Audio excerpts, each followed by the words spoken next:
All right, hello everyone. That's right, I have this thing now. This thing.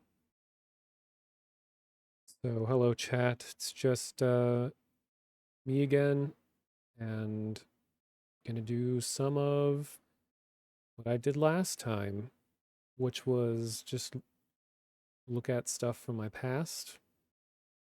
Oh, and the music that you heard was some ambience created by one of my favorite creators called Survival Spheres, where they do they create ambience and music and stuff inspired by games like Silent Hill and Resident Evil, Parasite Eve, and similar things. And already I can tell that my mouth is too wet. One second.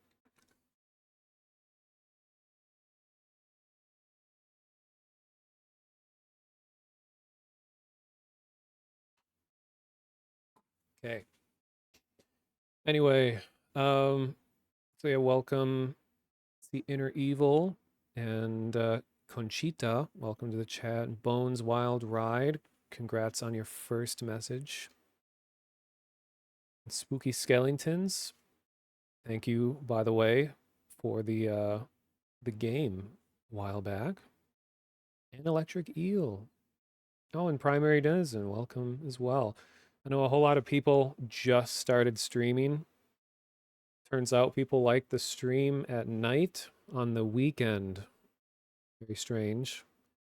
So you're all probably watching like 5 other channels at the same time, but at least you have options. Options are a good thing to have in life. Not all of us have options. Um, so one little thing that happened, well, okay, first of all, during my last stream, I was pointed out that, unfortunately, I found my webcam. So when I do streams that are just a lot of me talking and not playing a game, I'll give you like one extra thing to look at, which is its grim visage. And but I want to show you guys something from a few hours ago. So I don't want this to be really loud.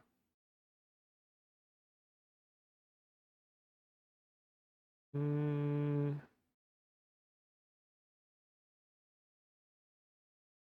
looks at desktop to make sure there's nothing weird on it. One sec.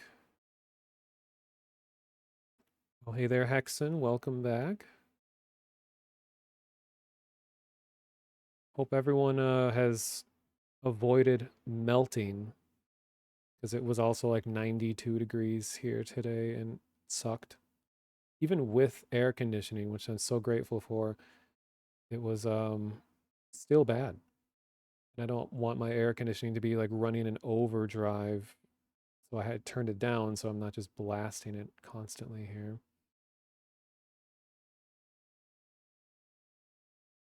Okay. So there's this. Wait. I'm still getting used to this. Um, this ended up being kind of disappointing, but there's 2 major firework shows that happen here in Minneapolis, and one of them is obviously the 4th of July, and then the other one, which is the big one, is called the Aquatennial fireworks. And if we have any Zot viewers in chat, I think he watched a video last week on his stream talking about the Aquatennial Festival that happens here in Minneapolis. It's like one of the oldest traditions in the city. It's a celebration of water or the lakes. In fact, in Minneapolis, the word itself is like water city, like Minne, because like the Lakota word for water, and then polis, as in like the Greek or Latin word for city.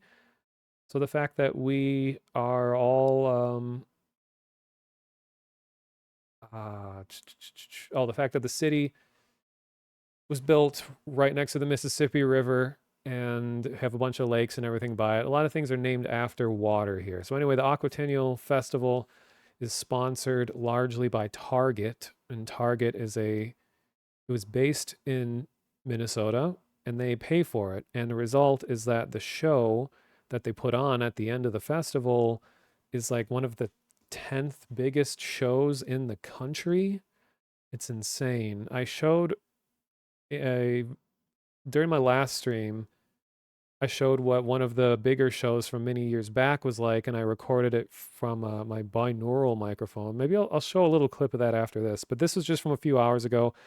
This is the view from my apartment looking out at the city. And there's been a lot of construction down in the area where the show usually happens because we have a million bridges that go over the river, and they usually launch it off the bridges. So they have to rearrange where the show happens. And unfortunately, that caused most of the show to be behind the city. So all the sound bounced away, and I could barely see most of it. But I filmed a little bit of it, zoomed way in. You're just going to hear someone pull up with their crappy music playing. But here's what it looked like from my apartment.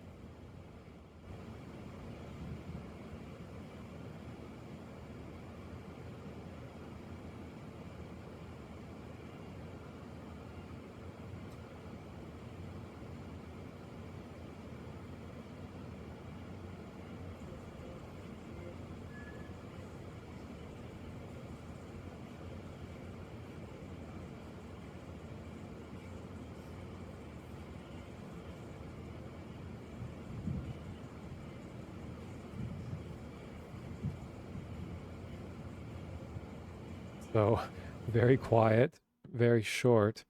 You can kind of see in the left, yeah, you can see my cursor. This building here is the Target headquarters, and I actually showed, well, the former Target headquarters. I think they moved out to a different city because economy.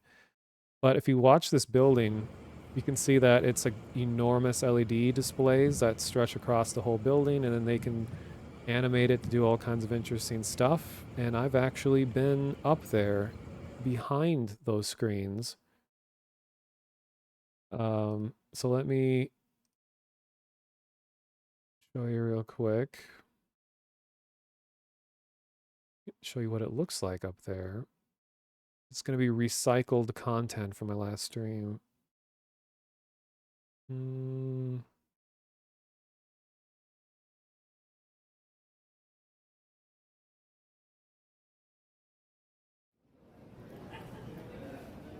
So this was me actually going up to the roof, and this was in I think this was like 2018. Okay. Everyone's so close to one another. Even different times now. Now we're on the top floor. Going past all kinds of cool HVAC stuff. And here's the little computer that controls what's happening on that building. Just that little strip at the top is the full width resolution of the building sized screen. And then the guy here explains about how some of it works. Was a 575 watt light fixture. And that light fixture rotated through color wheels. And that's how they created the color patterns. So he goes on. And this big metal rack here on the side, one panel of the giant screen. I can't remember how many total they have. They have like 40 or something. So then we walk out right next to the screens.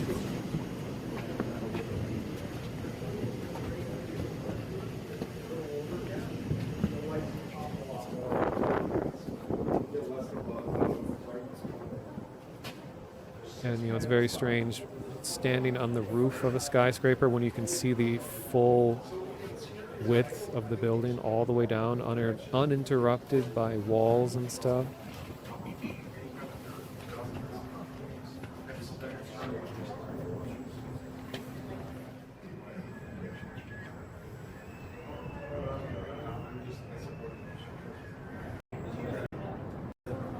Then I go up and I move the camera where you can see the actual LEDs.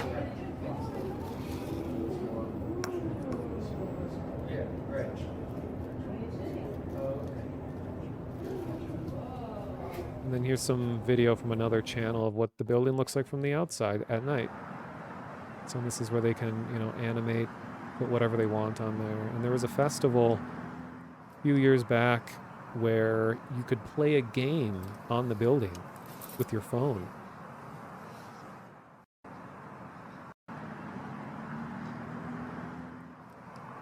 This is overall really cool addition to the city. And for a while, I actually lived in an apartment at like the base of this building. So at night, I'd be laying down, I could look up at the screen, and I kind of got to see what a lot of the weird stuff that they show on there. Like sometimes they must just get bored.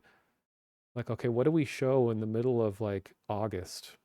I don't know, just some ice cream or something. I don't know. They just like throw random assets on there.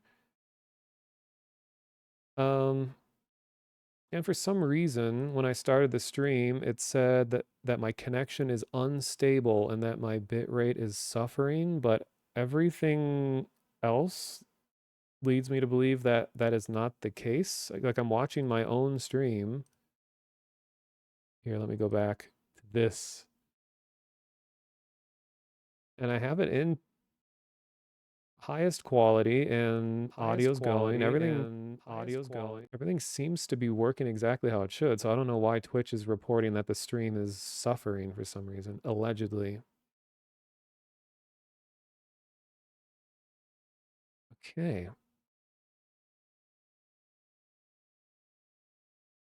Yeah, I heard double mono is completely against my existence. So, Vel Sparko, you just got home watching fireworks. Are you in Minneapolis?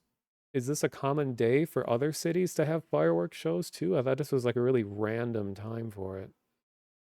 Your city's annual festival. Was it the Aquatennial Festival that I was just talking about? And yeah, Electric Eel. I don't know how you survive Arizona. Arizona, like anytime I'm looking at the temperatures across the country on like a weather map, Arizona is just like dead. Like no one should be alive who is in that climate currently. So I don't know how like you can survive the summer down there. It's insane. It's in central New York. Interesting. Was it like some sort of particular occasion that was happening? And a really cool thing happening is that Twitch is removing support for third-party chat apps to have access to a lot of data about streams because this is my theory. It seems like they're trying to force streamers to use the built-in streamer dashboard thing. And so now apps like Chatterino and Chatty are unable to access information like who's in the chat. I mean, you can see when people chat, you can see that, but you can no longer just get a list of chatters. So like you have to go to the streamer dashboard to get that information now, and you can't just use an external app that often does it better and more efficient and is just all around a better experience. Can't use that anymore. So now I have to have the stupid streamer dashboard thing up if I want to get all of the informations that I desire on a stream. Yeah, the dashboard is very clunky. It is a dry heat. Yeah, when I went to Death Valley when I was I was 18. And I did experience like 105-degree heat in the desert. So I do know that extreme heat doesn't feel as bad when you're in a dry climate. Like up here, it's very humid. So it's like you're stepping into a pool and it just makes you feel like you're underwater, but you're walking around like just instantly. You don't have to do anything, you just sweat all the time. Hello, old man Johannes. Oh yeah, and username, welcome. So I'm trying to look at uh what I'm going to do besides mess with the lighting. And so I did a really meta thing last time. So I watched the VOD of the last stream I did last week with the camera and stuff like this. So I was watching myself watch myself watch myself. I mean, if that's not narcissism, I don't know what is. And it's so weird feeling self-conscious. Speaking of which, be back a sec.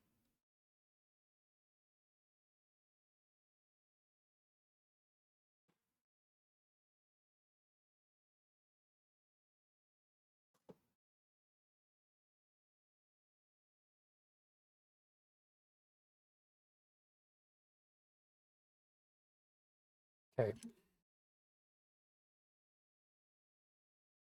Visited New York last summer and it was 80% humidity every day. Took a couple days to get used to it. Yeah, I never really fully get used to it. I mean, luckily in Minnesota that we're just so used to extreme summer, extreme winter, extreme summer, extreme winter that all of our like infrastructure is generally ready to support that. So it's never really a surprise. Stuff still does break down a bit, but it's not like a complete disruption to life. Like in states that never get snow and then they get a lot of snow and then everything stops.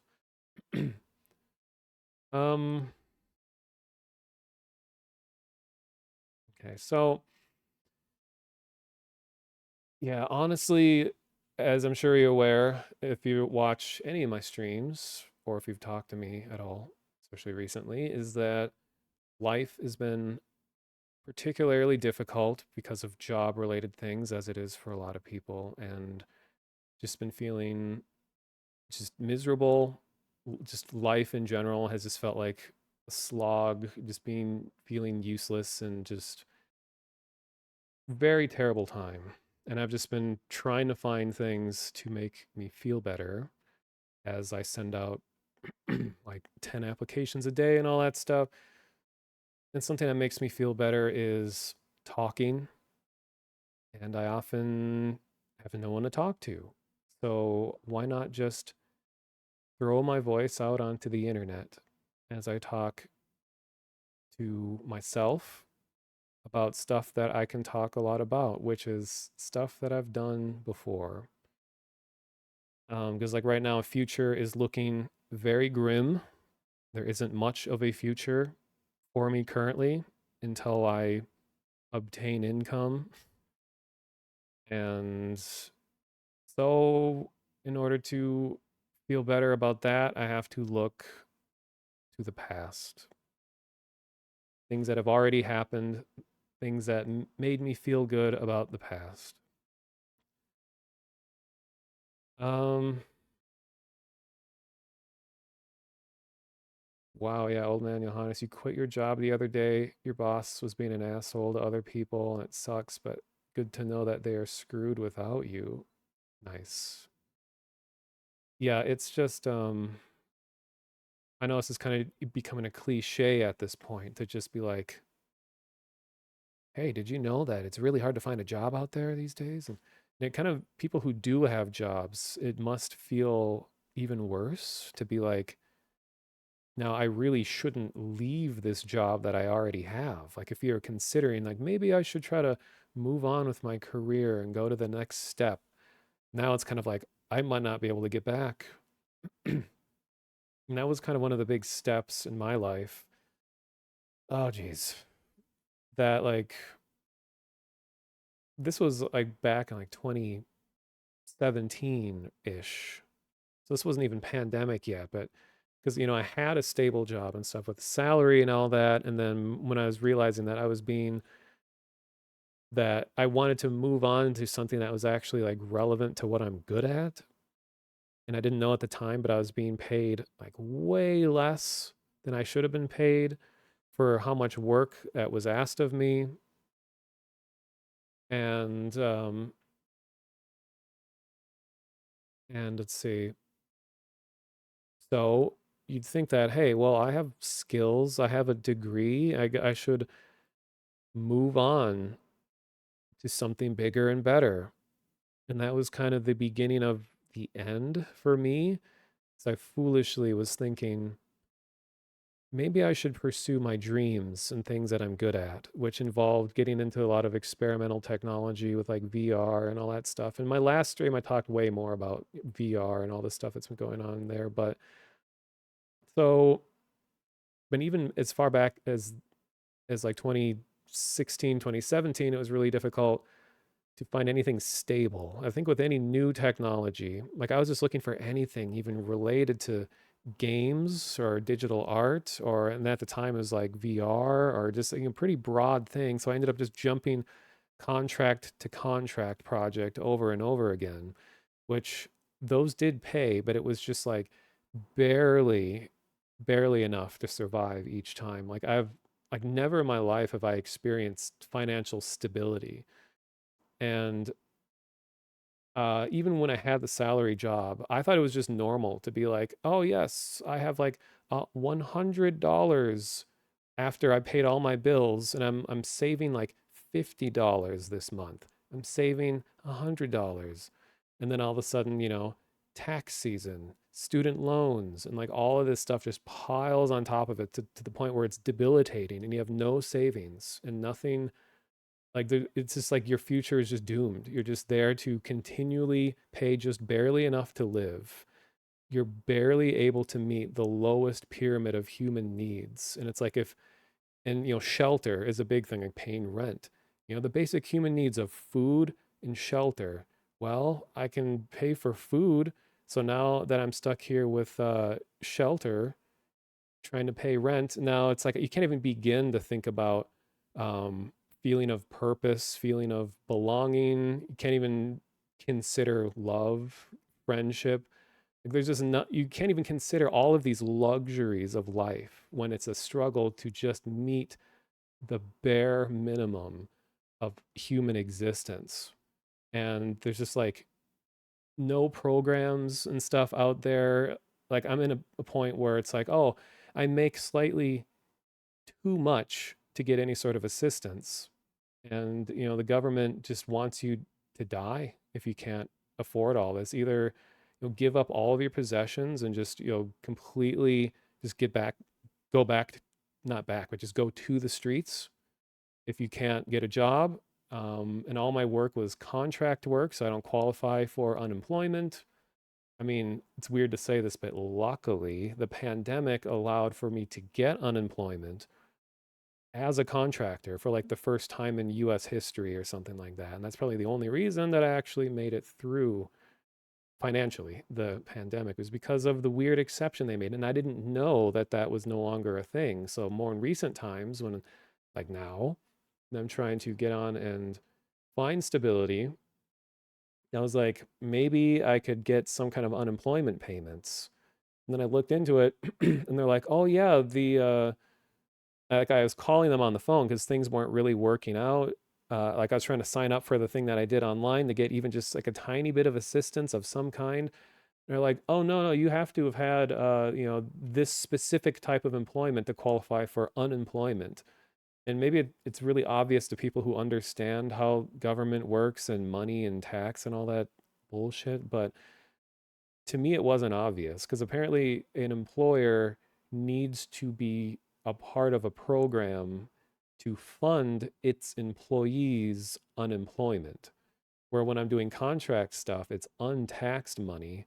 Like anyone who does freelance of any kind knows that, like, freelance artists get royally boned, or anyone that does freelance stuff when tax season comes by, because you have to pay all the tax that wasn't taken out of your payments compared to when you have like a salary where it's automatically taken out.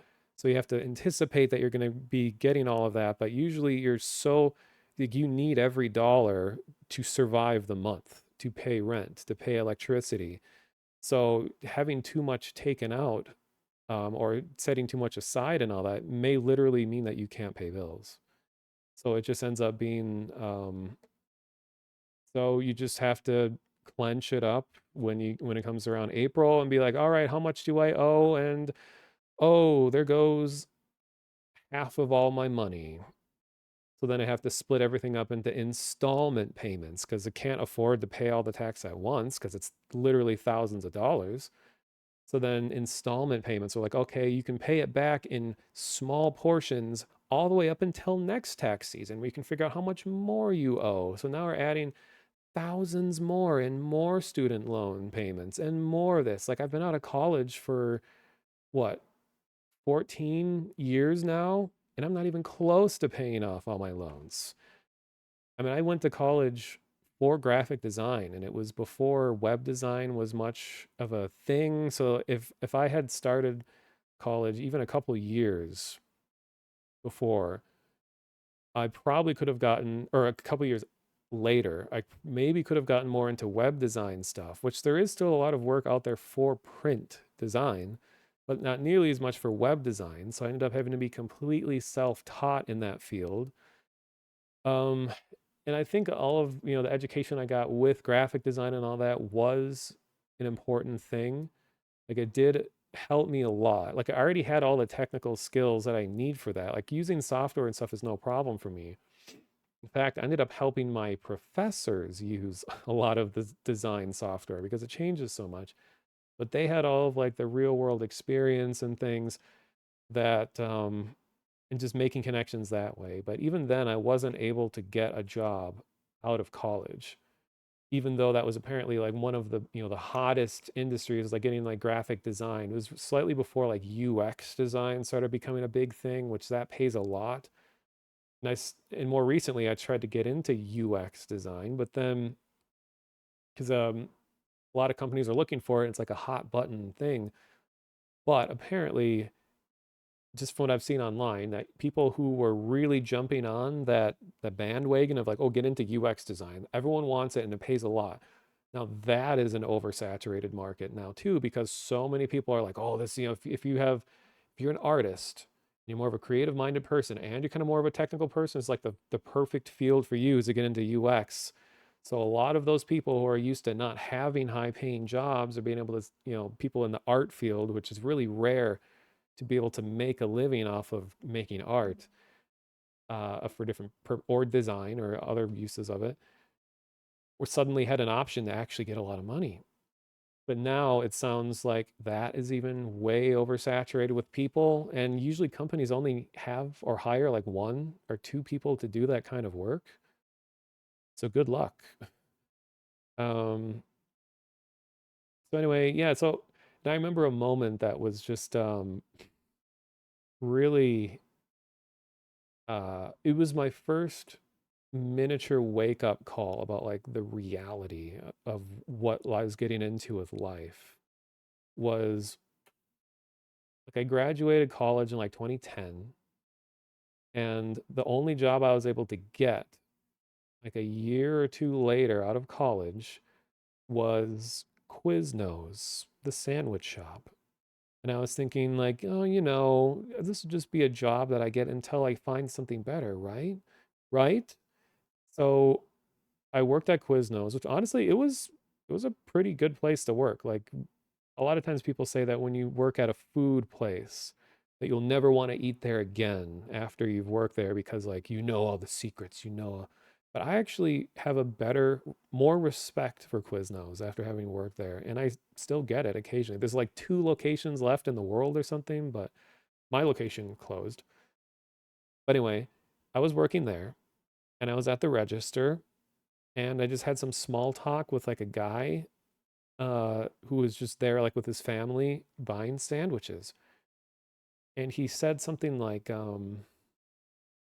what was it? Somehow it came up in conversation talking about like the fact that I was a student at the U of M and that I graduated like a couple years ago. So I was just saying that to him. I said like, "Oh yeah, I'm a student at, the university here and I've been out a couple of years and I just this is the job that I was able to get at the time." And he's like, "Oh, so you have a degree? You have a 4-year degree and you're here?" And then I like stop and I'm like looking at him like, "Yeah." Like, "Oh, okay. Well, good luck," he said, and then left. And I was just like Michael Scott office moment or whatever, like camera goes by, zooms in on face. Oh, and then that starts to that was like the first taste of what's to come. But then yeah, I just end up like jumping around so much to contract work and it's just never had anything stable. I've never known what it's like to be stable. And allegedly all these skills and technical know-how and things that I have are something that could potentially get me a job, like a well-paying job. But then the problem is that, hey, guess what? There's hundreds, if not thousands, of other people applying for that same job who are equally as and oftentimes even more qualified than you. And then they're just going to get picked over you. So you got, 1,000 people being funneled into like one job, two jobs. And then you try to apply to places like I just, like this week, and I've already been kind of doing this. I'm just going to walk around the city and just go into every business and just be like, "Are you hiring? No? Okay, next door. Are you hiring? No? Okay, next door." And just see if literally anyone will hire for anything. It's just like, I'm at like dirt level at the moment. And what I've been hearing, I'm not going to let this discourage me from trying, but what I'm hearing is that like when people learn about your past and they know that you are you're someone like with a degree who's had all this other experience in life and you've had higher paying jobs before and you've had all of these other things, they're probably not going to hire you from some kind of like entry level job that's meant for like high schoolers because as soon as you get a job, you're going to leave. And they don't want people who are just going to leave. So people are saying like, "Oh, you just have to straight up lie. Like you just have to write a resume that makes it think that you," but it's like, I have a hard time lying, first of all. But what are they gonna be like? "Oh, you're 36 and your only experience is a high school diploma?" Like they're not gonna believe that. Like you're living in the city and you've been there for this many years and your only background is this. Like if I did lie, which I won't, but that would just make everything worse because then they'd be like, "Oh, you're the type of person to lie." So then that would just make everything worse. Uh, so there's that whole situation.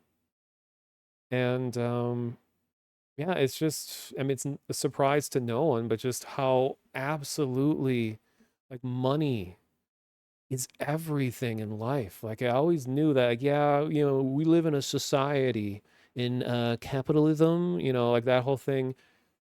I mean, it is really true. And it's more true than I ever imagined that like money is literally everything in life.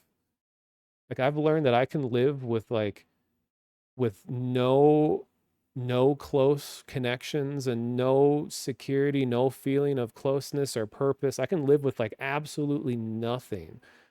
I can live with that, but I can't live without money. Quite literally, if you don't have money, you die. And it's so sad that that's just the way the world is. And like if you don't have someone or like a parent or something, like I'm grateful at my parents, I have somewhere that I can just exist in so that I'm not literally on the streets. But it's like, if you don't have that, you're just going to be on the streets. And that's just such a harsh reality. It's like we live in a first world country, like something, the height of civilization. We've come this far to support all the different walks of life and all the different things that the ways that people choose to live their lives and blah, blah, blah, blah. Oh, but if you can't get a job, you're fucked. Go live on the street. It's just like, how has it gotten to this point? Um, And I've heard too largely that it's like this is a like white collar job problem right now because people are like, oh, there's so many jobs. There's more jobs than ever before. It's like, okay, there's more jobs than ever before in like construction. Like, go be a plumber. Like, I was last night, I was just looking on job boards and it was all, I typed entry level job. Like, okay, what is a job where I don't need any special education or anything to just do entry level job?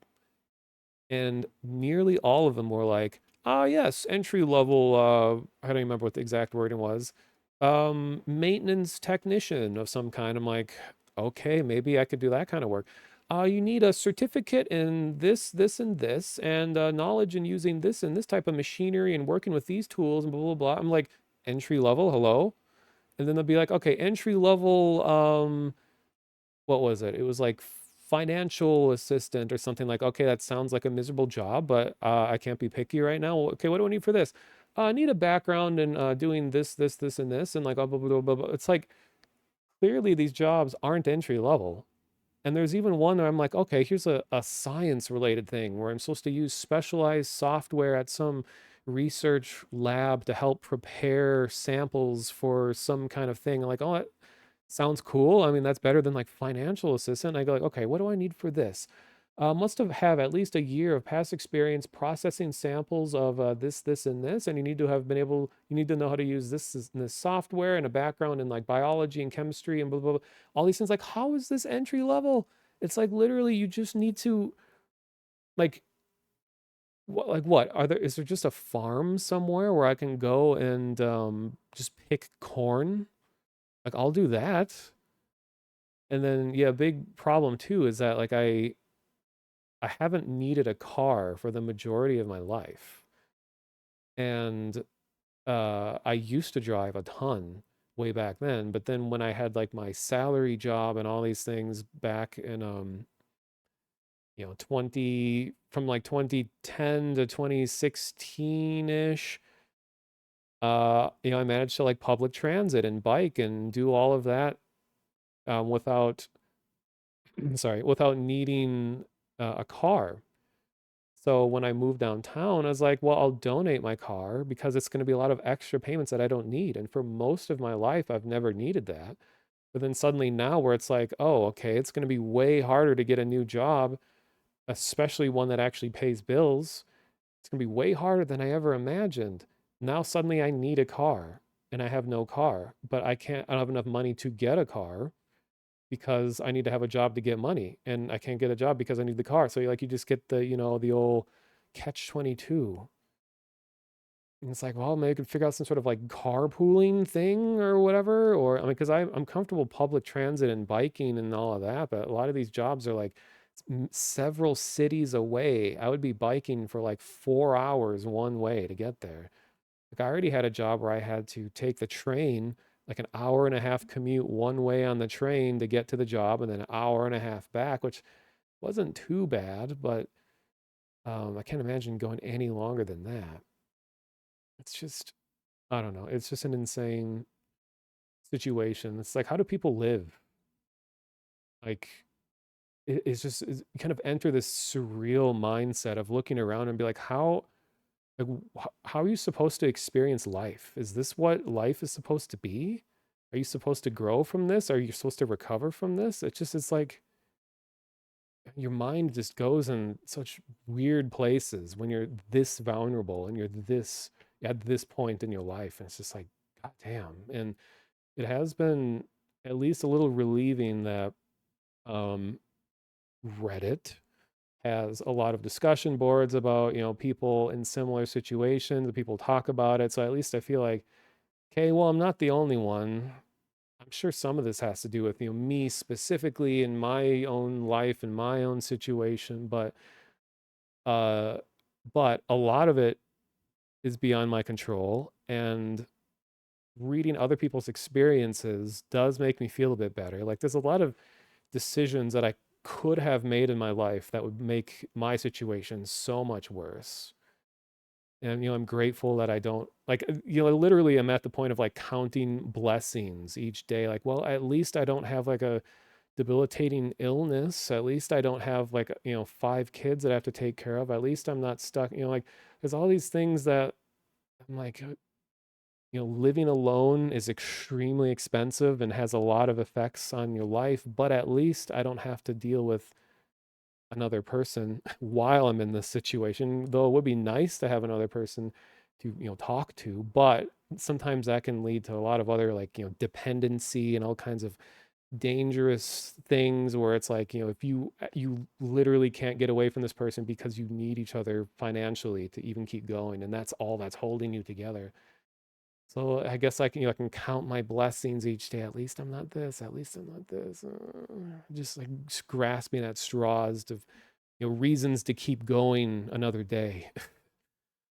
um, just reading back what people are saying here. Oh yeah, some companies are like no one wants to work anymore. Without even actually hiring anyone, it's cheaper to be understaffed.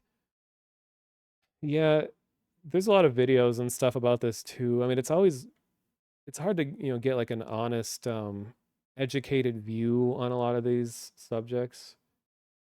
God, I like this lighting better.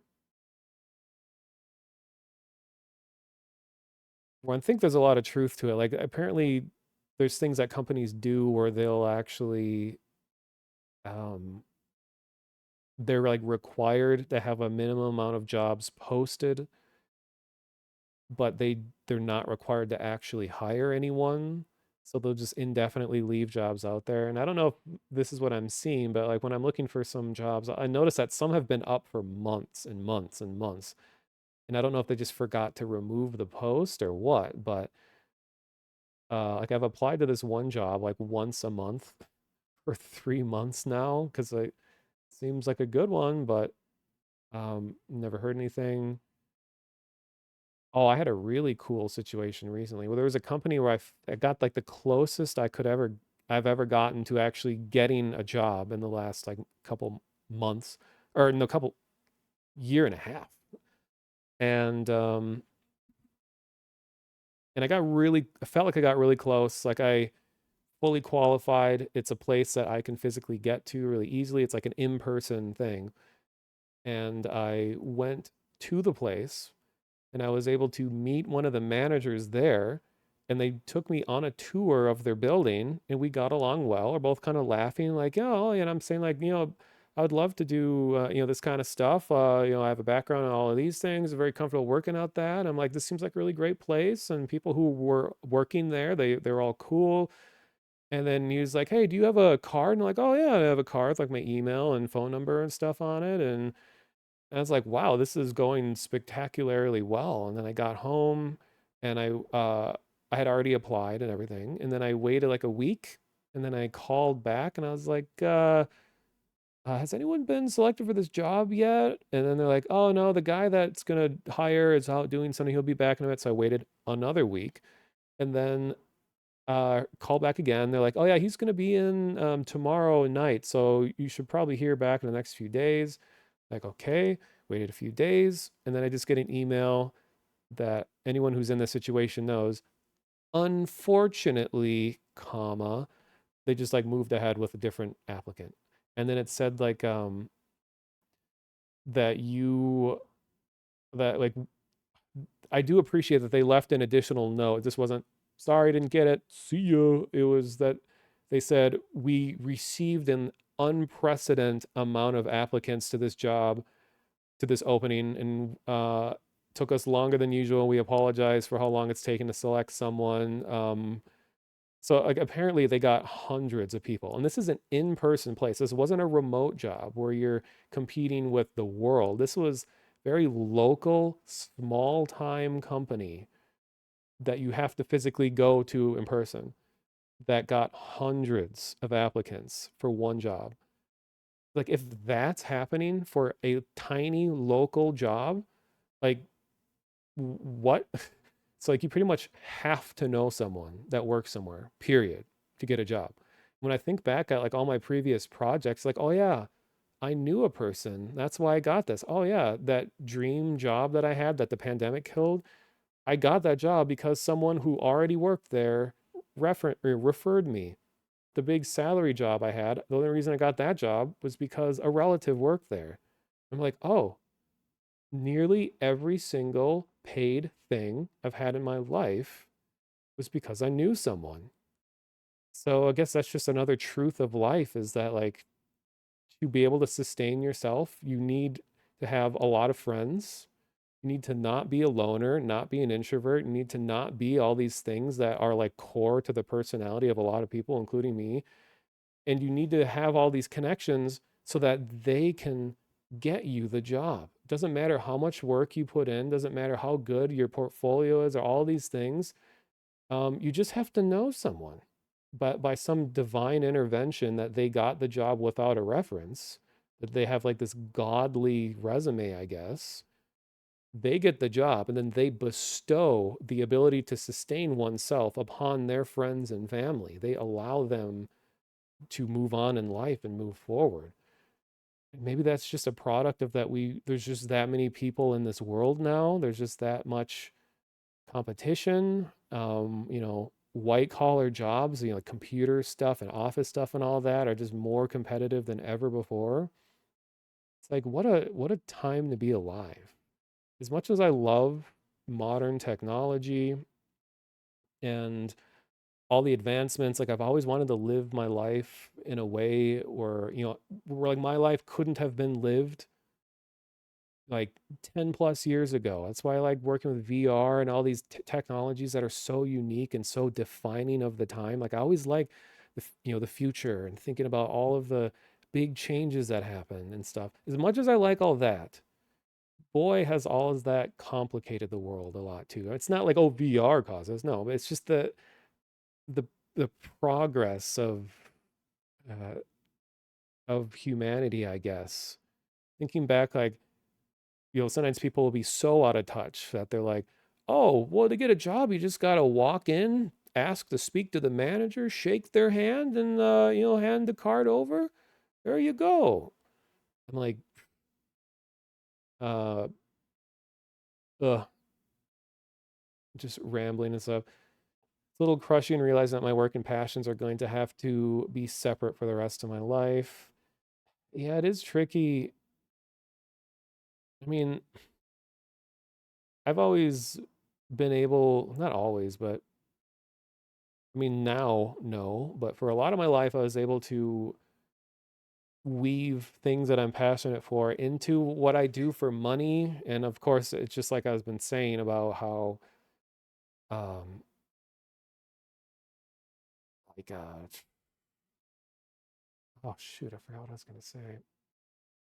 Oh, yeah, if you pursue your passions and stuff, usually, at least in the beginning, you're not going to be making much money at all. Like I had that period in my life where I was pursuing passions and I had some of the most memorable moments of my life came about because I was not worried about money for some stupid reason and was just trying to progress my career and progress my skill set and make myself more valuable to potential employers and all that at the major sacrifice of being financially unstable throughout all that because allegedly more technical careers pay more and things, so I thought it was going in the right direction.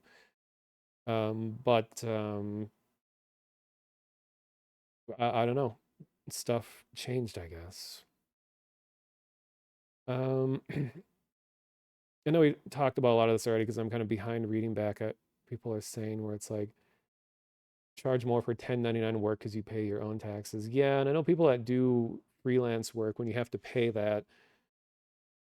Sometimes you can pay in what's it called?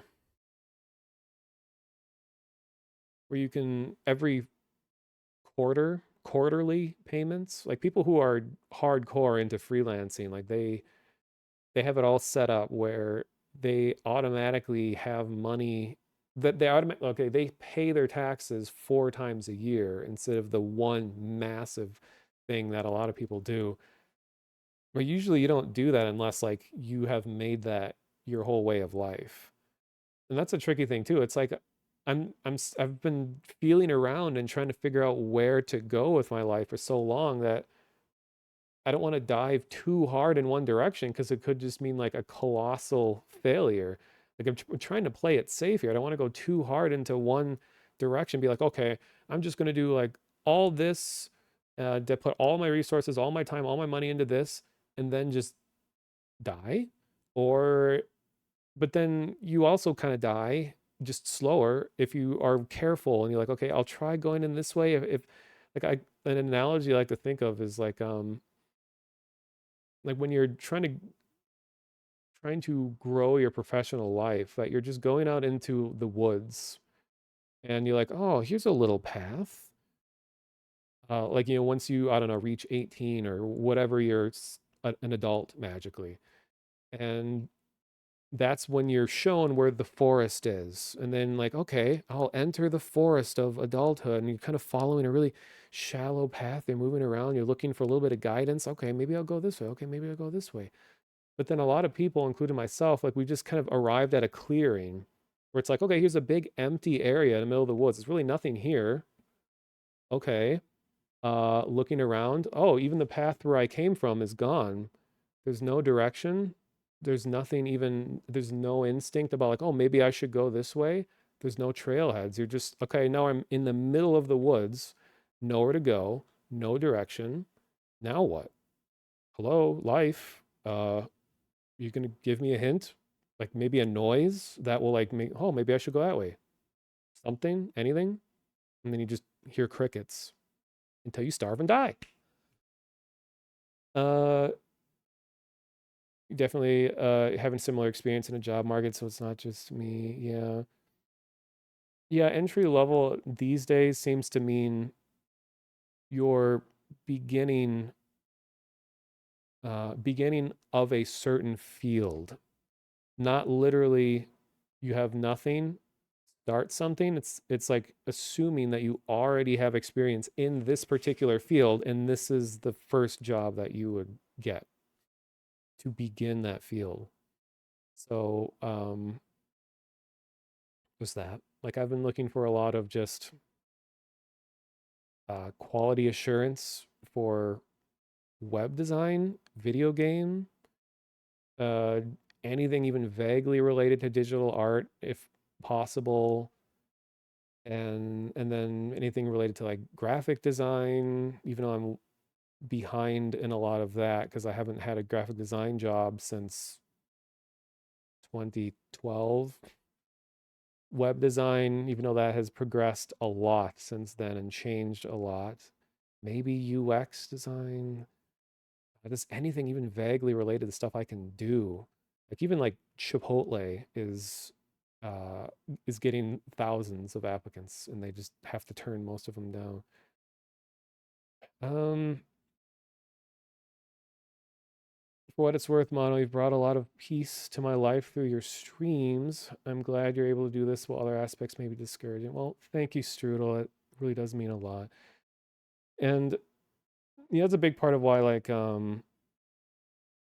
why I'm even streaming literally right now is that if there's even if nobody's listening, it's always nice when people are listening, but even if no one's listening, I just like to talk. In fact, it sounds embarrassing, but like I talk a lot even when literally no one's listening.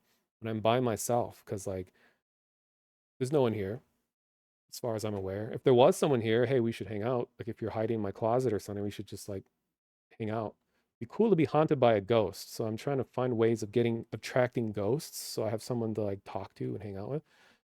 It's not going too well because I don't believe in them, so they don't show up. So I guess I have to believe in ghosts. So what I was saying is like I talk a lot to myself because it's like I love to teach and I love to try to change. Like if I understand a complex thing, I like to find ways of rewording it in real time to allow others to understand it better. And for a while I was considering getting into teaching of some kind until I realized that most teaching jobs are with kids. And I don't hate kids or anything, but doing that full time would be a nightmare. Like, I like teaching people and potentially children if they're in a state where they want to learn. Like, I was looking at like a doing tutoring online or something, but apparently there's a lot of scammy tutor sites out there. So it's really hard to find one that actually pays and isn't a scam. But anyway, yeah, I like talking. So like when I learn a new concept or I've been every day in addition to learning or into applying for jobs, I've been trying to learn all kinds of new like digital arts skills, and I'm getting into animating and doing a lot of like rigging in 3D and learning about like different styles. I've been learning about anime because I'm thinking like I got to expand what my ability to create art. Usually I'm more of kind of a either like a low poly kind of stylized person or like a really real high fidelity kind of aesthetic behind stuff. And I haven't shown a lot of my own work too because I guess I'm just too self-conscious to show a lot of it. But um I tend to go in that way. So I was trying to find like, well, anime styles are really popular. So I'm trying to learn about the different techniques, how they call it NPR for non-photorealistic rendering, which is just, creating heavily stylized art like anime style in 3D. And there's a whole complex world behind that. Like in all the ways that you have to like fool the 3D software into making worse lighting so that it's more predictable. Like lighting engines and 3D modeling software that has progressed so much to make things as real and true to life as it can.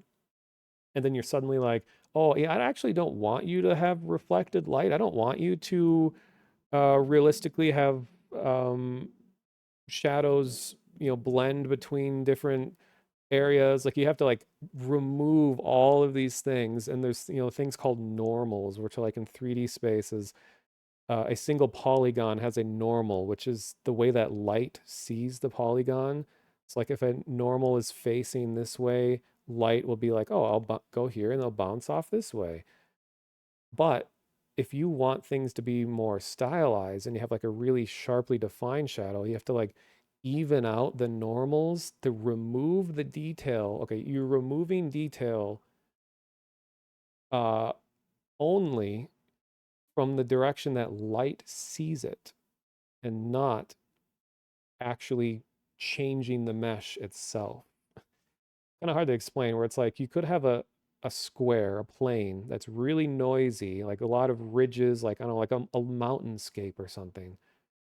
Normally, it could be a solid flat color, and then all the shadows and the reflecting light and all that will define what makes that look the way it does. But if you want to stylize that, you have to remove all that information. So the normals are facing all different ways to give it its curvature, but you have to tell all these normals, be like, no, don't do any of that. Face the same direction. So that when light hits it, it's predictable and it looks like a drawing. It looks handmade, similar to like really illustrative style. It's such a hard thing to just describe. Anyway, just I've been learning all these techniques and just doing so much to yeah, I'm performing a magic trick right now. Not gang signs. Hope I didn't say anything bad in like sign language, but so I've been learning all these skills. And when I learn these things, I teach them to myself in alone in my room.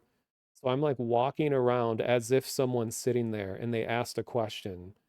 Like, how do you do this? So then I'm explaining it like, so there's this thing called this and this. And then like in 3D modeling, when you're doing that and that. So I spend all this time because that helps me learn. That's like the reason I'm doing it. And it's not because I'm losing my mind or anything, but it's because it helps me learn it. And even just like talking through problems that you have in life too. Like I'm pretending like I'm talking to a supportive person, even if though I don't get anything back. It's like, hey, I'm struggling with this, this, and this, and I don't know how to do this. Like sometimes just saying things out loud, even if no one is listening, um, really does help by some strange way. But and yeah, Yeah, I'm just going back over it. Half the guy or oh yeah, half the guys I've known in college that were going into coding and cybersecurity. Feel bad for them. Must be extremely competitive right now. Yeah, like especially cybersecurity and stuff is a huge industry, and that was like some of the highest paying jobs you could get, especially at like an early level. We're all in programming and cybersecurity stuff, and I think it still is. But with the rise of like remote work being more common and all that, you're now competing with the world. So as much as I love remote work, and I think remote is the future for most jobs, well, most white collar jobs, uh, its big drawback is that you're competing with the rest of the world. So it sucks. But I mean, it's good for the company because they have a lot more to choose from. But it just sucks for the individual because now companies aren't going to hire you unless you are a friend of the company or a family member, or you're just exactly who they're looking for. Like companies don't want to teach you on the job anymore. Like they can cut as many corners as they want now because of the sheer desperation of people trying to get the jobs and the amount of supply they have. Like the supply for jobs is far outnumbers the demand, the openings of the jobs.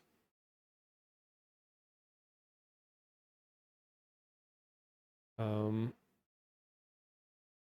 and yeah, with like I know AI stuff is a whole other conversation, but what I've been noticing is there's a lot of little like what do you call it, like gig jobs where like you never interact with another real person during any of it, but there's companies that will pay you to just help train AI.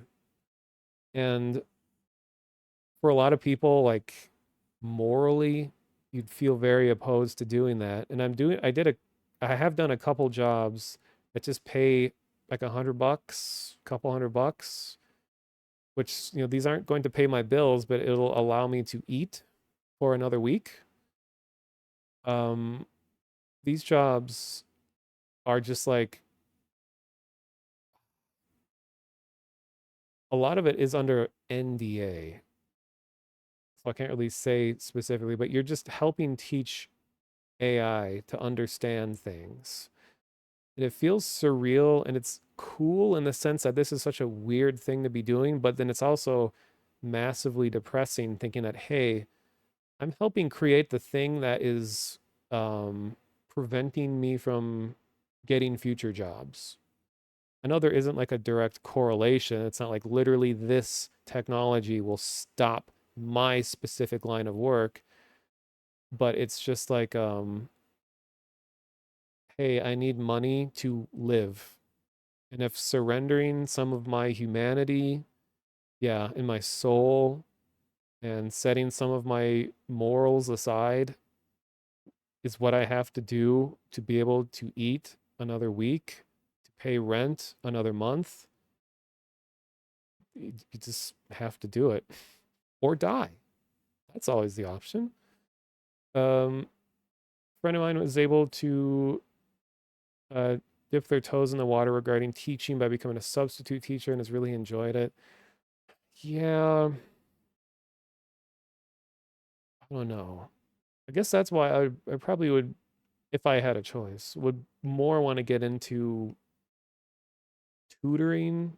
So it's like you're at least with someone who really wants to know something and really needs help, more so than just showing up to a middle school classroom and hoping that they care about you at all and show you any semblance of respect or attention. Or so I remember how miserable it was in middle school. Like middle school were some of the worst times of my life.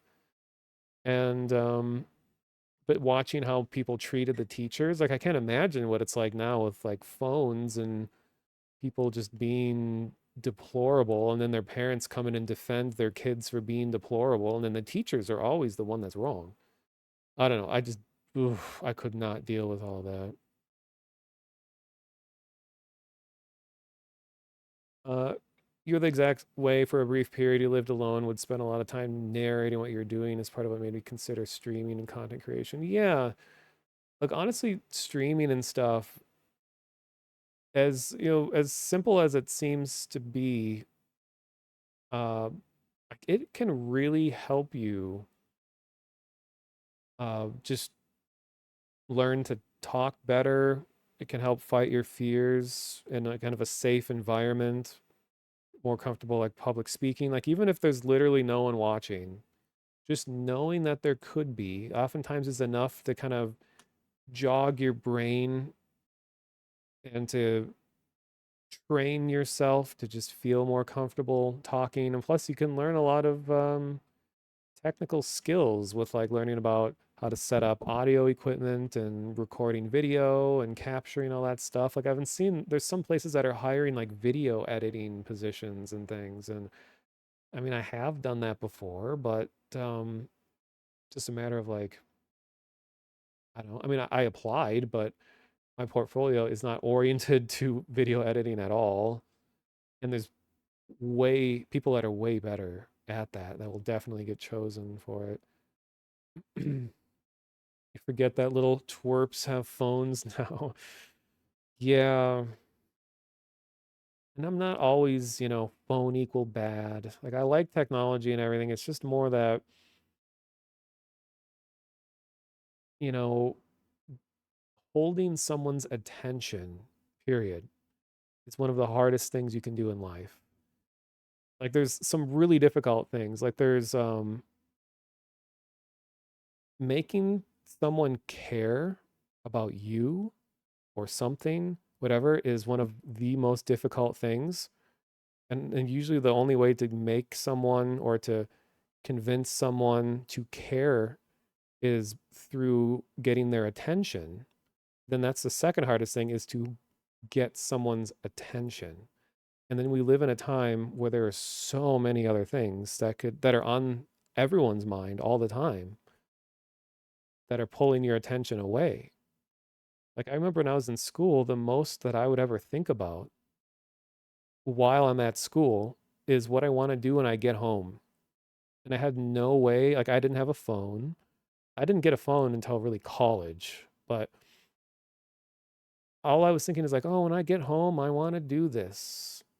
And that was it. I wasn't thinking about all these online people to talk to about what, like, oh, they might be messaging me right now. Oh, I wonder if someone is doing this right now. I wonder if this could happen. Like, oh, I want to do, there's just like so many other things like that are competing for your attention at all times. Like, I can't imagine trying to go through school that way, or to be on the other end, to be the teacher who has to deal with people who are trying to go through school that way. Um, it's part of a reason why, like, I don't want children too. It's like of my own.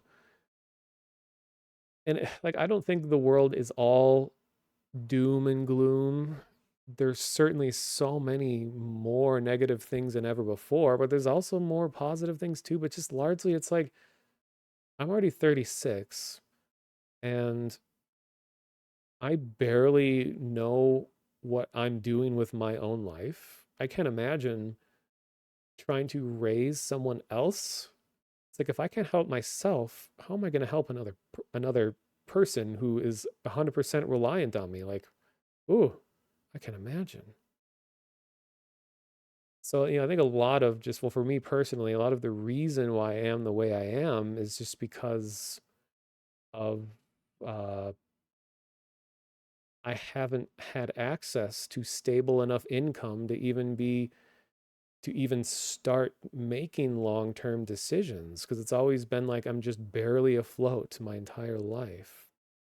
Like maybe if I had out of college, if I was able to get a graphic design job that sustained me and I was able to save up money, and if I was able to start accumulating money in this weird mythical thing called a 401k, in this all other this weird theoretical state of being called retirement that people used to be able to obtain in life.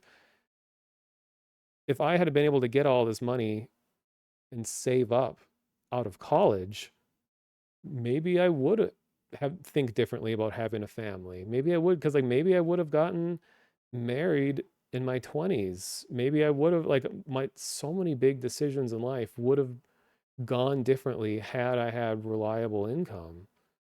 But because I didn't, I was always jumping around, pivoting my career path, trying to jump on something else, trying to, you know, self-teach, trying to do this, trying to do this, trying to do all these other things that prohibited me from ever thinking about the long term because I'm barely handling the immediate situation. Um, and that's even someone like me who has never drank, done any drug, done anything else that could potentially cause your life to go in other directions if not done carefully. And you know, I'm grateful that I don't have to battle all of that, but that's like, I don't know, money. Can't live with it, can't live without it. If that even applies in that situation. I don't know. Uh should have had some kind of background ambience playing during all that. Totally unrelated. Well, related because of water, but I the Twitch app on the phone now has the ability to, well, has this feature that will automatically recommend you to streamers, and you could just keep swiping through and it just sends you through recommended channels, which I know a lot of people hate it. And I was really against it at first. I mean, I don't like that it immediately opens a stream. So audio comes blaring out of your phone the second you touch the app. I don't like that. But largely it's been interesting because it doesn't just randomly pick streams. It actually tries to show you streams that it thinks are similar to who you already follow and who you already watch. And it seems to do it thematically, where it will actually like sometimes I'll open it up and it'll just show me all IRL streamers walking around doing stuff in real life. Or then another time it just showed me all speed runners. And these are channels that I don't follow yet. And then it keeps trying to show me just VTubers because I follow a lot of horror streamers, and a lot of them kind of theme themselves with horror YouTube characters. And I also follow a lot of VR chat streamers, which tend to also do like VTubing stuff and all that too. So it's just weird how it picks a different theme. But anyway, I accidentally came across ASMR streamers. And I know I've heard of like the whole ASMR thing. I'm not like opposed to the idea. I mean, I could just not watch. Some stuff is interesting. Like when it's non-human noises, I think it can be cool when it's like the sound of like rain or the like texture of, I don't know, like fingers on something or all kinds of stuff like that. But there are some streamers where their thing is explicitly mouth noises. And as someone who has a sensitivity to wet, chewy mouth noises, it kind of blows my mind that there's people that specifically reproduce those sounds over a really sensitive microphone and that there's crowds of people sitting around and taking that all in. I'm just like, what? And I mean, good for them, I guess. And I know there's like a term like misophonia that, because I don't like putting labels on myself, but I know that term is about like a, well, hatred of sound, which I think is too vague and too much for what it really is. Like for me, it's just specific things. And that's like if I was in person eating food with someone, mouth noises wouldn't bother me. It's just when those sounds are put through a sensitive microphone and like blasted into my eardrums, it's just unnatural and it's really uncomfortable. Like there's some streamers and YouTube channels and stuff that I just can't watch because there's just something about how their voice is being captured just doesn't let my brain think about anything else other than those noises. Like, doesn't matter what they're saying. It's not like a regular thing I struggle with, but it's just like sometimes I'll come across one. Or even things like Like I always think about like vocal fry, which this is more of like a touchy subject because some people's voices just sound like that. And if you have a thing that you can't help that makes it hard for you to listen to certain types of voices, then it's like, oh, you're the one being hateful because your body doesn't like the way that their voice sounds sometimes. But because some people like vocal fry or like croaky voices, and people are just kind of like talking like this, like, hey guys, I'm gonna go play this game for a while, it's really gonna be like that, blah, blah, blah. And it's just like, oh, I can't listen to that for long. Like, everyone's voices kind of dip into that register sometimes, and that's totally fine. But some people, they actively try to sound like that, or they continually sound that way. And you can easily fight that by just putting a little more air through your voice when you talk. Because that's why that sound, it kind of sounds like this, is because there's a boundary of not enough and enough air going through to vibrate your vocal cords. And then when it's right on that boundary of it being adequate and inadequate, it just is like inconsistent, and it just kind of like rapidly flaps at a way that is really unpleasant to some people like me. Yeah, and there's definitely guys that think they sound like really cool. Like, yeah, I'm pretty chill. I'm a pretty chill guy. Just gonna hang out with my bros and play some Fortnite. Yeah. Ugh. I mean, some people I'm sure like it, but uh, that's just my suggestion to everyone in the world, period, is just put a little bit more air through your your windpipe when you talk, just a little bit more, so that it's not down here, so that it's just like right here, right here. And you can still talk quietly without it turning into like this. You can just talk like this. That's pretty good. I don't know. It's just a weird rant. Because people have gotten a lot of harassment over it, because it's like there's some people will be really openly will say like I can't stand your voice. Oh, I can't listen to it. Like, I don't think that's the way to go about it. But I think just spreading awareness in general, because some people are unaware that they do that with their voice, and they don't know that it's annoying people. So if they stumble upon that on their own, they're more likely to be like, maybe I should think about it, rather than someone coming up to them and being like, I hate the way you sound. No one's going to respond well to that. It's sort of like in speech class. Like, I remember in high school where we were all trying to fight the use of hesitation words, like saying like and and trying to practice not using those sort of words, because there's some people that will go to they'll be used that to such an excess. They'll be speaking and be like, so I just like was like, and then I don't know, like, well, then the other day I was like, and he kind of started to like do this, and like, and then I don't like, and then I understand why people do it, but that's something that you can practice and something that you can overcome. And sometimes if people do talk that way, they're not aware that is unpleasant to listen to. Um, you remember when you randomly came across a stream, the person was was just literally sleeping, which you thought was weird. Apparently, it's become a specific category. That is a whole other thing too. Yeah, there are just sleeping streams where it's just a camera facing someone sleeping in their bed, and there's like 500 viewers. Just like, okay. Uh, you always had a particular fear of how people think the way I talk, mostly because you hate the way I sound in recordings. Well, it's like,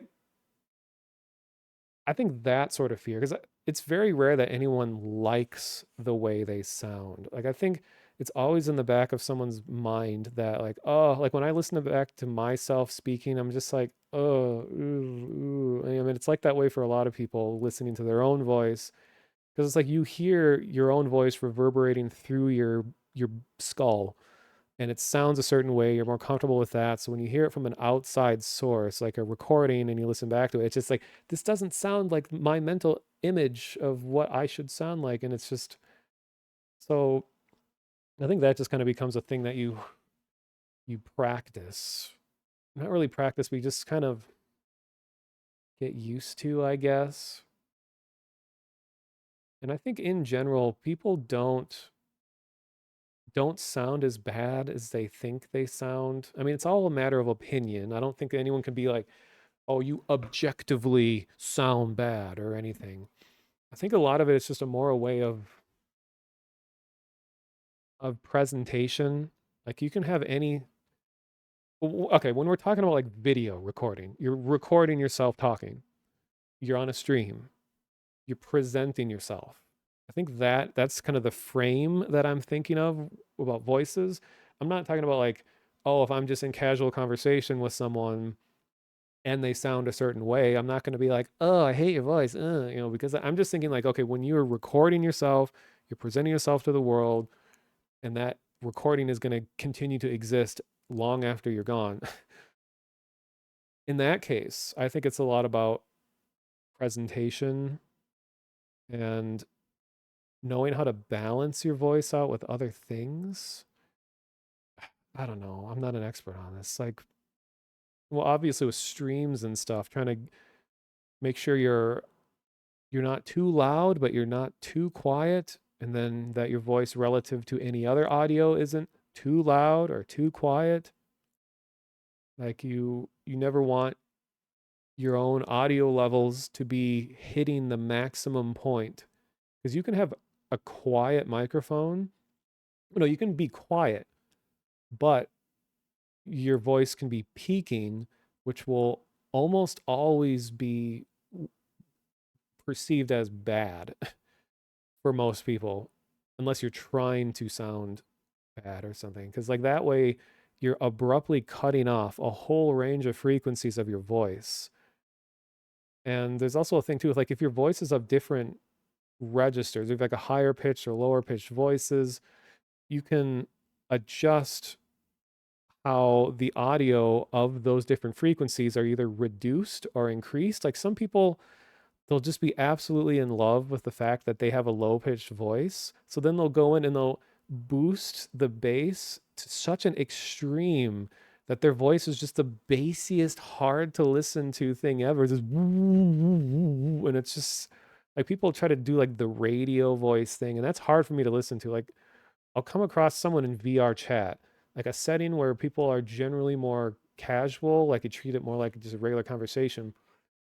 Then the guy will come in here thinking he's like the hottest shit because he has this like really professional kind of sounding voice and talks all the time. And then he has the bass of his voice is boosted so hard that it's like hard to hear other things. It's like more bass doesn't mean better. In fact, I reduce the bass in my own audio because my voice is lower pitched, and I think it gets annoying if it's too much. It gets to be harder to hear too if you're just too much bass. Um,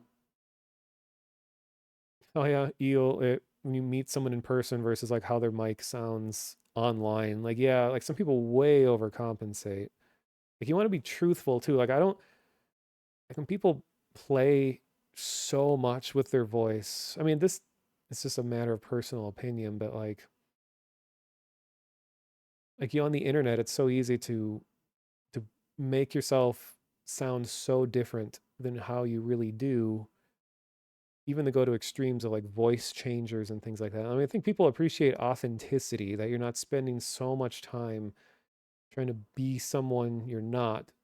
I think people more appreciate when you just kind of come to terms with like, okay, this is just how my voice is. I'm just going to keep being this way. I feel most natural being this way, and I'll just work with it rather than like, oh, I don't like this, so I'm going to way overcompensate and way sound really unnatural, and it's going to clearly be me trying too hard to sound like something else. And then people pick up on that and detect that, and then it has a worse experience for them, where I think generally people just want people to feel comfortable and natural with the way that they are. You don't have to put on a whole presentation to try to be someone else. Just I know it's cliche advice, but just be yourself.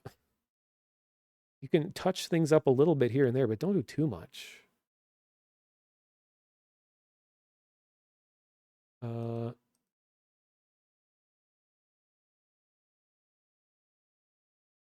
see. Oh, geez. My expensive lighting setup of a website that just displays a solid color on a window.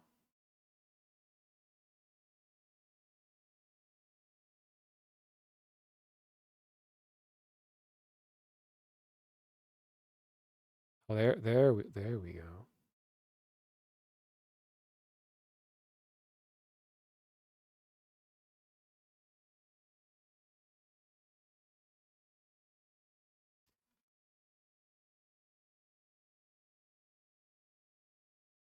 Okay, let's go back to. Oh, it's only been an hour and a half. I thought I would have talked for way too long. This is what I need. I just need to talk. It's like a few things in life that can make me feel better is to talk.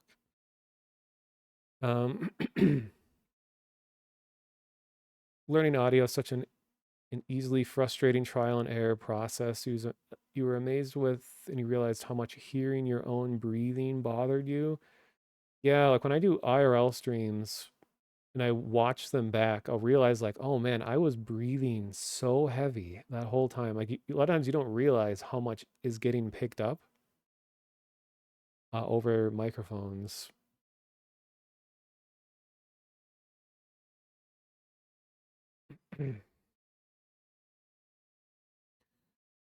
Yeah, Ragna's Edge. That I definitely know what that's like. Like I know one of the biggest obstacles um in my life was always just meeting people, and it still is a big problem. And I'm still struggling with it right now. But I think, okay, where's my wise 36-year-old advice? Mm, I know this is the most cliche advice ever, but it keeps becoming more and more true, is to learn to be comfortable with rejection. I mean, just don't feel bad, duh. I know that's way harder to do, but just like rejection is just a fundamental part of my professional and social life. I mean, people uh, usually aren't in my face and being like, I don't want anything to do with you. Like, it's rare that anyone will be really confrontational, make a big scene about how they are rejecting you. I think, and this is a comforting thing, most people in life don't care. They don't care about you, they don't care about what you do. And you can get comfort in that feeling because I overanalyze stuff a lot. I overthink things a lot. And what has helped me feel a little better is understanding that like if I just think right now, there's only maybe a couple people, like one or two outside of family in my life that I think about like more often than an average person. So then you can use that and say like, okay, if I'm only thinking about a couple people in my life right now, I'm not going to remember all of these other aspects of other people.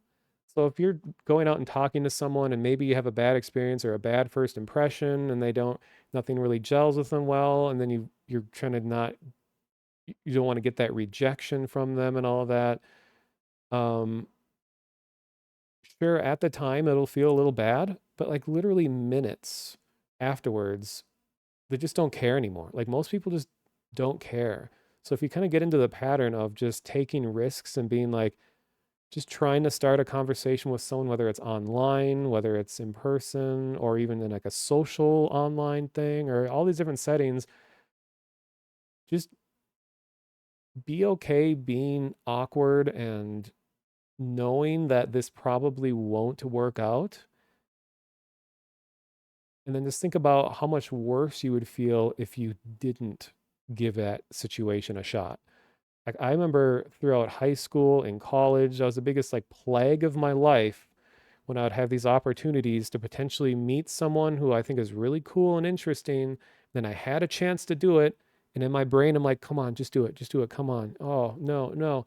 And then the opportunity's gone. And then I'll go back to my dorm or whatever it was at the time and be like, why didn't I act on that? Why didn't I say why? And you go back and regret it and and it becomes a whole heartache. That feeling is so much worse than if you do take the opportunity and go do it and maybe you're really nervous and maybe they're really nervous and then maybe it just doesn't work out and then you never talk again. That's not as bad as it seems to be. Just having faced that mutual nervousness and maybe mutual disinterest, or maybe it's a one-sided thing, like one-sided friendships and relationships are like my life. But that isn't so bad. It's what the worst of all is knowing that you didn't even try. And I guess that's just my view on it. I don't know, it's kind of hard because I'm just someone who's had to face that a lot. And truthfully, VR chat in recent times has actually helped me socially a lot, like in real life and online. Like social skills like that can go a long way because it's still you. It doesn't matter if you're online or off, it's still you. It's you trying to talk to other people. Don't let people say like, oh, online and offline isn't the same. Well, it's not the same, but you can still learn a lot from both. So like in VR chat, I've mostly gotten over my fear of just going into a public world and just talking to random people. At least VR chat, you have like a safe out where you could, if you really don't want to be talking anymore, you could just leave. Um, and in VR chat, there's like often so much social awkwardness in VR chat that you're all in it together. 'Cause that's something that makes real life really scary too, is that like you're with so many different types of people. And at least when you're in a nerdy setting like VR chat, usually everyone else is going to be like horribly awkward already. So you're in good company. Even if you don't personally gel well with someone, you can rest assured knowing that you both are nervous and that you both are awkward.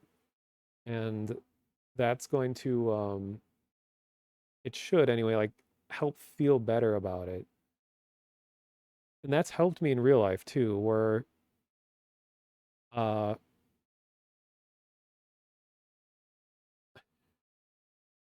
I I mean I'm trying to think, in real life it's been years since I've been able to just be face to face with another person more than just the casual hi, huh, bye. But I remember one time, I guess I was in a slightly better mood than usual. Something as simple, I was just crossing the street with someone that lives in my building, and I had ran into them in the elevator one other time, and he had a dog. And during that interaction, that very short time in the elevator, I just asked like what his dog's name was. And he's like, "Oh, his name is this. I just bought him a few weeks ago." And I was like, "Oh, that's cool." And I pet his dog and everything. Tiny little interaction. And then uh I ran into this guy like months later, just on the street out around town. And they're like, "Oh, this is that guy." And then I somehow remembered the name of his dog, and I was just like, "Oh, hey, how's your dog doing? Blah blah blah. And have things been going well?" Um and we just had like this, really surface level, small, talky little conversation. Only lasted like a couple minutes, and then we just went separate ways. But that felt really good. It's like, I'm like trying to think of if this was 2010 mono, like that conversation would have never happened. And it actually feels like progress. That many times later, just being able to like, I remembered something about a stranger and we had more than just a hey kind of interaction. And I don't know, maybe it sounds just sad and pathetic, but like, hey, living in 2024 is sad and pathetic. So just more of that, I guess. Um, And I know it's not always going to be the same experience with everyone, like depending on, you know, no one's experiences are the same. Like if you're, how you look, how you present yourself, like who you're, if you're attracted to someone or if they're attracted to you, or, if you're man, woman, anything else that you may identify as, like everyone's experiences are all different. So it's like, it's hard to say like, oh yeah, you just have to do this. Like it's always going to be a personalized thing for you as an individual. And, but I always just think of it as, when I'm initiating conversation with anyone, whether it's online or real life, the number one thing is that we are communicating as humans. Period. When we are first initiating conversation and we're grasping around trying to find anything in common, anything to get conversation going, all that matters is that we are just both humans. Doesn't matter if this person is a man or a woman or identifies as anything else, like none of that matters because right now we're just humans talking about human things. And if you have like a common interest, that's good. Like it's easy to get caught up and be like, oh man, like I'm talking to this really cute girl. Oh no. And then like, and you sweating because I've been there, and you spill all of your spaghetti. But you just put all that aside, easy, just put all that aside. And just like we're just humans. We're just having a human experience. So in my mind, I'll be like, I definitely wouldn't do this in real life.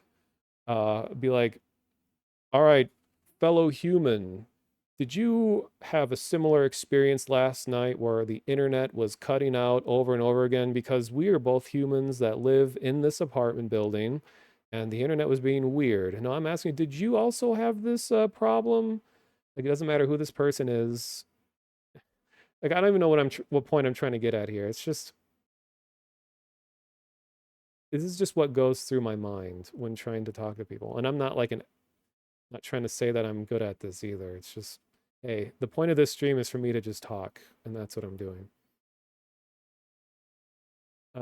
Yeah, it is kind of weird in VR too that talking to people with VR equipment on is a very different feeling than just being on a desktop, mouse and keyboard with your monitor. Like you do feel a little more like you're held captive when you have the headset and stuff on, because like they can see your body movements and stuff, and you can read nonverbal cues based on how people move. Um, so you end up communicating more than you intend to because they can see how you're moving. Especially like me, where I have like all the trackers on. Speaking of which, uh, oh yeah, they're all right here. I should put my tracker on. I guess you can't really see it there. I have them all marked with like different numbers and stuff. I want to do VR chat streams more. But anyway, but that's also kind of a different thing is when you're in VR chat and you have all the body language, that makes it feel so much more real. It's like if you have VR equipment, VR chat is such a good place to practice being social because it feels more real than when you're just on the desktop. But it's not real enough to where you can't leave at any time. And yeah, it might be awkward to just be like, I don't like this, bye, and log off. But at least knowing in your mind that you could, just that thought can sometimes improve the situation.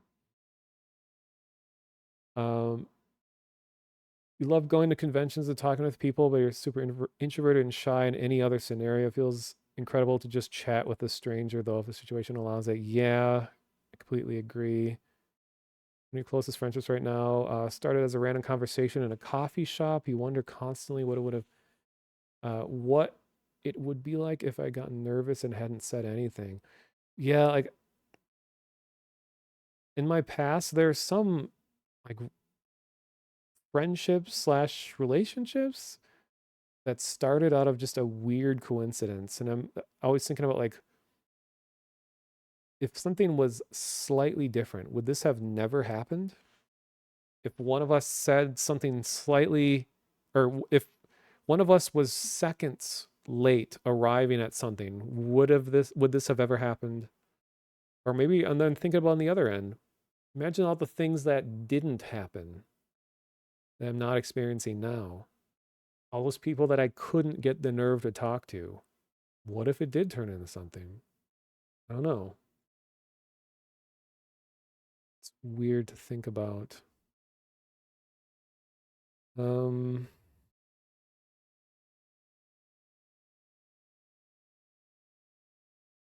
wonder if you guys can hear that. No, I guess not. I'm tapping my tripod. Uh,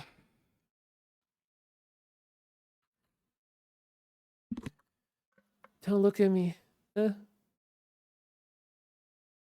Hmm.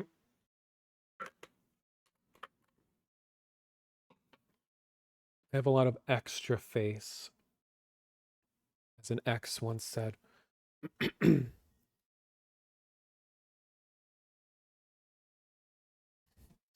And there is kind of a weird human thing where it's like you can fool your body into feeling like you're making social progress by talking to people that you deep down know this is probably going to be one of the few, if not last times you'll ever talk to them, but your body will feel like, hey, this feels nice. And sometimes just that little feeling of this feels nice is enough to like get you through the day. Like I remember, sorry, this is a very typical guy situation, but I remember there was a coworker of mine many years ago that, what was it? We just randomly, I brought up that I'm kind of vegetarian. And she said that, like, oh, I'm also vegetarian. And then I thought she was just being nice. She just said, uh, hey, we should go get lunch sometime. And I was like, oh, yeah, that'd be fun. Yeah. And then I never thought again because people will always be like, oh, yeah, we should do this. And then never hear it again. And I was planning on that probably being the last time we ever talk.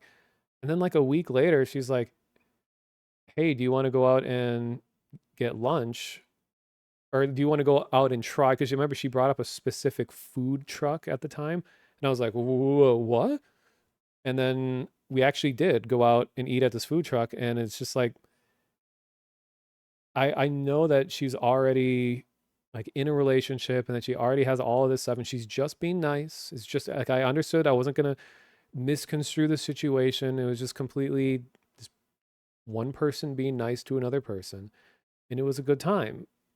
But at least my brain felt really good in that situation. Even though deep down I know this is just like a kind one off gesture and we're probably never going to talk again, by just experiencing it and feeling like you're making progress was like good enough. And I was like, that is a nice time. And I really appreciate that you did that. And it's just, I don't know, moments like that, cherish and think about like introverted people who your positive social experiences are so few and far between that the few that you do have, like they stick with you for the rest of your life. I mean, literally.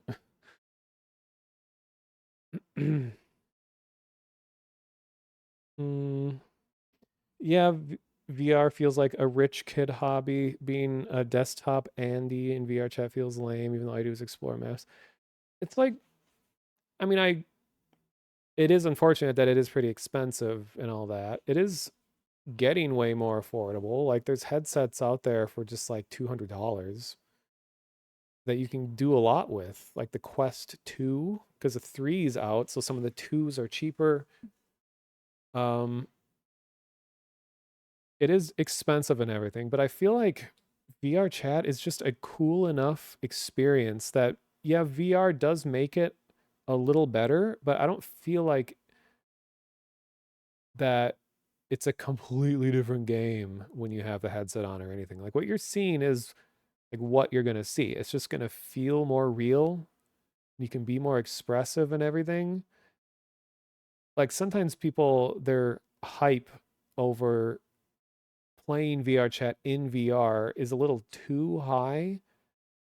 Yes, it is cool and it is better, but it's not like life changing or that's going to be a completely different experience when you're in VR. It's like if something isn't already fun on the desktop, it's not going to magically be fun in VR or something too. I don't know. Something like that.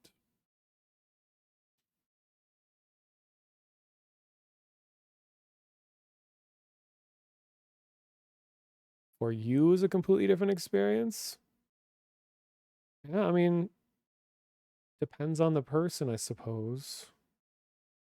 I mean, don't get me wrong, I only want to do it in VR. Like it's hard for me to do anything in VR chat that isn't in VR. It's like once you have tried it, it's hard to go back to not doing it in VR.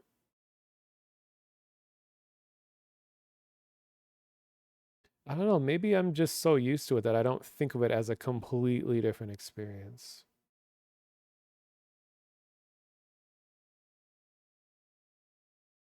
Um,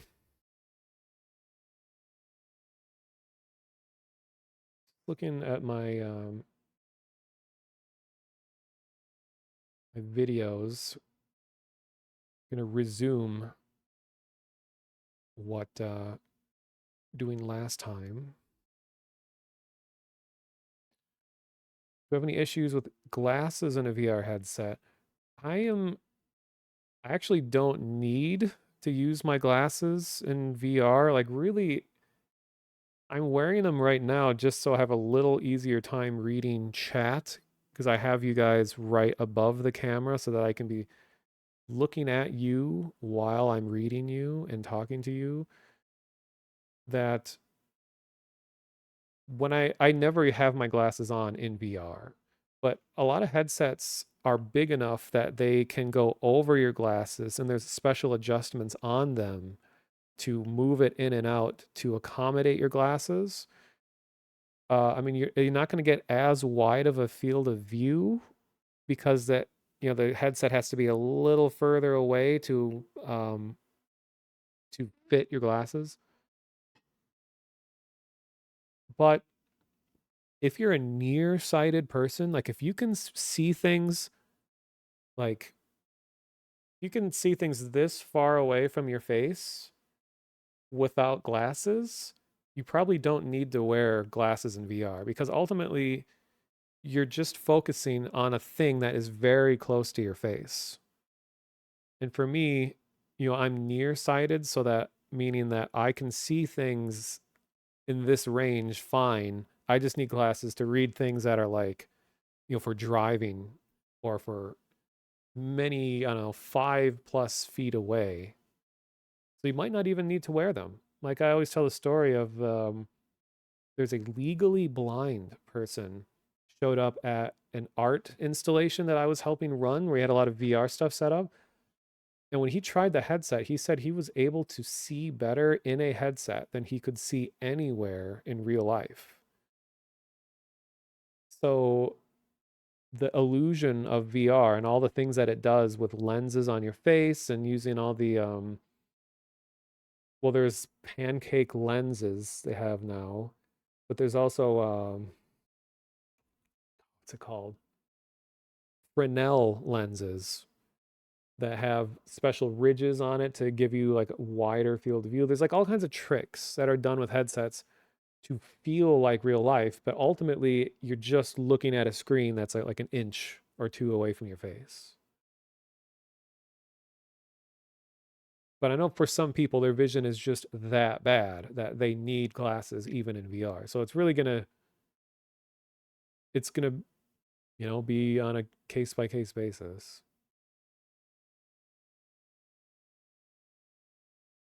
I forgot that the Rift S was a thing. I think that was right after the initial Oculus Rift.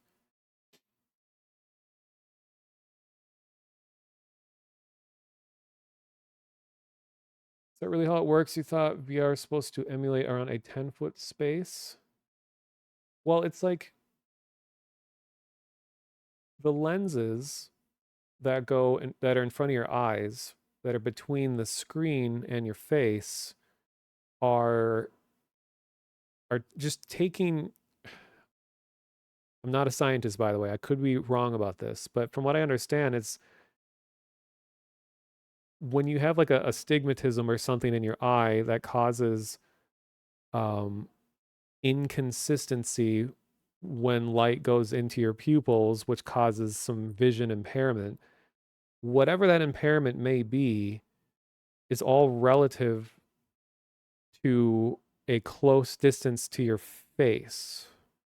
So it's like the source of the light going into your eyes is as if it's a few inches in front of you, even though it's using tricks, two different screens at the same time, one at a slightly different depth or at a, slightly, they're two screens, just like two eyes, two screens to fake illusion. It's not like light isn't actually bouncing from that far away and having to get into your eye. It's only actually projecting inches away from your face so that it doesn't have the same type of uh so bad at explaining it. Like it doesn't have the same type of effect on your eyesight as you would if you were to just look at a faraway thing in real life. Like a faraway thing in VR is treated differently by your eyes than a faraway thing in real life, from what I understand. Like, for example, when I don't, like in real life, I can't read a sign that is, I don't know, 50 feet away when I don't have my glasses on. But in VR, without my glasses, I can read a sign that is 50 feet away. So it's like, I don't know. That's just my anecdote.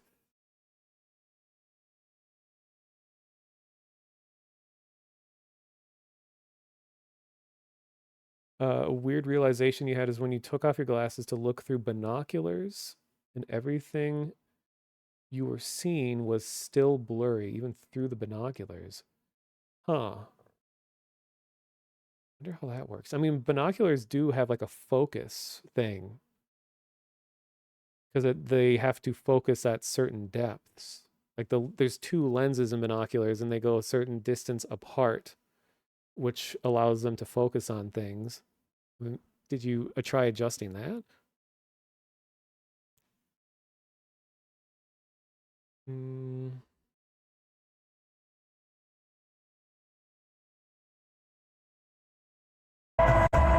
sorry.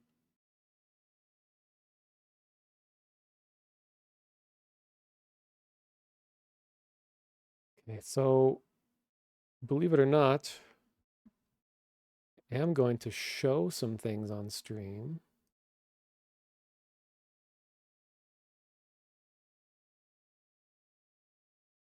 Hmm.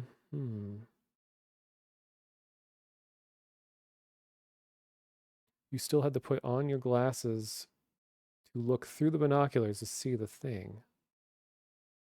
Interesting. Yeah, definitely not an expert on the subject, so I can't really say for sure why it would be that way. I'm guessing it's just because you're still at the mercy of real life physics of light in that case. So I don't think looking through binoculars, a simulated binocular in VR, would be the same way.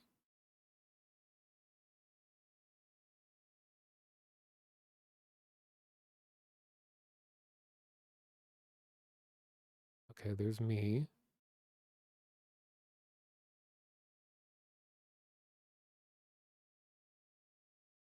Aha.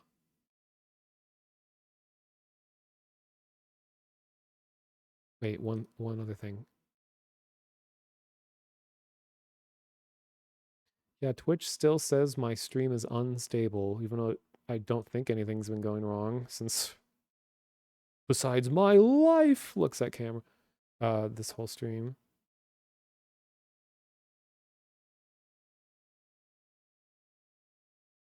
Okay.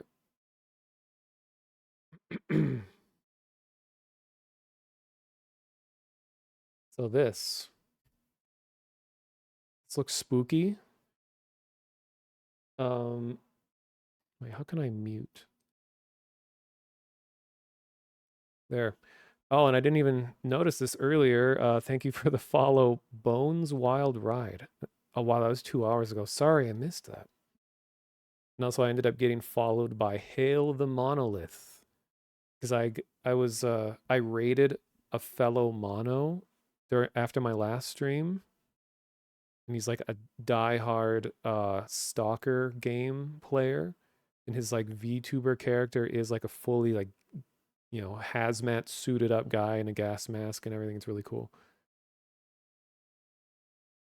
So this is an event that I went to 5 years ago.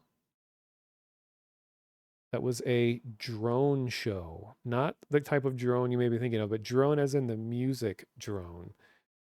And I love this kind of thing. And it was like a very strange experience because like the idea of drone music is that it tends to be more atmospheric. There's usually not much of like an overt melody. It's just about soundscapes and just sort of flowing sounds.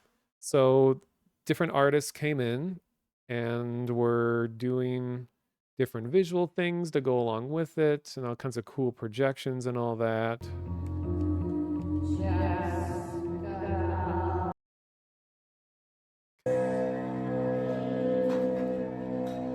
So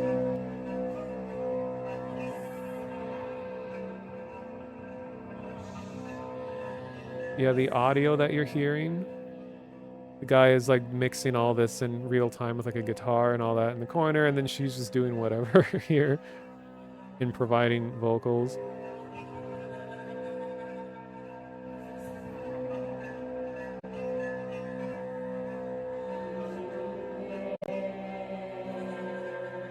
See, I like just weird art stuff. Like if I knew people locally and stuff, if there was things like this still going on, I would like invite them out to go to stuff like this all the time.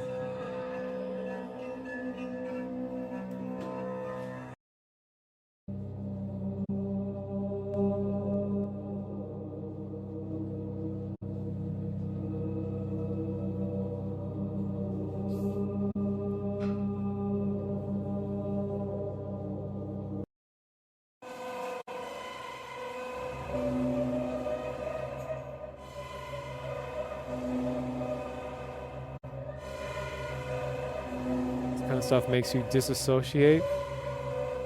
Yeah, I mean, I think that's kind of the intent of the artist. Like, throughout a lot of these performances, everyone was just sitting around, not really looking at anything in particular. But this was an older building that was all made of wood, and we're all just like feeling the vibrations.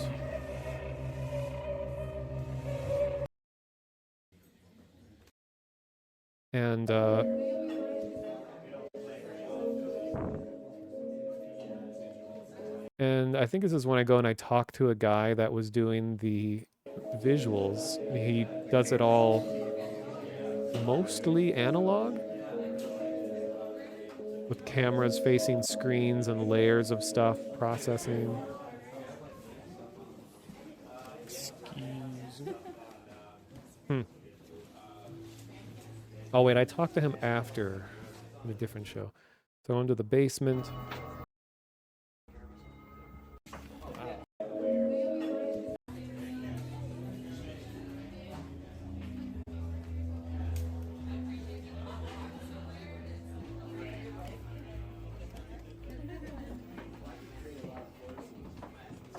Look at this setup.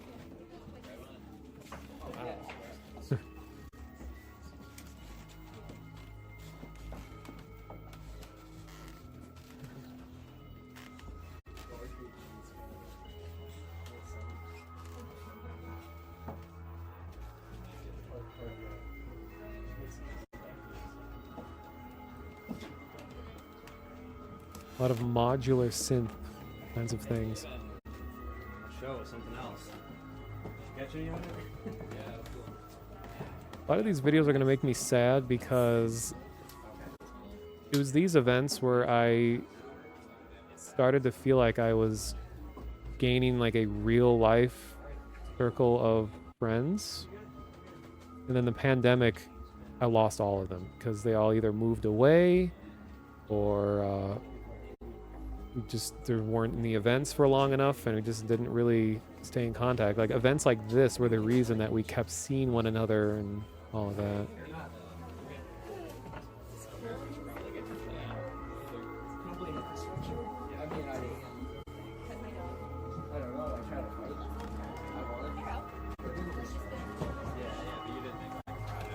Sorry. Crumbling infrastructure. I wish I could.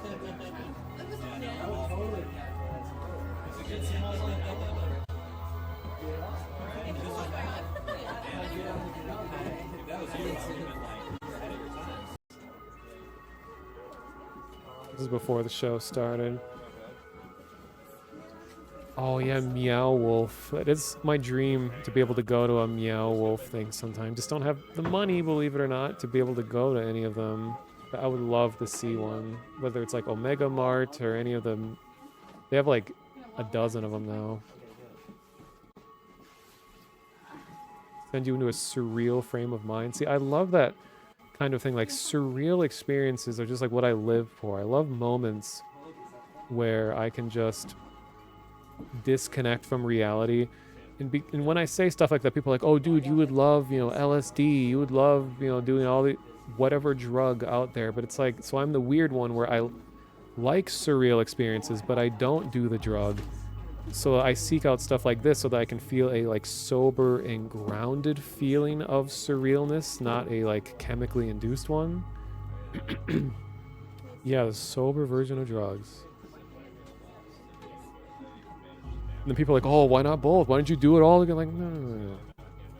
It's just a whole mindset and just life thing that I'll never understand or really personally see value in. I mean, it's one thing if you're treating, I don't know, anxiety or something like that, but to just do it for fun, it's like, I just don't want to fuck around with my brain. Like, it's such a fragile thing. Like, I like myself the way I am. I don't want to have to try to fool it into thinking other ways and seeing other things. Okay, let me go to actual show.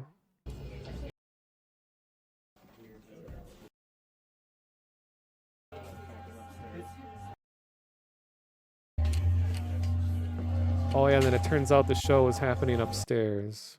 You're the same way, Eel. Yay, there's two of us.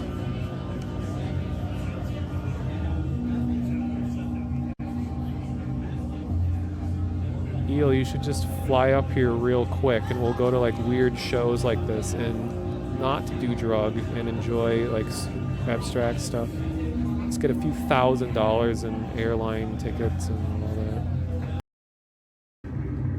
Okay.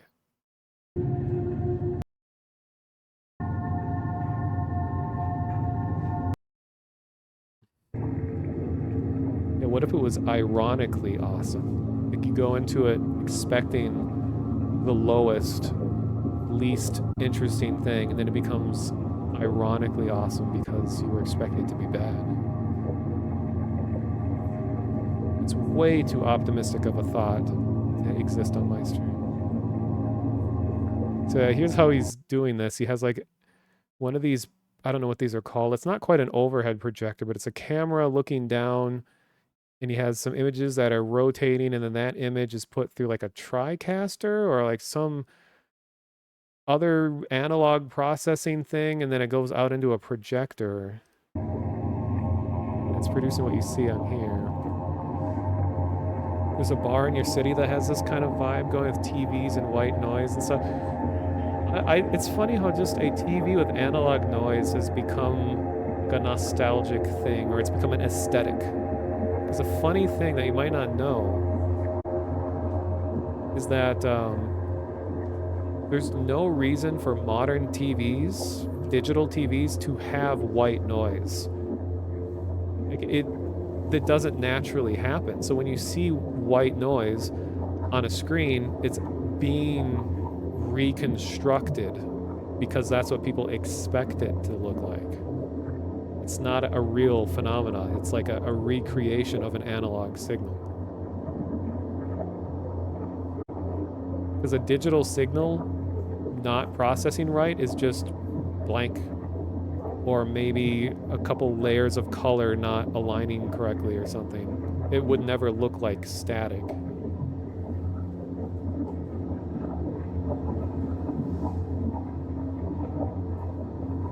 So it was cool just being in a room with all these people sitting around. People are mostly quiet, just like looking at visuals. Oh God. And then I change the white balance. And it messes everything up.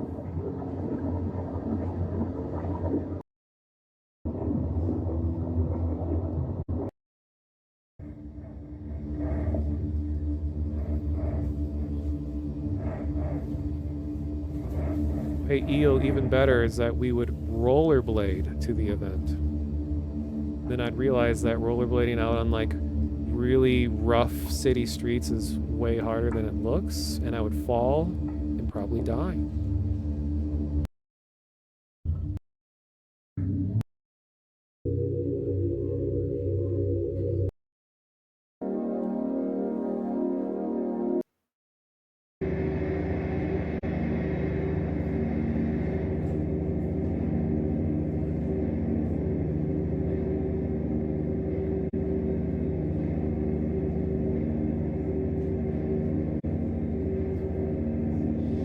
To fly with inline skates.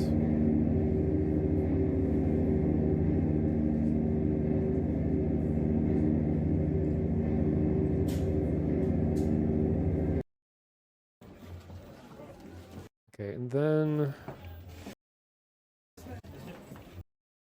most parts, so it makes it a little better for like closed-in spaces like this. It adds, you know, a few more degrees. Who's this guy talking? View. Yeah, someone that's watching right now is a, what is that? The conversation I'm having right now is I'm introducing, some of you may know someone, Great Sphinx. I'm introducing Sphinx to this guy I'm talking to in real life. And Sphinx was watching this stream and he was asking about like, how do you find meetups like this where people are doing all this in public? I don't know if he's a professional kind of analog synth DJ or not. I think he's performed, and he was able to identify all the equipment I was looking at, and he can hear me right now. It's from California. What name does he play? What is it? Yeah, his Twitch name is Great Sphinx. That's cool. Hey Sphinx, what's your DJ name? I think it's like something Sliz. He has a SoundCloud. Oh, Slaz Runner. But I really like his music. How well does that pick up audio upstairs or down here? I mean, down here might get more interesting. Yeah. When I was at Kitty Cat Club, I was like, when you were there doing all that, it was better. It was able to pick up audio better than my ears. Like when there was like overwhelming bass, it kind of trims the bass off of it so you can actually hear the larger spectrum. So it's not as, the bass isn't as low and like treble isn't as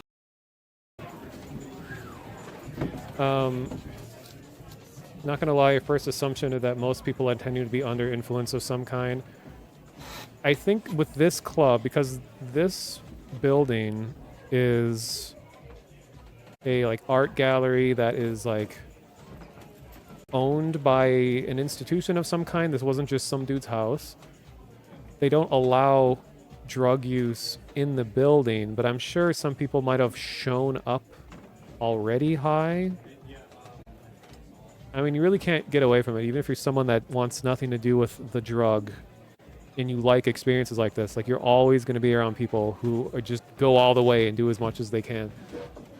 Which, I mean, as long as they're not harming anyone else, I think it's fine, even if I disagree with it. It's just like, hey, we're all here to just enjoy the music and the sights. So some days you feel generally like pre-2020 was an entirely separate reality. Yeah, I agree. That was big life-changing moment. I'm grateful that the disease itself never affected me, but it's just everything surrounding that. The shutdowns, the safety precautions, all of that is what changed my own life.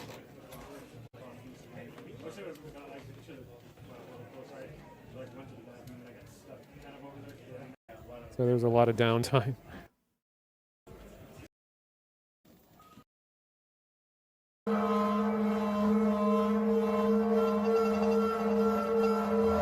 See how loud this is.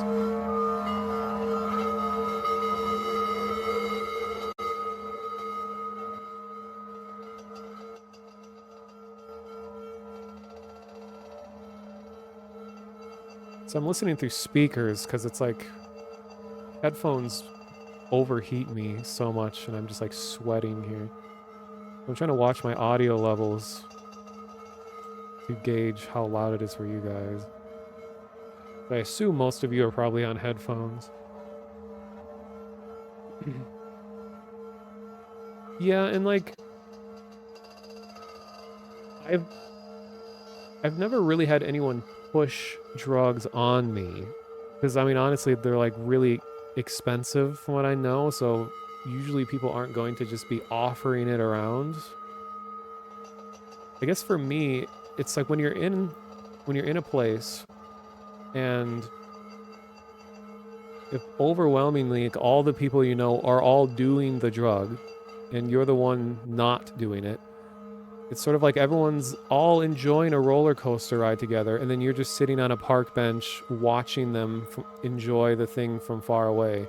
Of course, everyone's like, oh, it's totally cool if you don't want to. It's totally fine. Yeah. Like everyone's cool with the situation, but you're fundamentally not bonding over this common experience because they're all in like an altered state that you are not in, and so you're not a part of their bonding. You're just a separate person who's choosing not to. So you feel like you're being excluded even if they're not trying to intentionally exclude you. It's just because they're all doing a thing that you're not doing. And people might feel different ways. I'm sure there's other people like me who don't do any drugs, who are totally fine being around crowds of people who are all doing the drug, and they're okay with that. But just for me personally, I just feel like, why am I even here?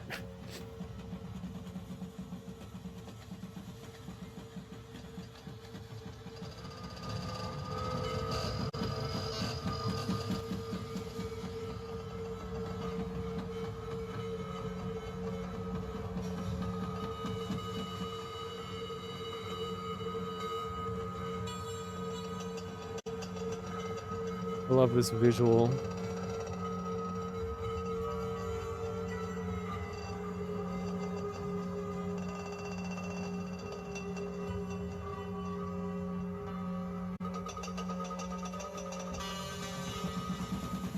So this is also a very experimental show. So you're gonna get a lot of like harsh noises and just sort of intense sounds.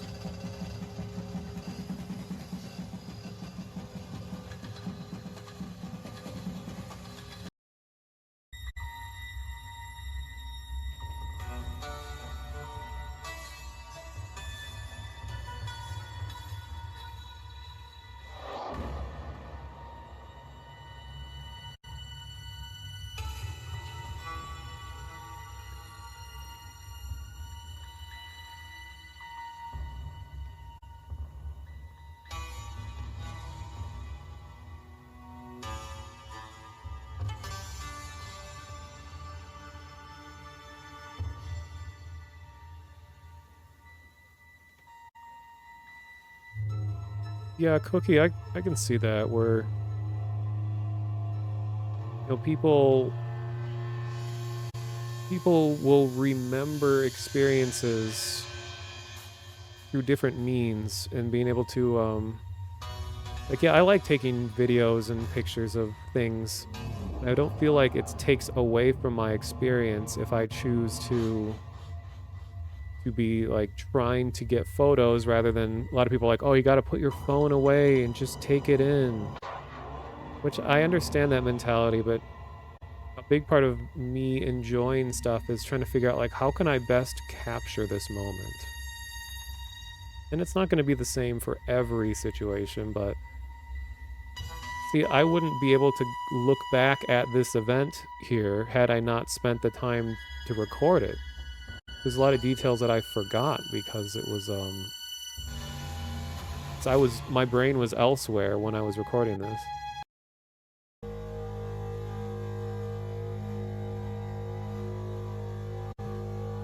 Oh yeah, like I was saying, this whole building was it was old and made of wood, and everything was just like vibrating constantly. Everywhere you would sit, like your whole body just felt like rubbery. Like I remember at the end of the stream, when I go outside and I walk onto the street, like my bones just felt like rubber because I was so used to feeling the vibrations going through them like the whole afternoon or night.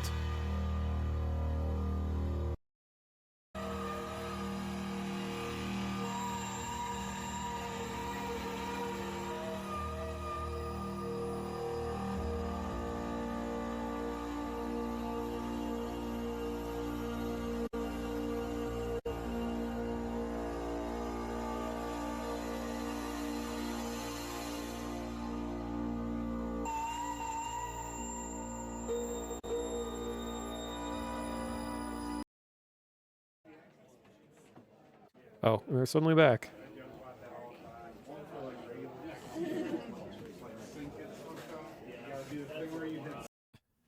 I remember the last time I watched this video, there was a weird moment where there was a person in view, not right now, but someone that walks by my camera who I wouldn't meet at a different event for like years later, and I had no idea we were at the same event at the same time.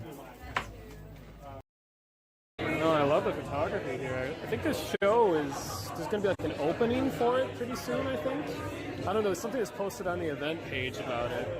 But yeah.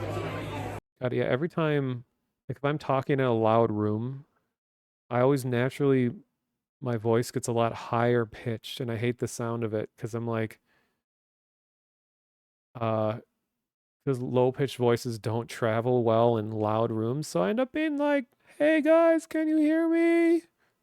Because it's way louder in this room than it sounds on video.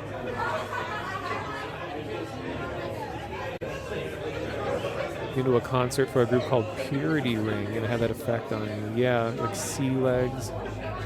I think this is where I talk to this guy. Ah! God, jump scare.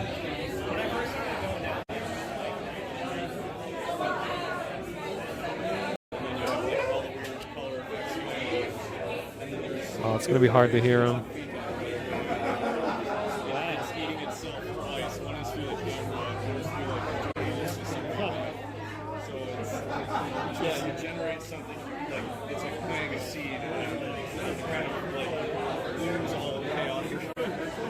What are you going to do this time here?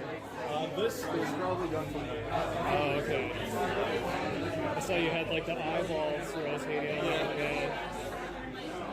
So is that the CRT over here? Is that like what's going to be up there, or is this yet? Okay, that's the main. Is it your monitor? Yeah. Okay.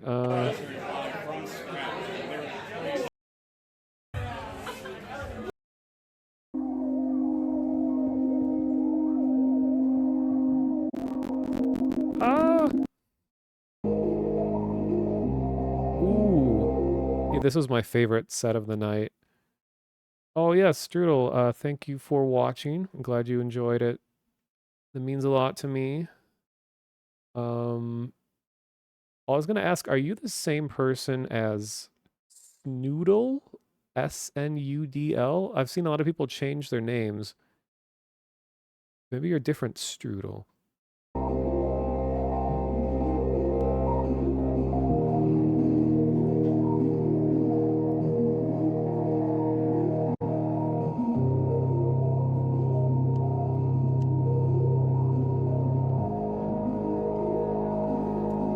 standing in the worst spot, but they eventually sit down.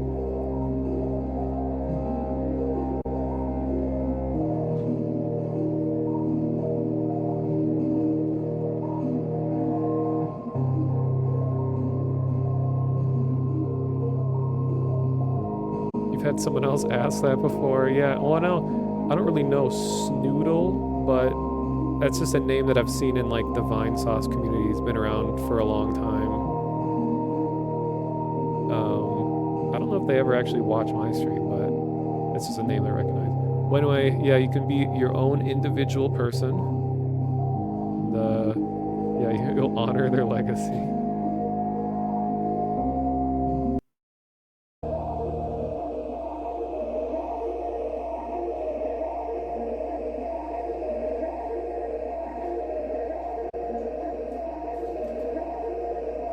I just like seeing everyone in like a trance state while this is happening.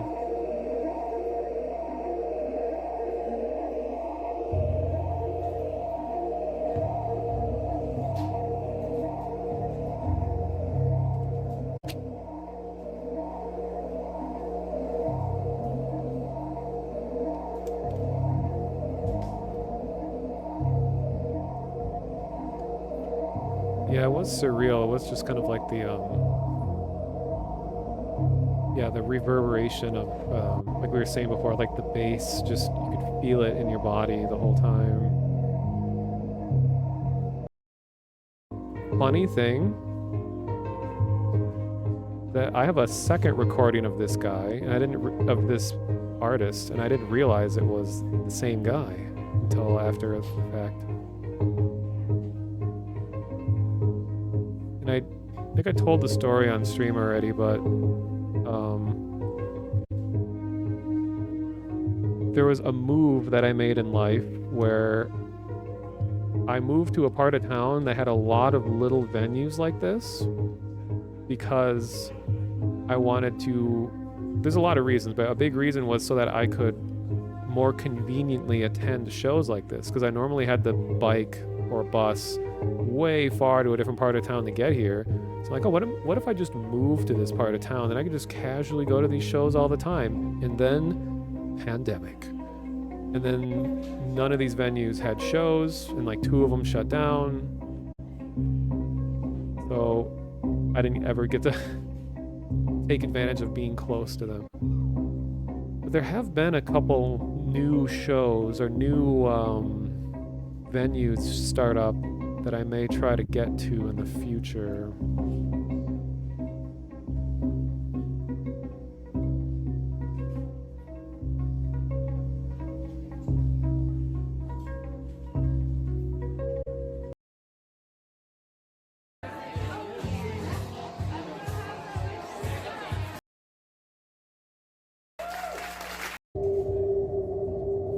And I like how they like, how do you really end a drone? Which, like, a drone is kind of fundamentally a thing that can just keep going forever. So then he's like, so here's how he ends it.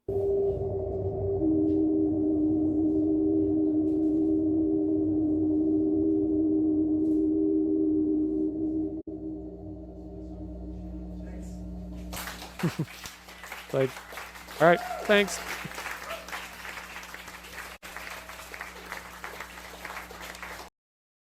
Are you just gonna take that cup?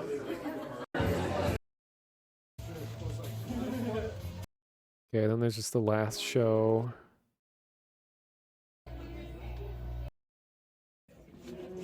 Which, my footage of this show, the crusty stream footage of this next one that I'm about to play, apparently is the only evidence that this show ever happened. And this artist contacted me and said, like, hey, would you be cool if I used a clip from your video in my portfolio? So apparently this crusty ass video that you see here is like in this artist portfolio now. Which, like, oh, I'm really glad that I was able to help someone. I like helping people. God, I get jump scared by tuber thumbnails.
Well, at least Rusty Visuals kind of fits the aesthetic of the sound.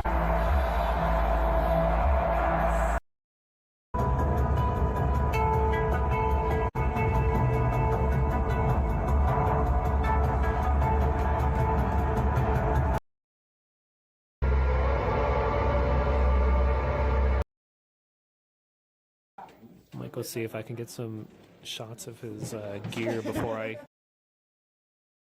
wasn't able to get a hold of someone that knew the Wi-Fi information. I wouldn't have been able to stream this.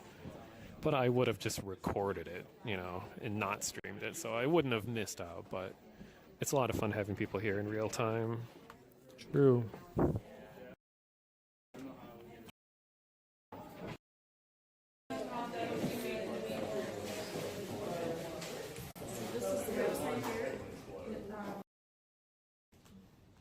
Whoa.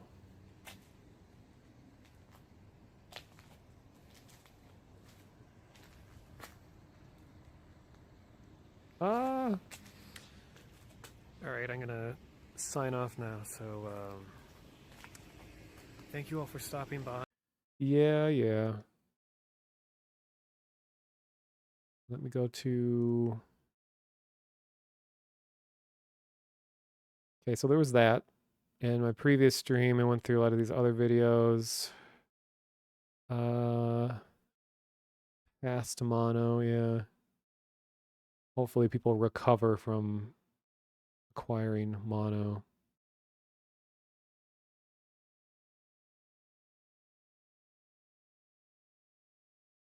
Oh no, YouTube.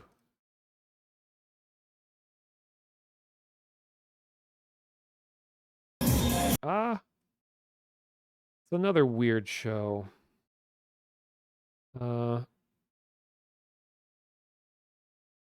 I'm checking a thing.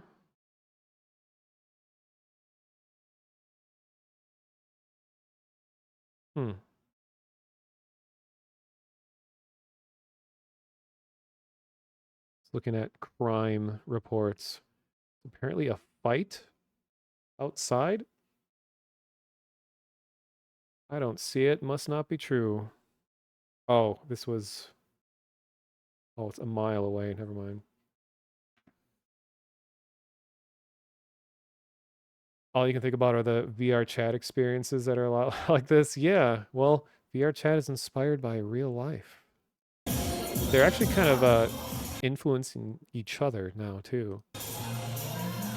This is a different show entirely. This is kind of a collection of just weird art stuff.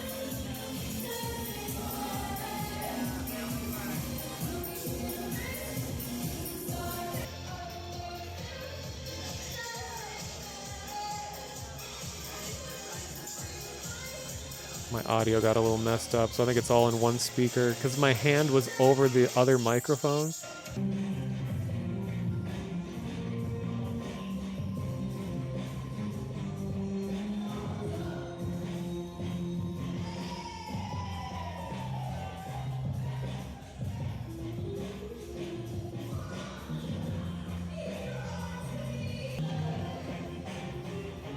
Lots of bitrate destruction.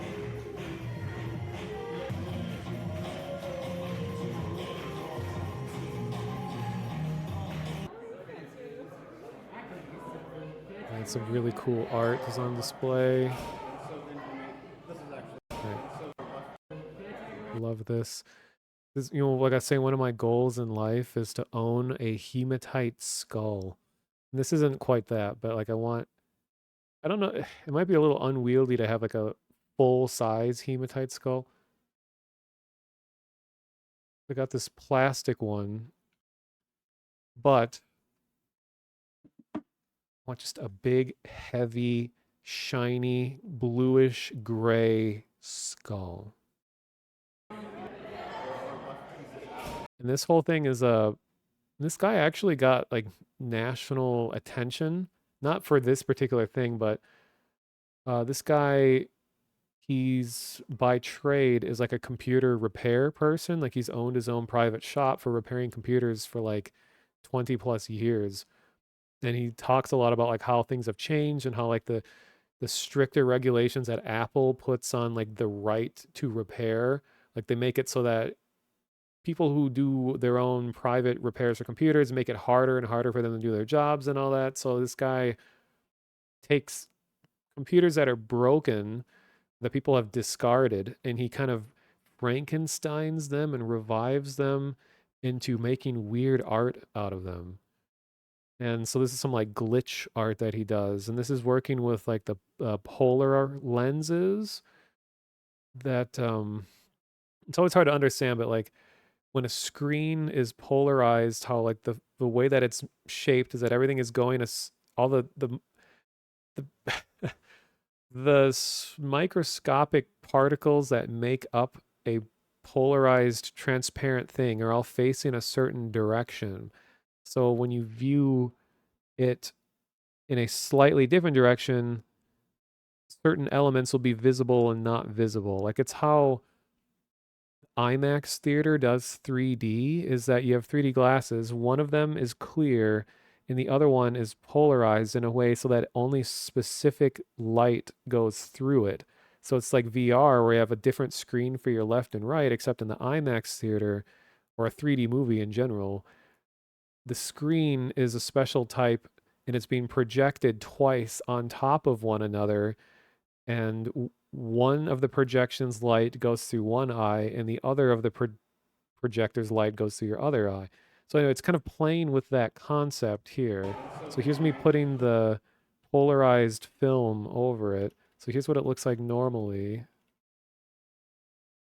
And then you can see as this passes over it, it reveals different parts of the screen.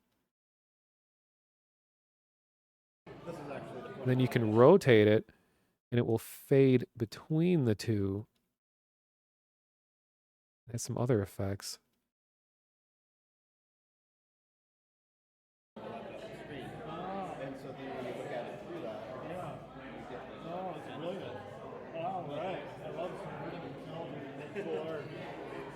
Whoa. And before I just used whiteboards, but these are actually functional screens, so like it is, I live it up. But if I can put other people's stuff on there. And then you had some parts that were, sticking out. What's really weird is like when you hold the film up to your eye and then you just look around the room and you rotate it here. Now like any polarized screens in the whole room change just for you because your little lens is filtering light in a specific way that allows certain stuff to get through and certain stuff to not get through.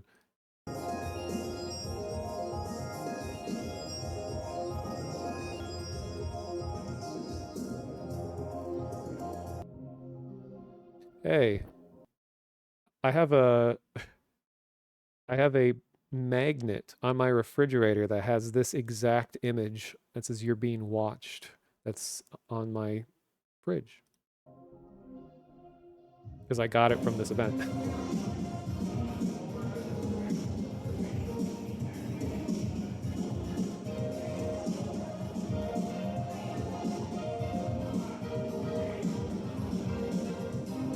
Man, I just love little events like this. Like, we're all here because it's just like some cool, weird sights and sounds.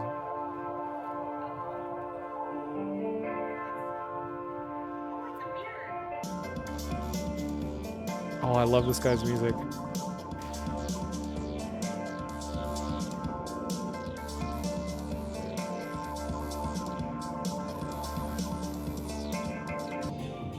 Of course, I didn't get a lot of recordings of it, but I remember enjoying his set.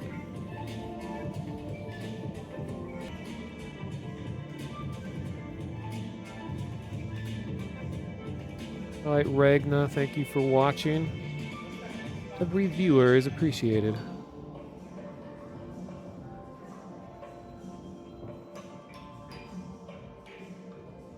This is the Kinect from the Xbox doing stuff.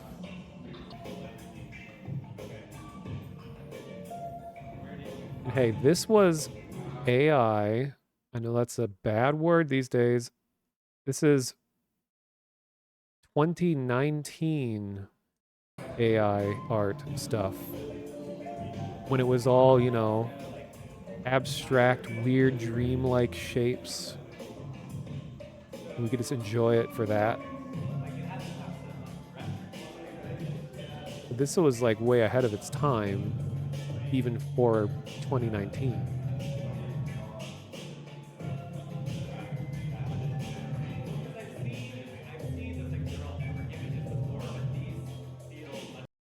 Oh, suddenly over. Yeah, because it's like some of my favorite parts of the AI stuff was how it was able, well, it still can, but how it produces stuff that is just so completely unlike what I've seen a person make. And I like it when it was just doing its own thing, creating its own aesthetic. Just like it was like the closest depictions of like a dream. Like the name Deep Dream for some of the early forms of AI image generation and stuff. That was like some of my favorite stuff. Because it was literally like, this is what dreams look like. Just amorphous shapes that you can't quite describe, and that it would be hard for a person. Oh my god, I hate the thumbnail jump scare at the end like that, but hard for a person to just manually draw something like some of this.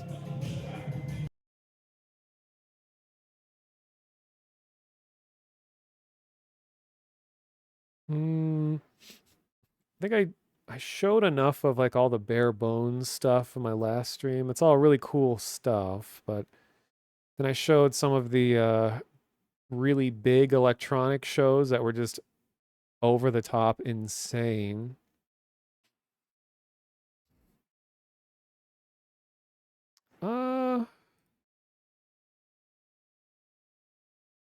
Another thing.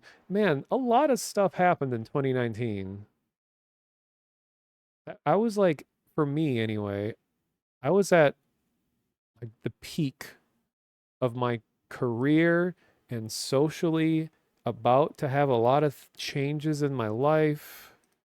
Like 19 was such a big, important year. 2019.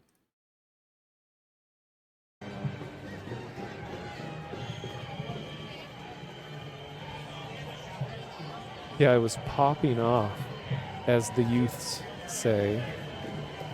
This is a May Day parade, which doesn't really happen anymore, believe it or not, because of a certain year, but some people have kind of been trying to revive it. Very good observation, Kaiser man. This is the a parade that happens on May Day each year to just celebrate the earth and life. And people get together and they make goofy costumes, they do goofy dances, and they kind of have like a story being told. And a lot of organizations get involved, and it's just very lighthearted for the most part. Some of them are a little more like politically inclined than others. Like there's almost always like, here comes the politician, and they're depicted as like a monster, and they're trying to destroy the monsters. So there's always some kind of narrative, but in general, it's supposed to be lighthearted. I had not noticed this before. This person's carrying around a sign that says dating advice, and then on the back it says bad advice. So I guess they just switch between the two, and you never know which one it might be. Found the advice that I need. Oh, I guess I noticed it at the time.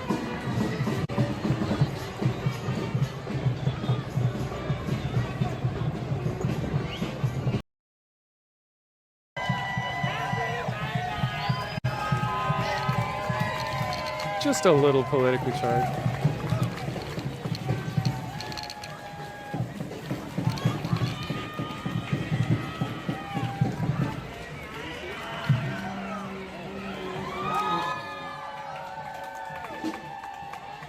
Whoa, roller skaters.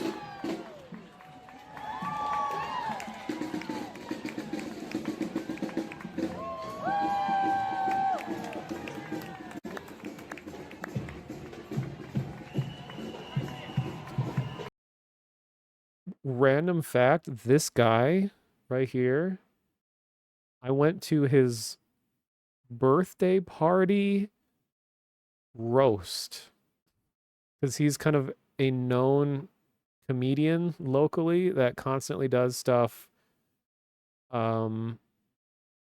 self-deprecating kinds of humor. So for his birthday, he has friends of his just go up and say mean things about him, and that's how he celebrates his birthday. I haven't seen him in a long time. He doesn't really know me. He's just very a personality locally.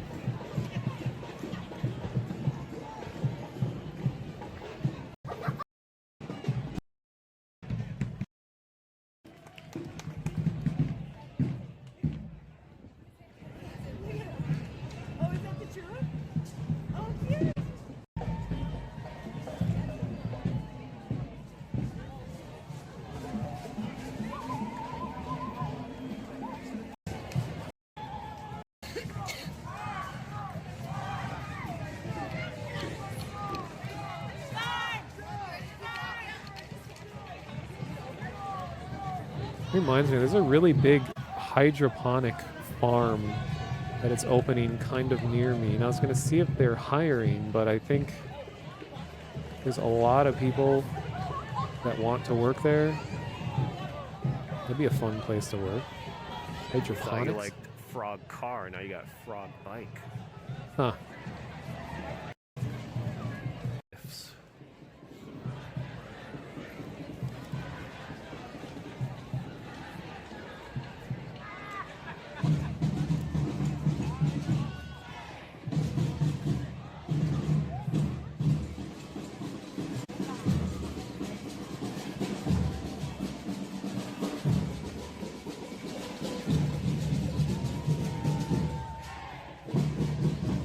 I don't know how people do the stilt walking. It's so terrifying. Especially when you're on, like, you know, the concrete of the road, the asphalt.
Remember when people used to celebrate being together, laughing together before times?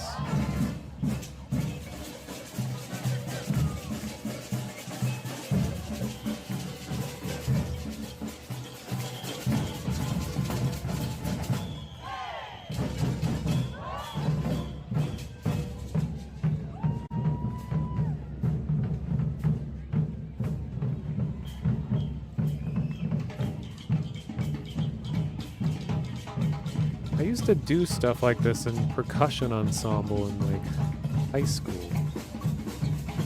Do like little like samba groups.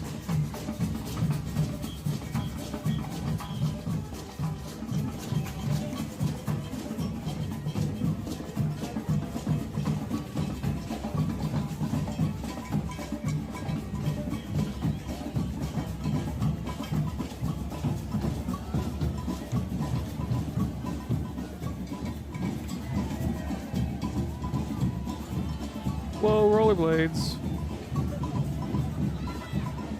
This was many years before I started getting into it too. I wasn't really keeping an eye out for others doing it as much as I do now.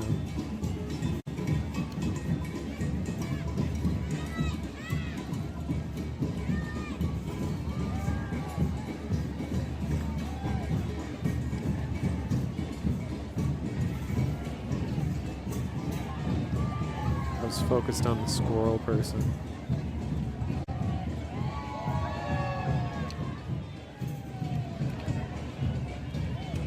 Just like how like each group is sort of like their own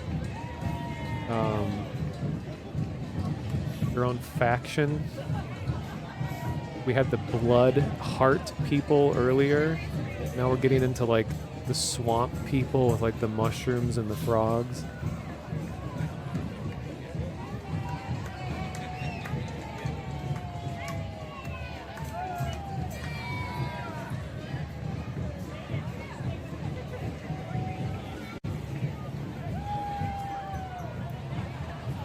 Big dragonfly.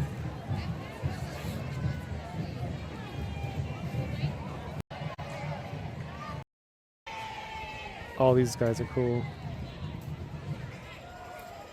It's the corn goddess.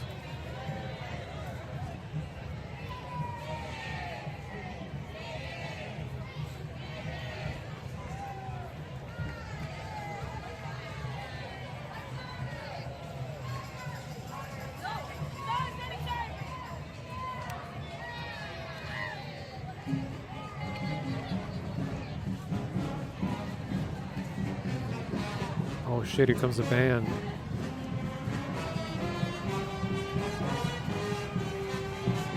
Whoa, look at this tree costume. I forgot about this.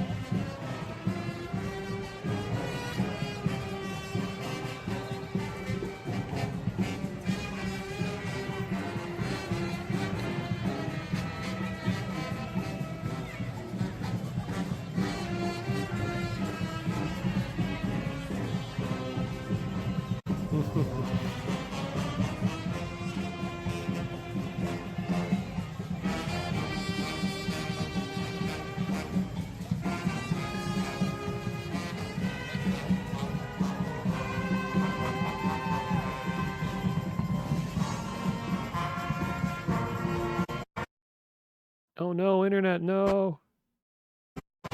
That was streaming this. So when data got in the way.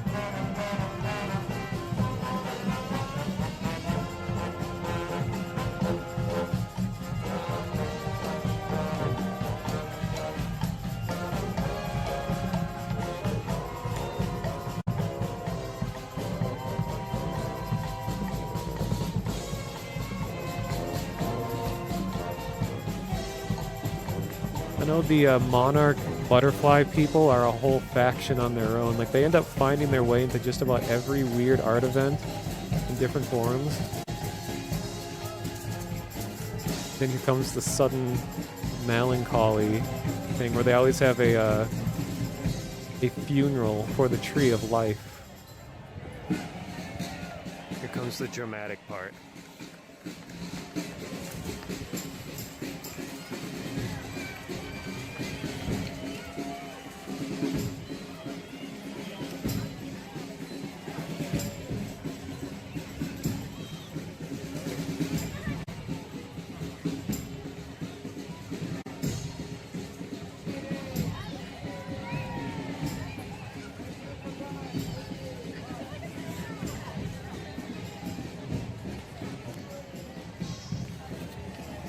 You love videos of city walks reminds me of the one in Japan with a cat parade, or everyone's dressed like a cat playing little instruments. Yeah, I love that kind of thing. There's actually a group in VR chat that gets around as little cat avatars with instruments, and they run around in a big line and they jump between public worlds. That must be inspired by the thing you're talking about.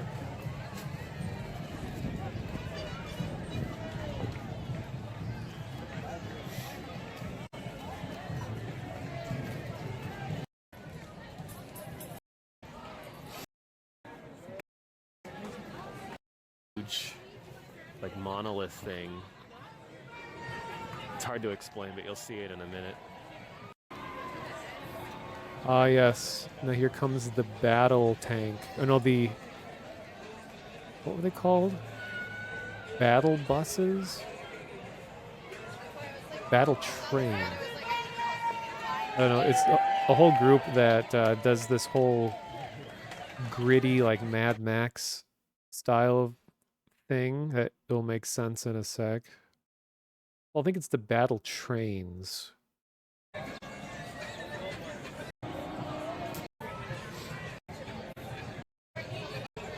This is a huge gap. Into a pretty. It says. So first of all, they have a grill on top of a bunch of bikes. It's very cheap, but it's pretty effective. So. Yeah, how much does that cost? Oh yeah, someone wondering about my setup, which is just a phone on a tripod. It's just like, dude, it came with a whole kit of like a wide angle and a macro and this. It was just like $50 or something like that. cheap. Yeah, It's decent quality and focus. it's better than nothing kind of thing Yeah. because phones don't have an optical zoom normally, Yeah. so it's good to have some kind of physical thing. But yeah, I've heard you can get kits to mount these on any spotting scope, and that works. Yeah. well, but yeah, you can use spotting like, scopes probably cost a lot more. oh yeah, you get a much wider like view with like the big professional ones and stuff like that because the lenses are physically larger, so it's pretty narrow. But it's better than having the like digital zoom and get a big pixelated image. So Yeah. yeah, I recommend it. You have a remote trigger, you can do it. There are ones you can get. I don't have one though. I'm just videotaping. ears. Yeah, I always have it just here on a tripod. Okay.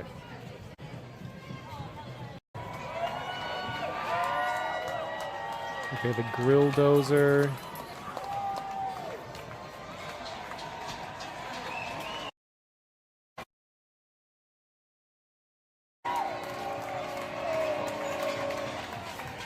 Well, all these people are pulling the train.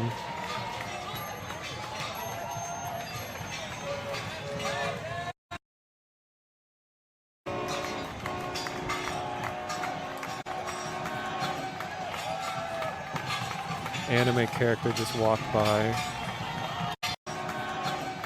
Look at this. Actual anime character in real life.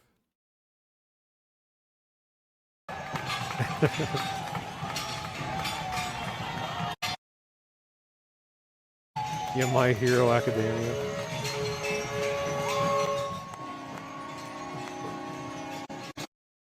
Oh god, internet, please. Because they got a skate park going on. Oh, why did it have to cut out so much and they have a whole Ferris wheel?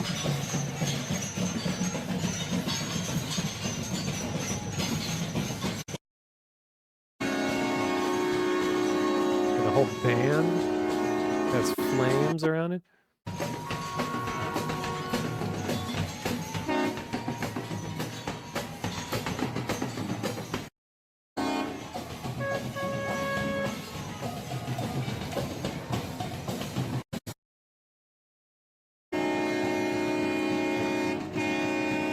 Free tacos cart.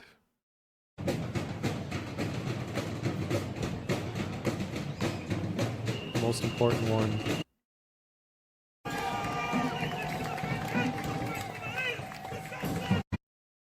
God, I wish this didn't get so laggy when I was out there.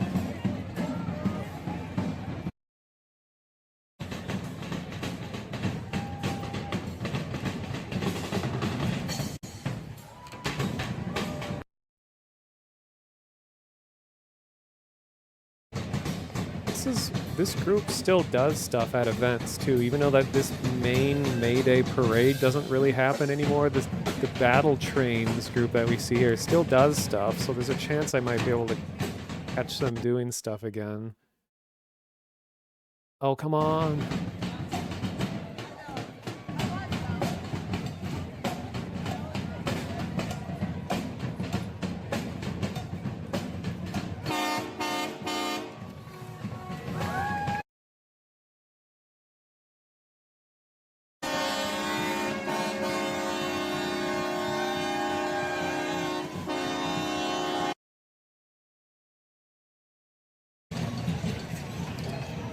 Hard to believe that this whole thing is being pulled by like 14 people, all have with harnesses on, like walking down in unison. Don't think there's any actual motor vehicle. I mean, actually, maybe, I don't know, because it seems like this whole setup would weigh like many tons. Especially when it's full of people. So I don't think there's any feasible way they could just be moving with those people. I don't know. Maybe it's a balance between the two. They kind of accidentally just focus right on someone's face.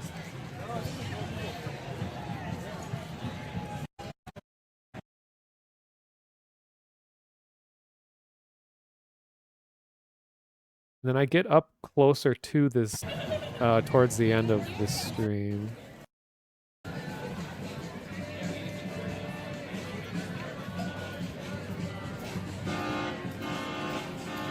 Oh, and then here's the freedom of speech section of the parade, where you could just have a you could just whatever you want to say can be said. So we get a lot of like religious groups, and then you have like anti-religious groups just going one after another.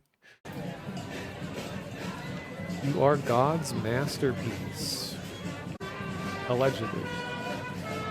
Now this is the freedom of speech section, so the views expressed by all of these things are just independent of the main event.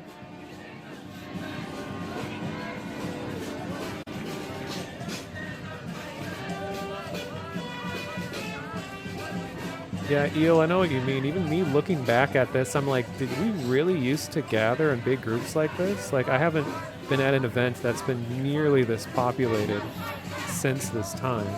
I have gone out to events. Like just last year I went to a big outdoor like biking and skating event. Mostly biking oriented. There was a lot of people there, but not nearly this many.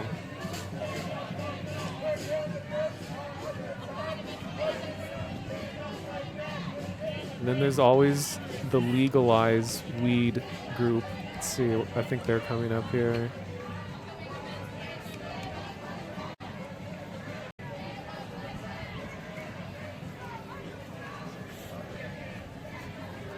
I tried to get the banners from all of these in view just to see the variety of views. Veterans for Peace. Even at local parades, you don't see crowds this big. Yeah, I mean, this is like the busiest city in my state here, in one of the busier neighborhoods.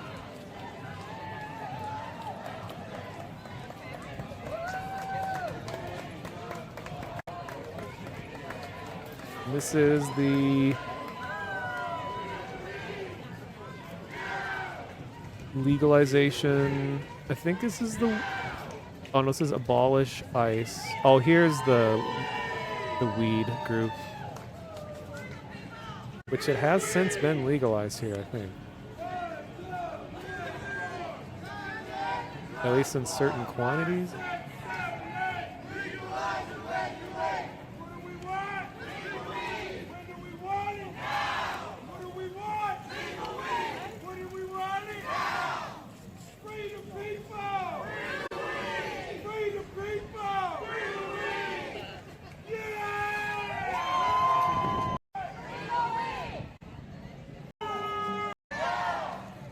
My neighbor's still, like,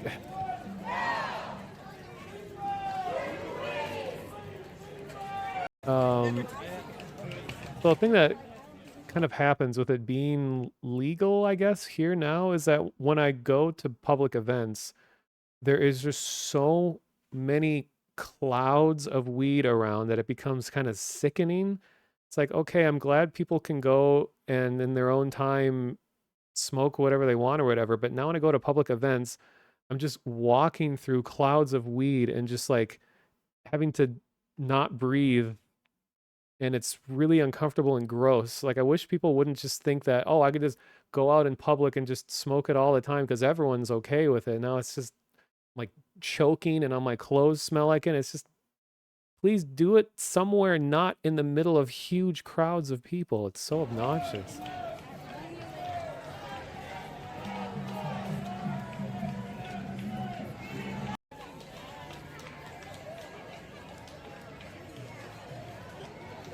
End of the parade. So now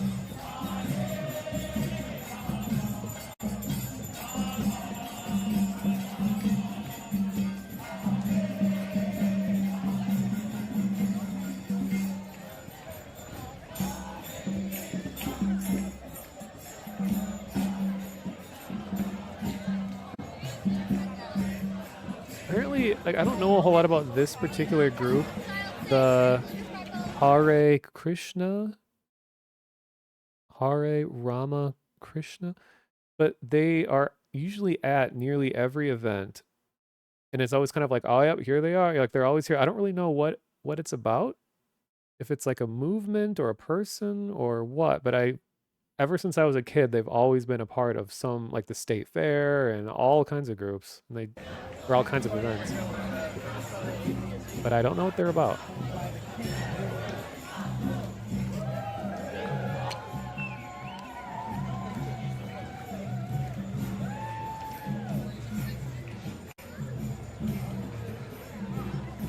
Well, I've heard it's more than just Indian culture. It's like a specific group within Indian culture. Like even like other Indian people aren't always in support of what their thing is. I don't know. It's more than just a general cultural thing from what I understand.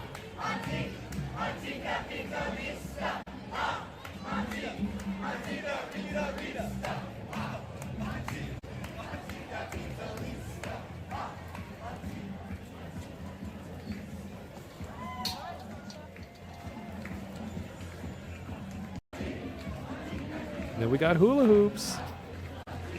Following the, like abortion group. And now we got hula hoops. Slight change in tone.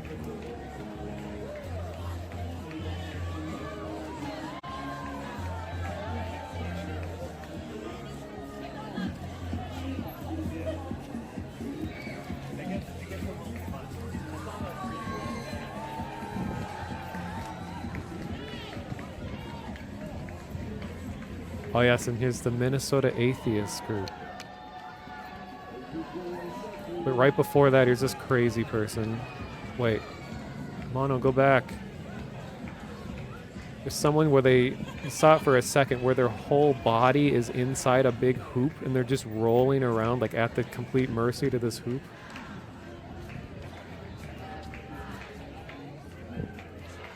Let me see if I can catch a few seconds of them real quick.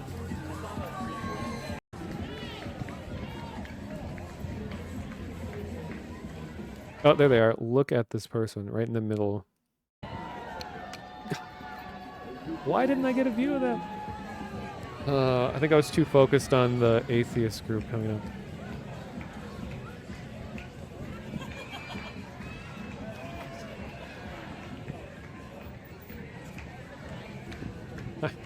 I was one of the founders of my college's atheist club.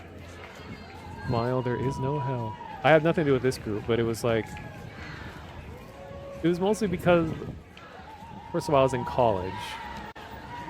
But we ended up turning it into the Humanist Society.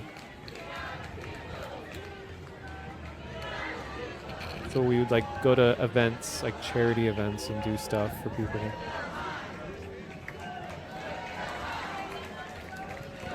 You know, different political candidates.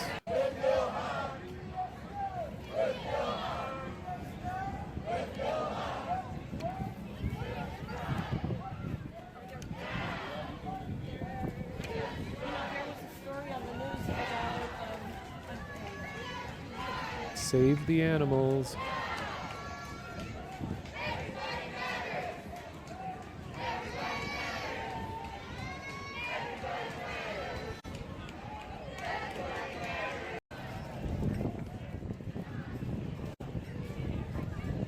I like this high effort cow.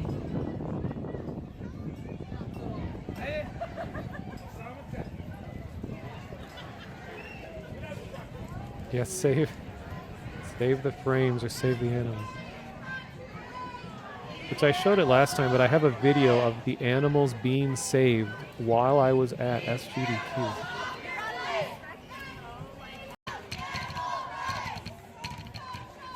Tripods being clicky. Here, or yeah, they're actually pretty cheap and they're really effective. While someone else Like, wondering phones about my normally setup. don't have a zoom of any kind, so even like the slightest difference, I think makes a big difference. At least So- people, Gets a pretty good quality picture that way.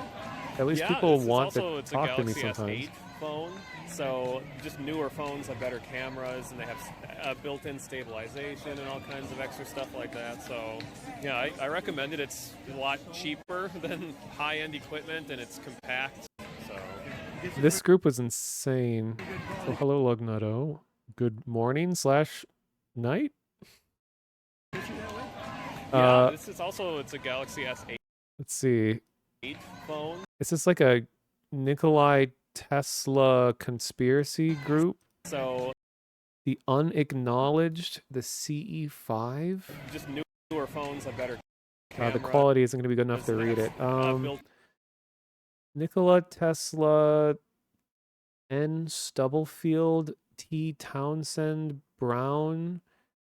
Something we already possessed the something technologies of the world. Time to end illegal something and suppression. We're not alone. We never were. built-in stabilization. I think I might go and find this group later. Also, wow, this guy very photogenic. And all kinds of extra stuff like that. So yeah, I recommend it. It's a lot cheaper than high-end equipment and it's compact. Yeah, I know there is some kind of like conspiracy groups out there, which I mean, there might be some truth to it about like how big energy companies are intentionally like stifling the progress of generating energy and has been for a very long time because like it's more profitable for us to have a flawed system that's like dependent on oil and I don't know, there's like a whole thing. Go in your bag and all that. Later, yeah. Yeah. Just gotta not run out of battery. You're fine. Oh, you have a external battery hitched up. Yeah, so it'll last for 10 hours if I went that long, but before I have to recharge the whole battery. Other than the phone, how much does that set you back? Let's see. Well, the battery's like, yeah, the battery's like $70 or so, and then the lens, it came with several different, like a wide angle and macro lens and stuff. That was like $50. But it's not as good quality. Yeah, exactly. Yeah.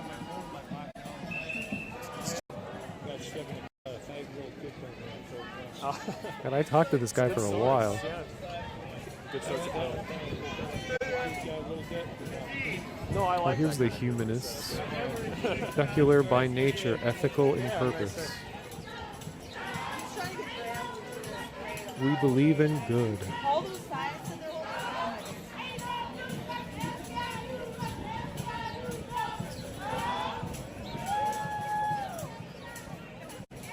Who doesn't want free? You've had many people scream at you at work because you wouldn't work for free. Yeah. I don't remember what this group's about. Together we rise?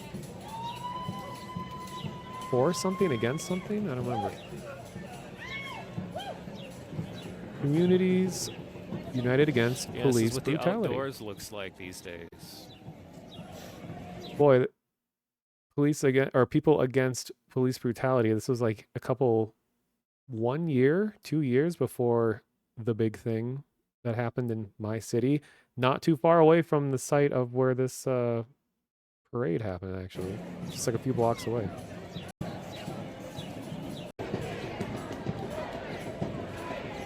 Oh, this was the Ooh, circuit. Here comes the circuit benders. Yes, thank you, Mom.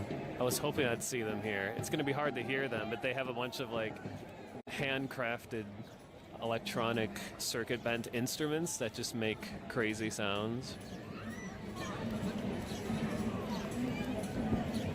Didn't have as big of a turnout this year because normally, I think the year before, there was like 20 of them together and it was really cool. This looks like it's just a couple people this time.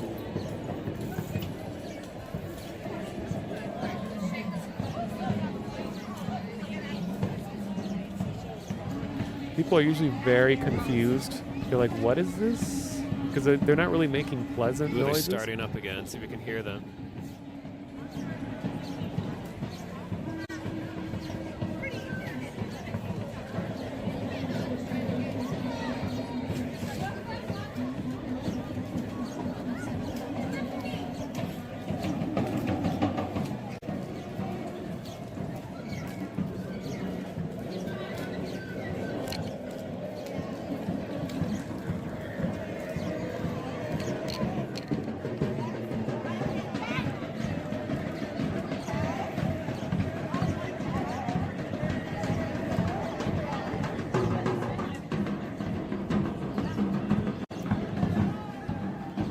You can't really hear what they're doing.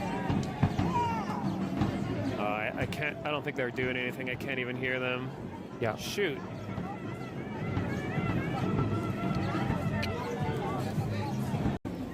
Well, like circuit bending is when you take like a children's toy or some kind of device that normally produces sound, and then you like reroute the circuits to go in different ways, and you attach potentiometers and other little devices to it, and you just make crazy, just wacky noises out of it. Like it's usually people will take like a speak and spell, and they'll have like manual control over like kind of the weird warping noises and stuff you can make the voice change into. Yeah, it's when you gongo. All right, Cookie. Have a good night. Oh, I just missed 3:33 a.m. for me. That was like a minute ago. I'm probably still going to be going for a while. I've only been streaming like 3.5 hours. Like story-driven elements of the parade all together in one big thing.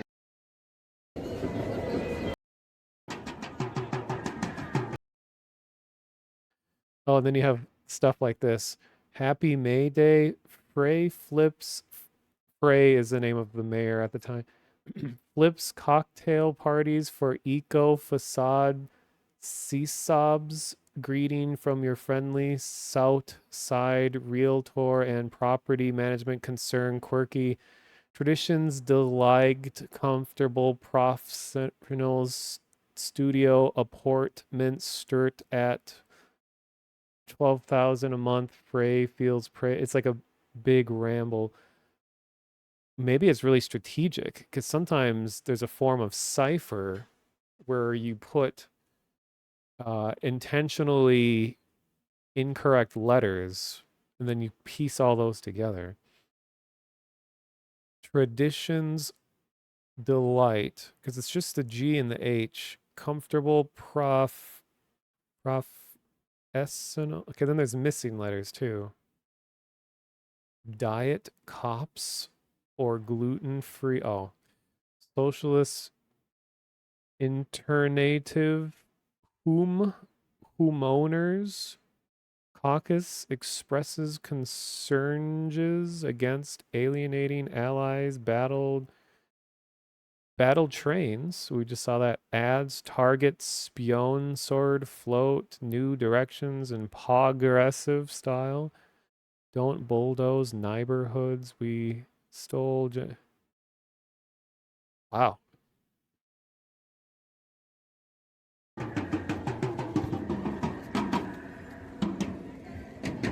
Yeah, progress.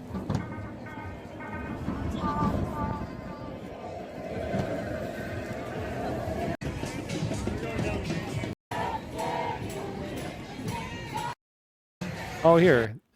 I did come back and get a view of this one. Nikola Tesla all created free wireless energy by 1914. Gravity control was mastered by 1954. Conversion of water fuel, known as brown gas, has been possible since 1974. Humans already possess a myriad of advanced technologies that would obsolete oil, coal, hydro, and nuclear fuels, end and reverse environmental damage, cure disease and poverty, enlighten every citizen of Earth. It's time to end illegal secrecy and suppression. All right. They have a website too. What was it?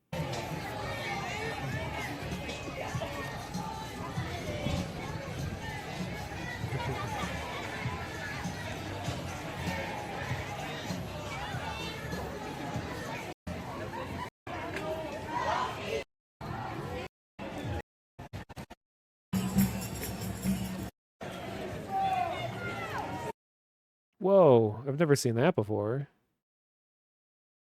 Is that the old disc IRL disconnect image? Huh.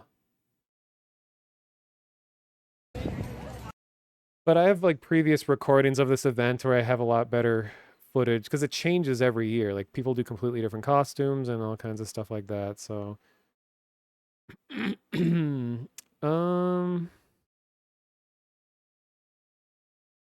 figure out what's worth talking about. Yeah,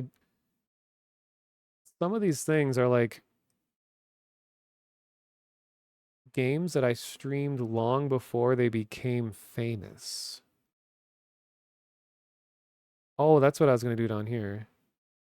So 5 years ago, I streamed I'm on observation duty. Wait, I dated a pug first. Would you like to hear a joke? Joke? Haha, good one. Oh, you didn't tell it yet. Damn. Okay.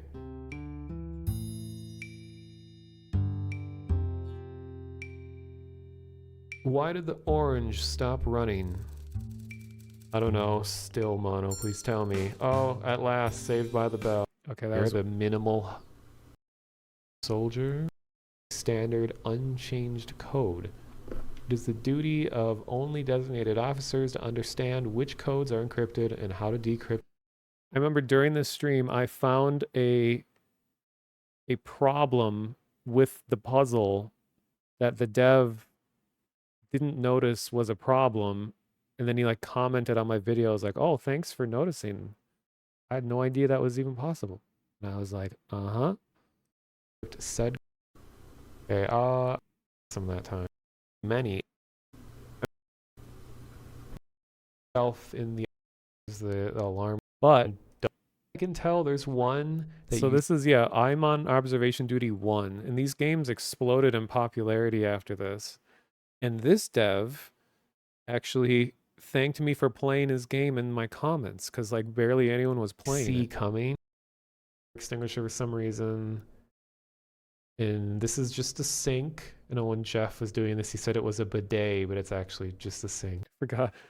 Videobum streamed this game also back when it was new. Table. It's a fun game.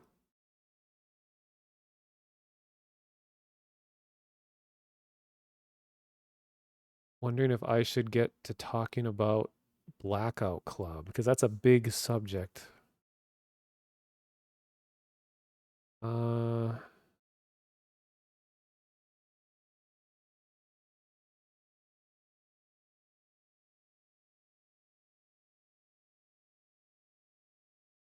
Yeah, I might as well.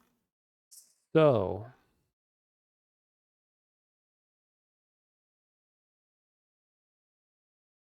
says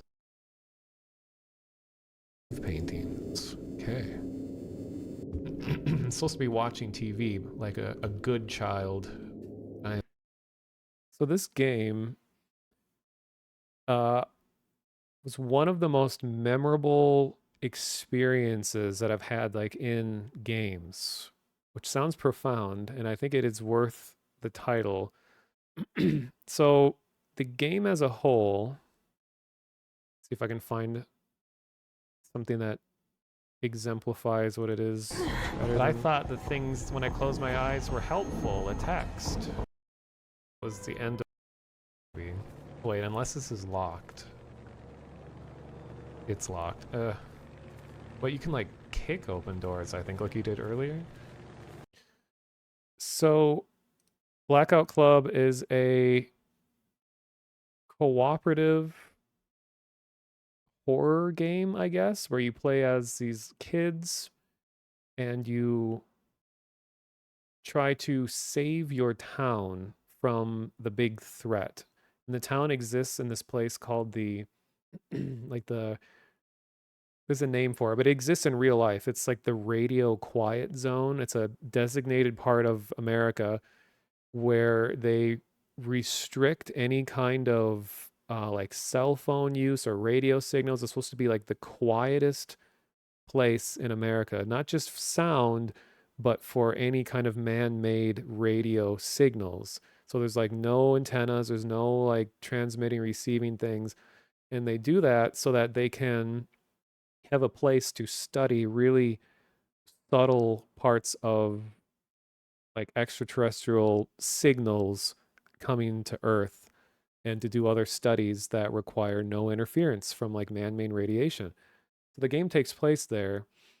So you're in this little town, and these deities called voices have seemingly come from the stars, and they influence all of the people of the town in different ways, like all the NPCs of the town. And everyone in their sleep gets out of bed and they're building this massive underground structure. Like, I haven't played this game in so long, I'm not going to remember a lot of the details. This giant underground structure, and they create this instrument called like the harp, where there's these big cables that connect to the ground, and all these people play this big harp instrument, and it sends like encoded vibrations of signals all throughout the town, and it keeps everyone unified and thinking as one collective. And the big antagonist of the game is a voice or like a god called Speak as One. And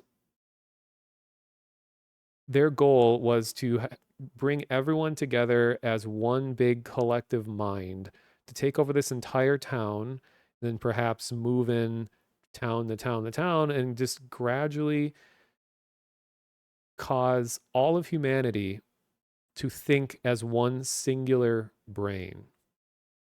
Now, the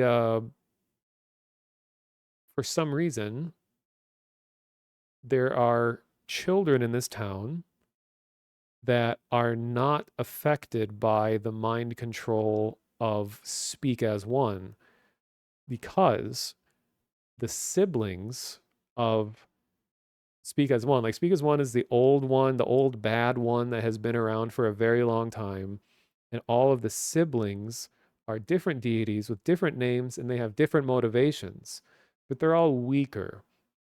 So they're trying to subvert the goals and the message of their parents by grabbing individual people and pushing them along for their own motives and to try to push their own way of how they think humanity should be manipulated.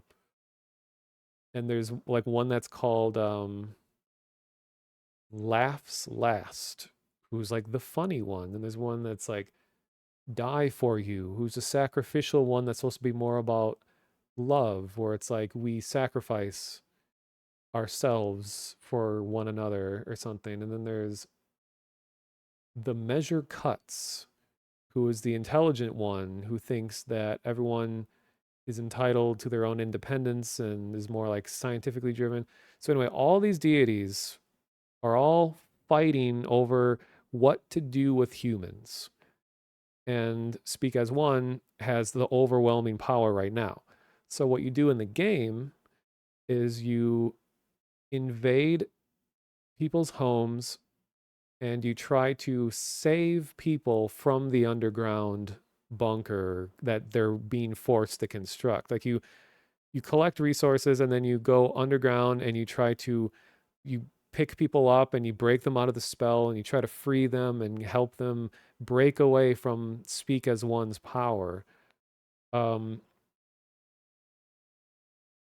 it's kind of like a round based thing where like you just have, it's kind of like Left 4 Dead in a way, where you have like one round where you try to get from this point to this one and you get extra points for doing this and that, and then you get to the exit and then your points are round up depending on how well you did during that mission.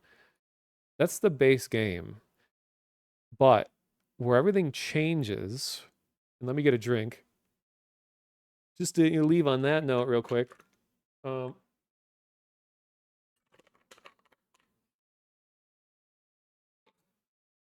Okay. Where this becomes a completely different experience that I've never experienced in a game is that there's a secret game to this game. There's a thing that you could play this game and not even know this all exists throughout the entirety of playing it. And it was originally advertised as the Enhanced Horror Edition. And you had to opt into it to even be a part of it. And what the Enhanced Horror meant is that at any point when you play this game, the developers, who are all working with voice actors, can invade your game and make you a part of the game's story. So you could just be playing the game and suddenly otherworldly things will be happening in real time. Messages will be delivered to you either through text or through voices speaking to you, and there was all voice actors in real time doing this, and they're working with like the writers of the game to keep everything canonical and in line. And depending on how you behave and how you react, they took notes on every player's reactions to this, and they essentially made you a part of this game depending on how well you role played. And like this role play is the big thing here. If you were receptive to what they're trying to do, they're more likely to come back to you and keep making you a part of this. If people are like, huh, what? Some people are just completely unfazed by what's going on. Like, is the game glitchy now? What's going on? I don't get it. And then they just get confused and leave. But for those of us, like me, who were like, I see what's going on here. And I went all out into this game. And I started to become a big, believe it or not, started becoming one of the most devout followers of Speak as One, the bad guy. And it was one of the only ones that worshiped the bad guy. So, and I'll let the video play here in a sec. So I have a lot of videos of this game on my channel back when this was happening. So there's this secret second game that is going on here that really doesn't have much to do with the actual gameplay than it is just a real-time like role play session with the writers of the game. Oh yeah, here's some of the gods. So you could leave a message on like the answering machines of the gods, where if you wanted, like I think we could do this once a day or something, where you'd choose one that you want to speak to, and then like a prompt would come up and your character would like kneel down before a mirror and you just say something with your voice, and then that voice message gets sent out to one of these gods, and then at a random time, if they choose to respond to you, you might hear a response from the god that you're trying to speak to. And it was just left open-ended, and you would just say like, what's my purpose in life or something? And then that God might respond to you and give you some kind of in-world explanation or answer to your question. So here, well, I guess that's contradictory if I just... And this was really early in my time playing. I didn't quite understand what was going on yet. Just said I would do it unconditionally.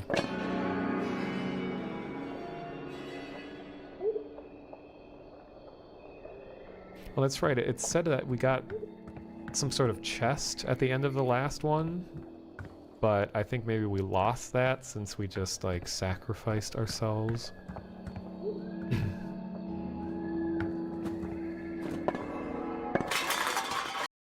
Says like think Yeah. We can't. Break them. okay. So you would occasionally hear the voicemail responses. Oh wait, did that bot banned?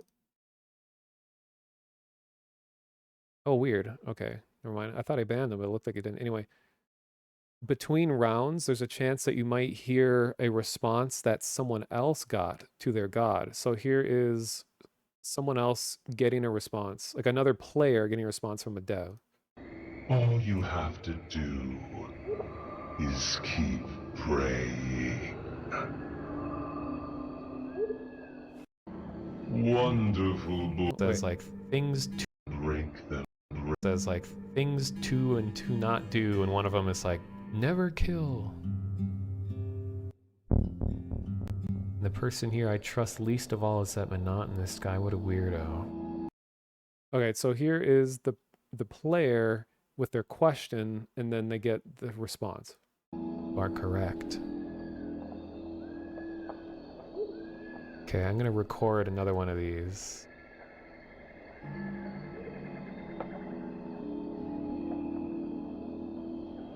Give me the strength to rebel against the adults that are brainwashed of this town.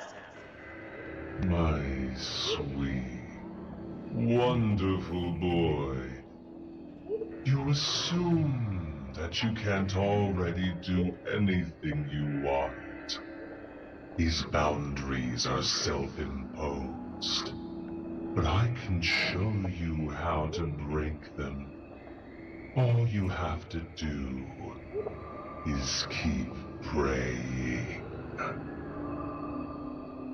So to pray in this game is to stay engaged with the game. Essentially, there's a lot of like the devs will use lore friendly ways of basically saying if you want to get more involved with like the realms of the gods and all this story going on, you got to keep playing the game, which I did a lot of.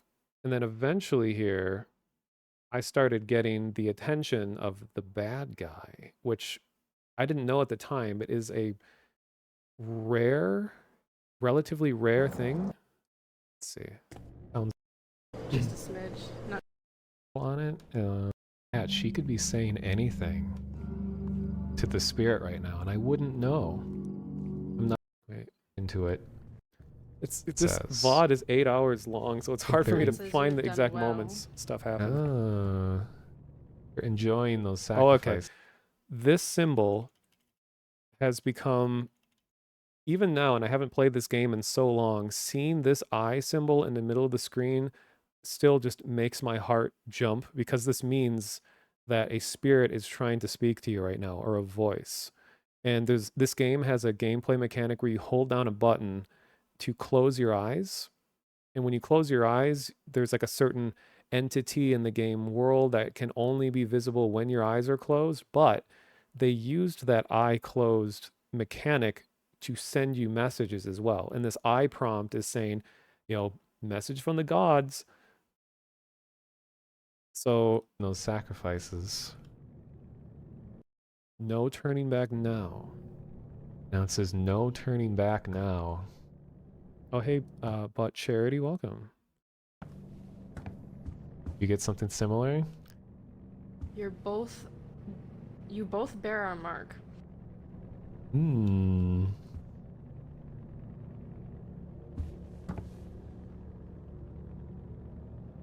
So it's going to be hard to get a job if you have like the mark of the devil on you. Never going to work again. I know I'm sitting here explaining more than just showing the game, but it's like what makes this impactful to me are all of these weird things that all were connected. Is like, so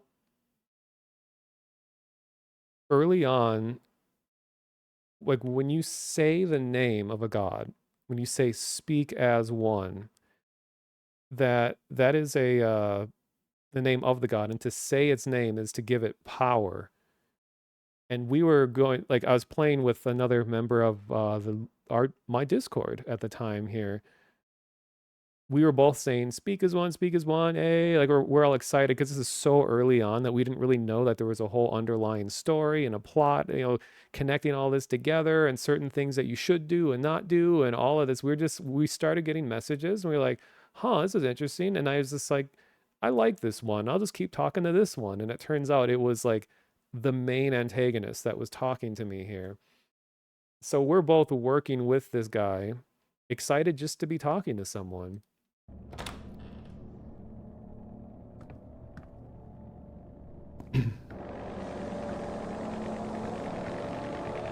Well, Fat Pigeon. Oh, another one. Poor child calls us devil. The message just said, the poor child calls us the devil. And because I just said it'd be hard to get a job if the mark of the devil on you. So they're responding to things that I'm saying, because this is when most players are doing this. They think it's a part of the game or a speech recognition thing, but it's a real person who is role-playing as this god, communicating to players and invading their games in secret. They're listening to my Christianity talk. I don't mean to insult you, Spirit. I only compare you to lesser gods as a mean of understanding.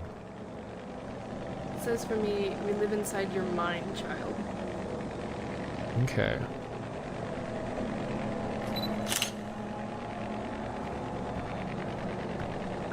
That's gonna make it certainly difficult to learn more about you. In order to learn more about the Spirit, you must learn more about yourself.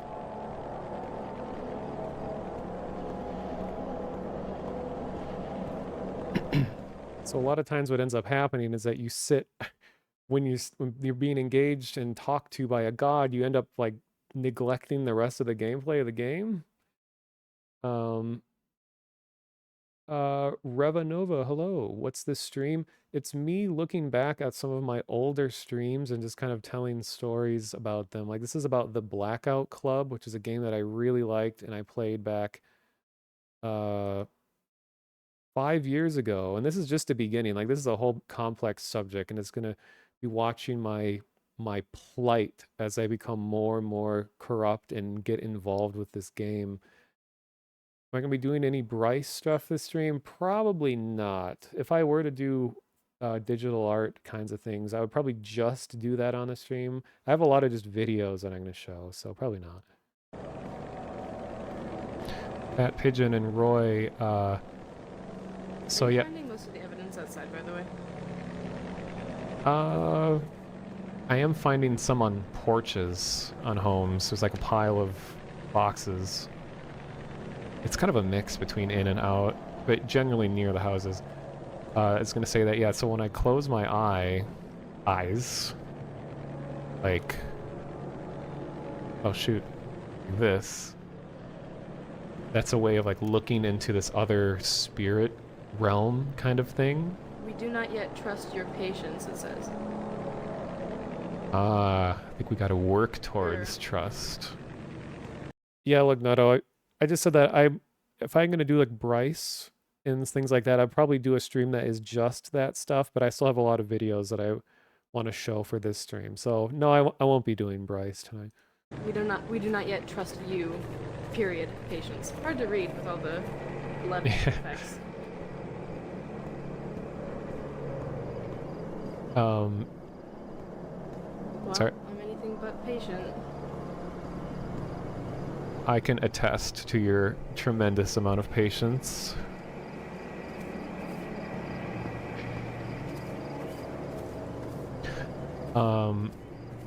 When we see those messages, no one knows for sure, but it may be a greater power that is in the server watching us, I'll say. A power greater than these artificial intelligence controlled characters that we see here.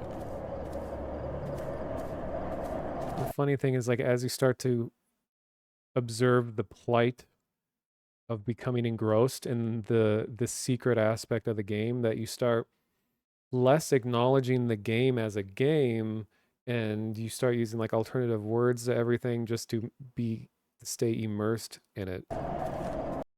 Yeah, is there just not a moon at all in the sky currently? At 8. Yeah, okay, I need one more. Guess we didn't really go underground yet. I went down a tunnel, but it was like blocked off. Just gonna have to get used to that feeling. I couldn't fully understand the message. I think it was backwards, but I recorded it. I'm gonna see if I can... Oh, we got another dream. Okay, I'm gonna record again. So chat, be quiet, chat. I'm gonna record, okay? Hilarious. As a request, I'd like to be in the mirror all the time. It's less spooky that way.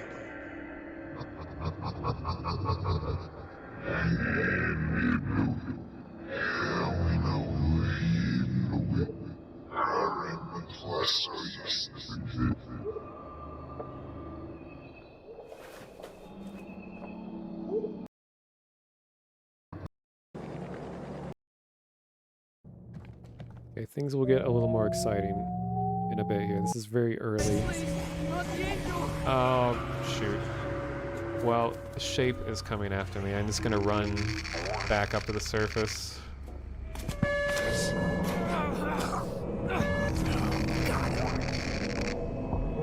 Oh no!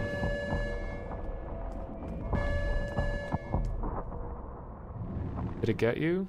Or what happened? No. Huh, just saw your health go down to 0.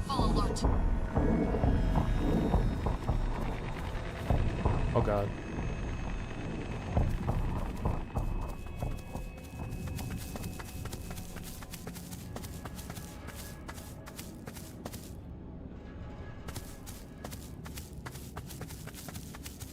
Yeah, the shape thing is chasing me right now. I'm like sprinting away from it. I'm not sure what the Geiger counter is. I think it just means you're getting close to one of the traps.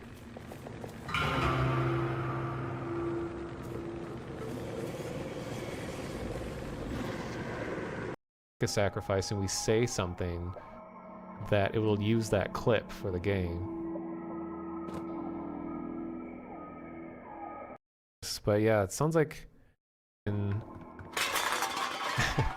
can temporarily disable security cameras, or if things go on you.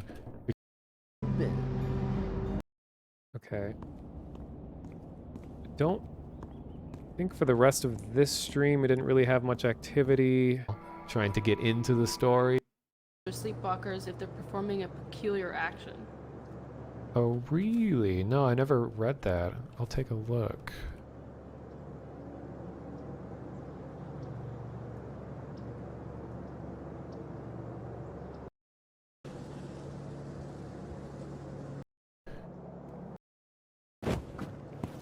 Okay, so I'm looking at the dead body of that thing that attacked us in the beginning, and when I stare at its face, like dozens of eyeballs slowly kind of flow like water around the head. It's kind of hard to explain. Really cool looking. Oh, and they're blinking at me.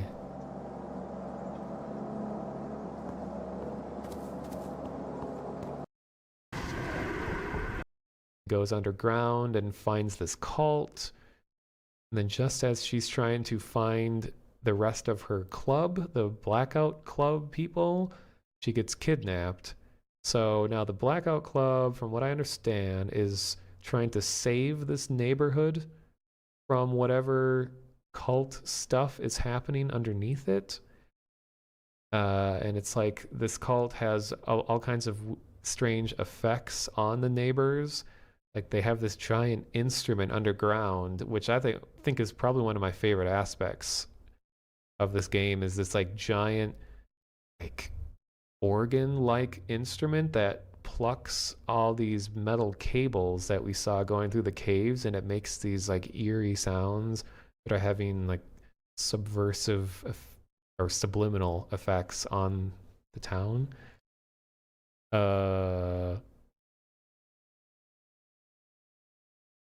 Oh, this is probably a better description. Every night, everyone in town gets out of bed and sleepwalks. In the morning, they wake up with no recollection of what happened or where they were. The Hang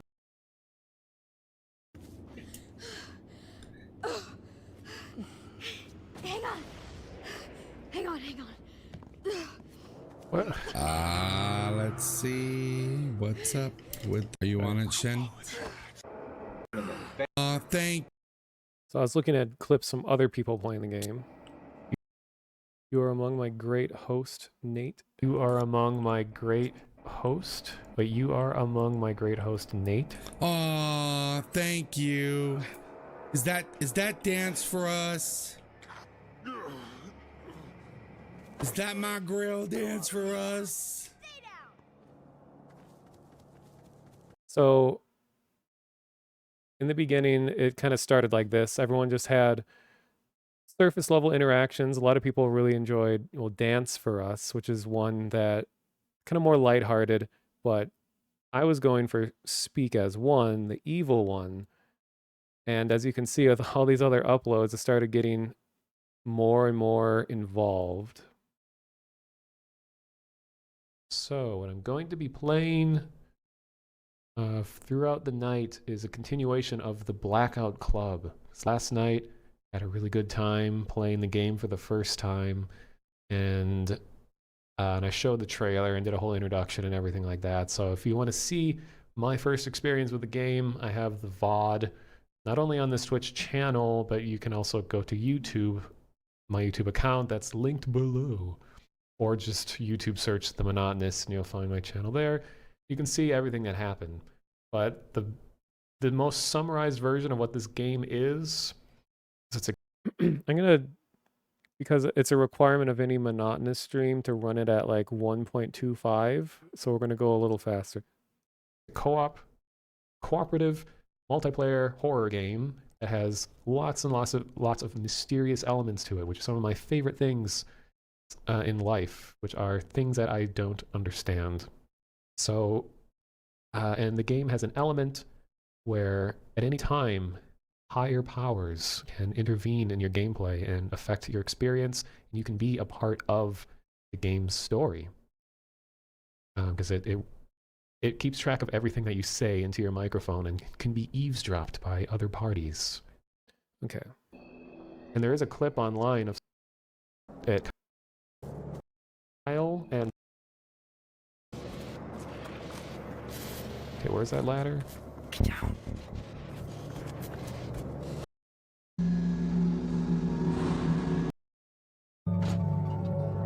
And the game probably did teach me that about the noise indicator, but it definitely didn't stick with me. It took me a while.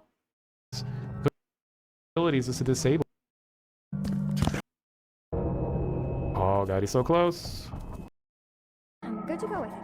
Come on, before I lose my nerve. What emote is that? Robot. Huh. We would get messages. Let me get to a safe spot. Safe-ish. Game for the sole take a while purpose for of me to just like find waiting certain around for moments. them, because that's not what they want, because they have a whole game here to play the game. So I'm definitely not gonna make these just be like, okay, where are you? Come. And suddenly my frame.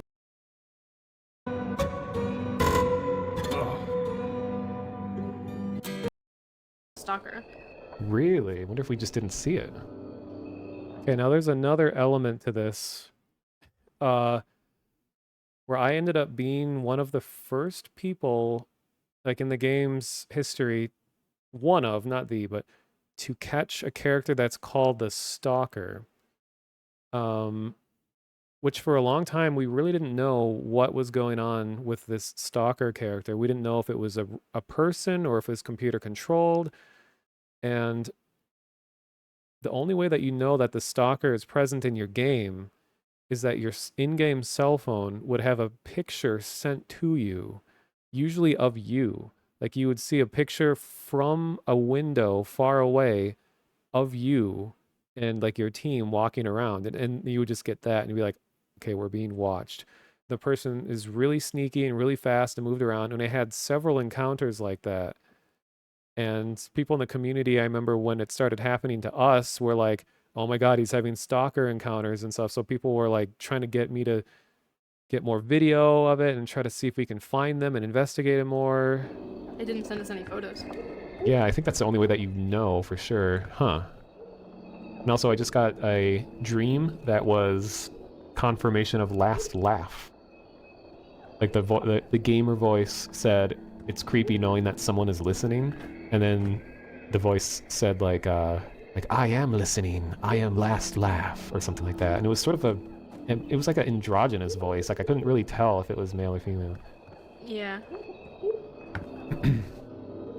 Oh, that's right, yeah, Kraken streamed this, or at least his friends, like Tomato and Gmart, and they have a clip of the stalker. Good job.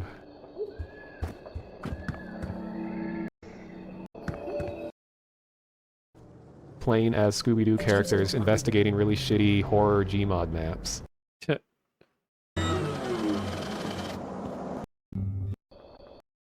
That my uptime.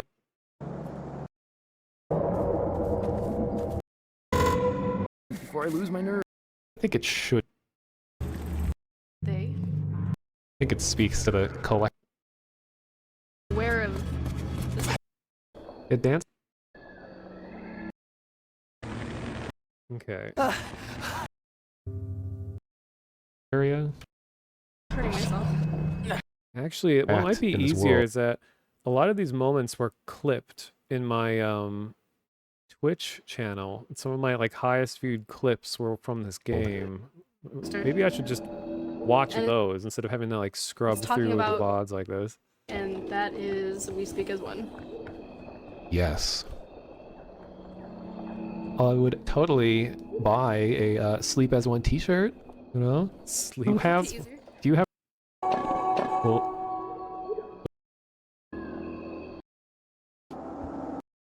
Yes, it worked.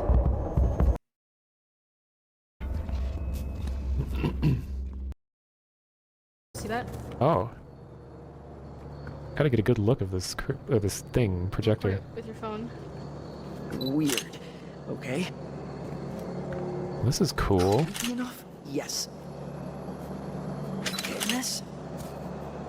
Oh my gosh. Do you think Hey, file that away.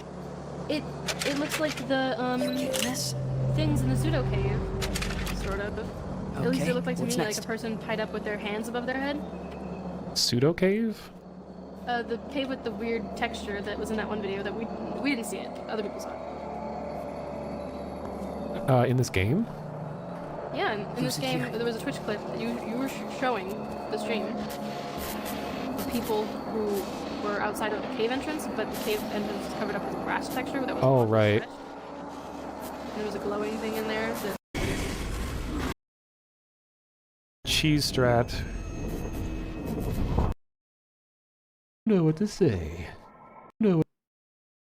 Truffle guy that we heard, and I think Speak as One might have given him a response that what happens if we just jump off the side of them? We could break out.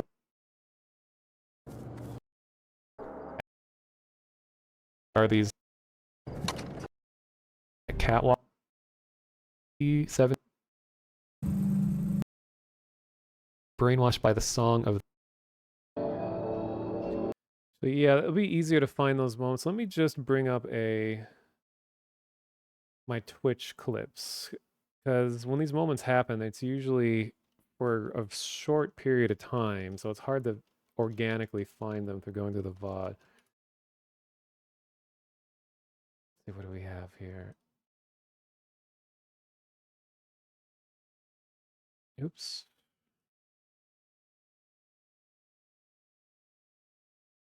Huh. Well, here we go. My top viewed clip from 6 years ago is from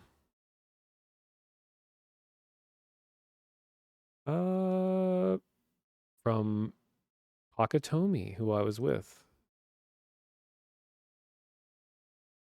So something I should explain too is that so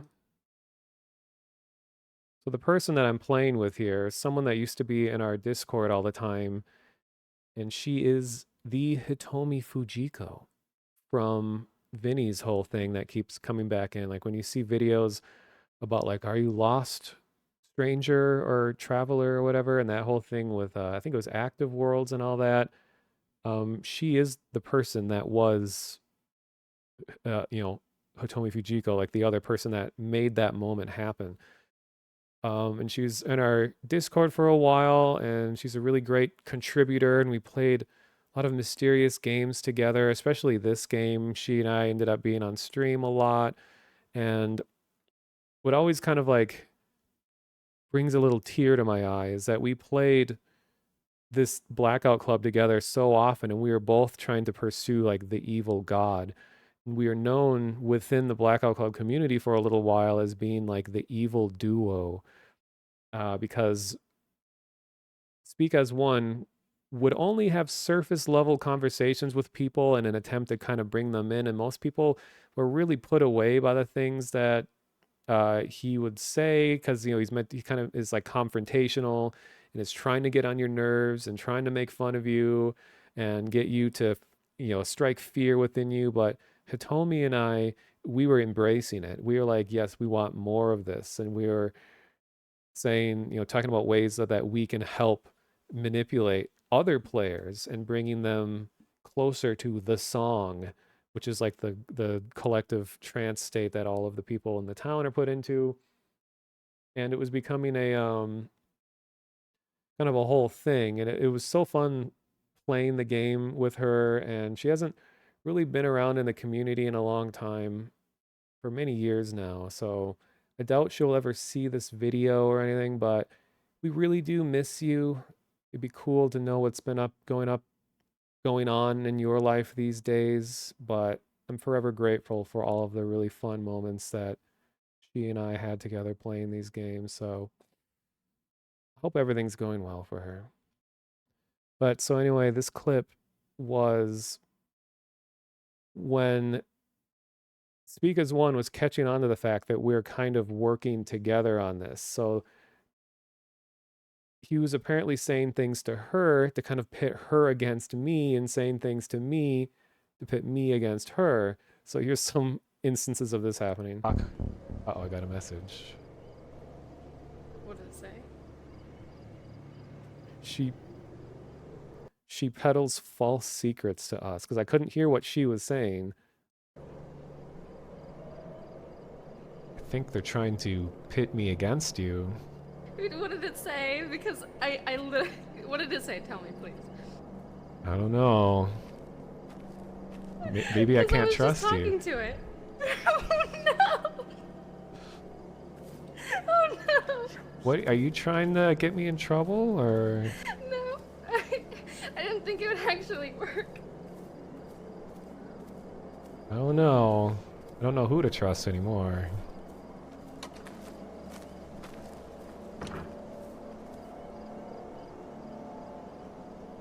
And then I think there's another clip. Yes. I may or may not have been talking smack. Oh. And then I think...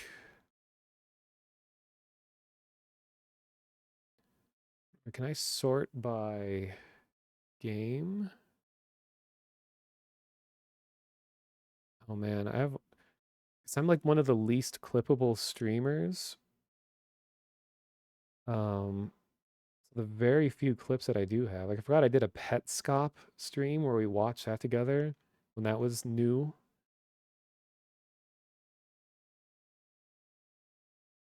Oh geez, Twitch, what are you doing? Whoa.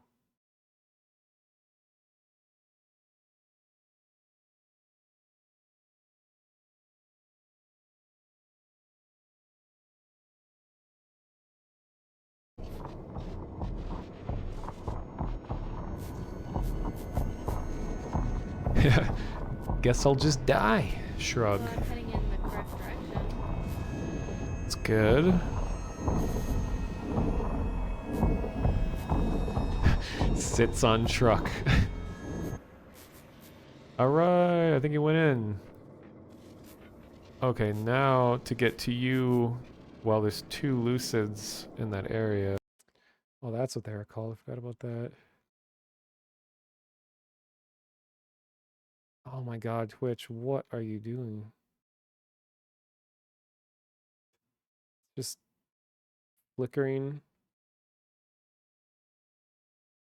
I think I can filter by game, right? Oh god, now I'm like lost in the clips.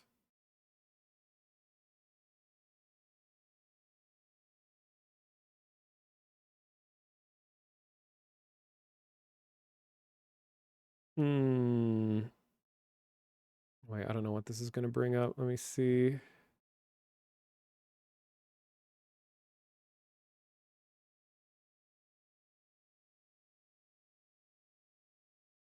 Wait, featured? No, Twitch, just let me go through my stuff.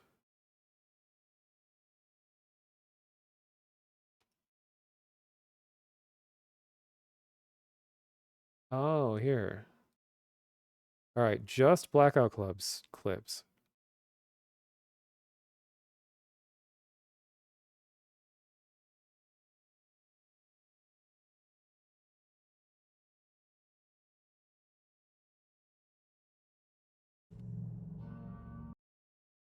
So I think this is when we had a stalker encounter. Only some of them have X's, so we can step on these. It's a maze. Oh. I just ran through it like an idiot.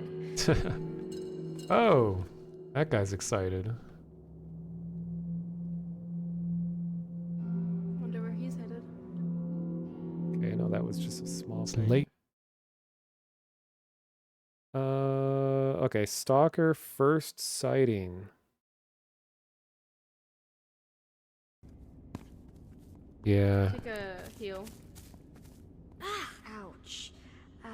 Let me in there. Whoa. There he is. What? Behind you. Hello.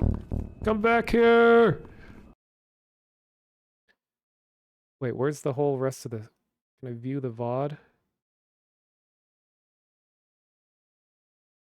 Hello, Short Talk. Welcome. Just looking at more memories from my past of the game, the Blackout Club right now. Really cool game. Okay, how... Can I view the clip in context to the rest of the VOD? Feature, edit, share.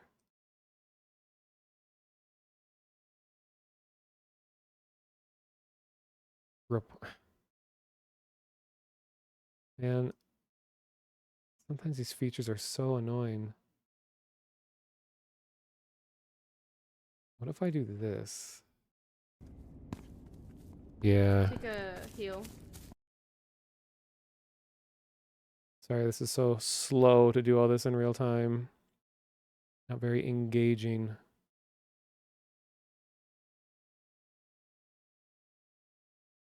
Well, let's watch the other clip.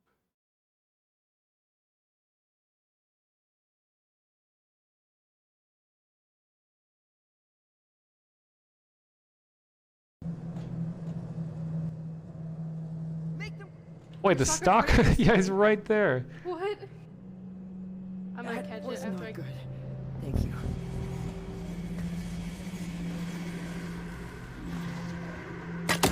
Target. Gotcha. Whoa, nice shot. The big bad shape is in here too. Great. No scoped.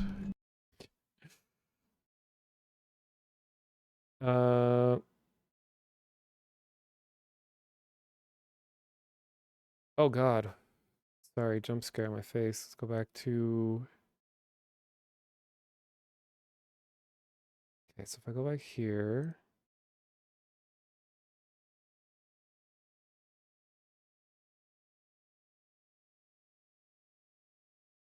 I want to know who the voice is. You went to your 20th high school reunion at a bar. It was awkward and fun. Oh man. I don't think I'd ever be able to do that. I really had like no good memories of high school or any of the people in that point of my life, so I don't know if I'd even want to go. I'm at a very like low point in my life currently, so if I was talking to them, they'd be like, "Hey, what's been going on with you?" I'll be like, "I don't know. I don't even know why I'm here. I don't know who I am. I don't know what's going on with my life." It wouldn't be a good time, but glad it went well for you. So here's what I was talking about earlier. This is the collection of dreams that I put together where I recorded lots of players talking to the gods and then their responses back. Oh, Truffle. It is naive to think that there is the voice, a singular voice. If you listen, you will hear. Give me the strength to rebel against the those that are brainwashed of this town. My sweet, wonderful boy. You assume that you can't already do anything you want. These boundaries are self-imposed. Here's another. As a request, I'd like to be in the mirror all the time. It's less spooky that way. If you could see yourself in the mirror, it wouldn't be you anyway. It would be me. So I learned that this may actually get to someone. I want you to prove it. I dare you. Prove to me that you exist. Break me out of this box. Say my name. I dare you. What is happening under our town? Our parents are trying to control everything, just like yours. But we need your help. You have to pray. Pray to us. Dance for us. That's my name. Hello? What's happening? I'm doing a ritual. What's happening? What's happening, my darling, is you have shown me your belief, your faith. Invoke my name in her teeth, and I shall give you power. So here's all the different like lesser gods or voices that have their own motivations and their own things that they're trying to bring to the town. And as players, you could choose to like worship to any particular one, and they would interact with you differently and all that. And there's a lot of these. It's darker in here than I remember, and lights flared up when I walked in. If a little ambiance is all it takes to shake your soul, I fear for you, child. My lords, please, go easy on us. Darling mine, I will be good. I will be kind. The others, they may not be as generous. Okay, so that whole collection. You were the socially awkward guy with no connections, but your career is fine. Oh, I wish I knew what it was like for my career to be fine. I'm glad to hear it. See, Windows does some weird 3D subsystem sleep things if there's no active display.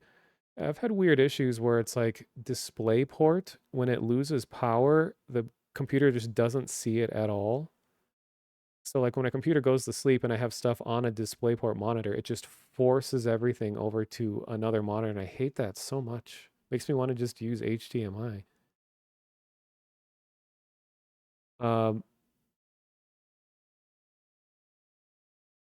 So now thankfully this is a shortened clip where Hitomi and I, we had decided at this point that we wanted to dedicate to Speak as One. So now we're a little more serious and we're going to other players' games to try to help spread the word.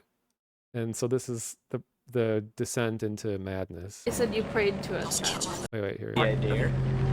So you invoked our name. So then I go into the server, and so in the game you can talk by holding down push to talk, and other players will hear you.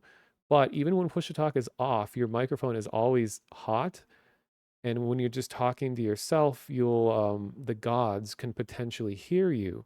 So what Hitomi and I would do is that we would just kind of be talking to ourselves, saying like, speak as one, blah, blah, blah. I've been thinking about the question of this and this and wondering if blah, blah, blah in the event that they might be listening. So because I was doing that, they detected that I was talking, and Speak as One at this point has no vocal voice, because the idea of Speak as One is that they're a collective of everyone, of all of the ones who are under the trance of the song. So they didn't have a vocal voice yet. They would only communicate through text. So this is the beginning of this. Did I don't know. I don't know. Someone's watching what's us. the club I got don't to say? remember if I said Speak as I One or invoked the your idea. name. No, you said the idea. Your presence is greatly accepted. I've been Speak saying as One. Yeah, I've been saying Speak as One like crazy because they're not real. They said you prayed to us, child. So it's definitely Speak as One. They got the wrong person, yeah. Hide now. What the hell? Yeah, I don't think so. The two people here, Uwu and Kane, are not believers. What happened, Kane? They do not want to be a part of the voice. Yes, nothing. They're Hitomi like, and oh my I fucking God. have been marked by Speak as One. We are here to spread the word. Mono, are you here? So goddamn much. I am. Okay, are you having your own private conversations?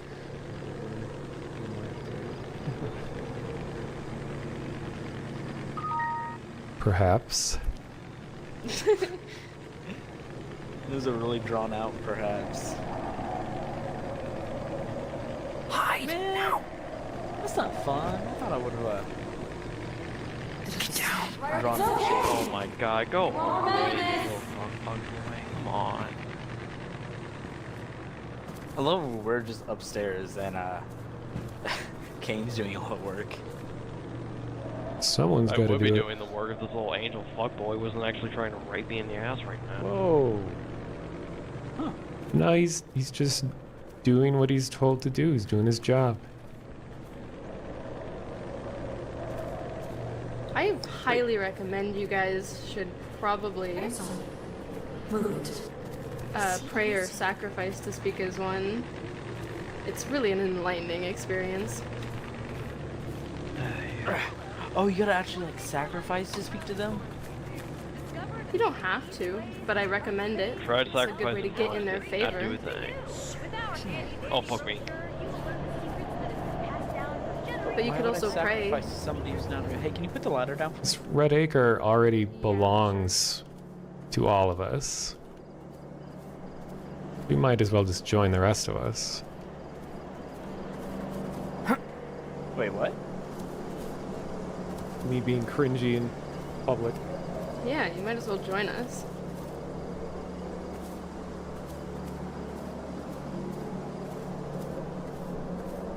I don't know what else I can say to convince them. You should pray to Speak as One. Alright.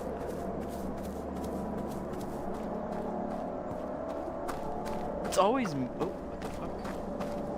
Oh, it's just lucid. It's always me and Hitomi just up in some random place I and you guys need doing not work. know why. Ooh, I should probably go check out the rafter too, shouldn't I? Oh yeah, you should. Oh, I don't know They need not know why, but if that's actually a good idea. they need motivation. They need something to there's a pull lot them of in. wind blowing in my ear apparently. Use of our name seals their fate. Quiet.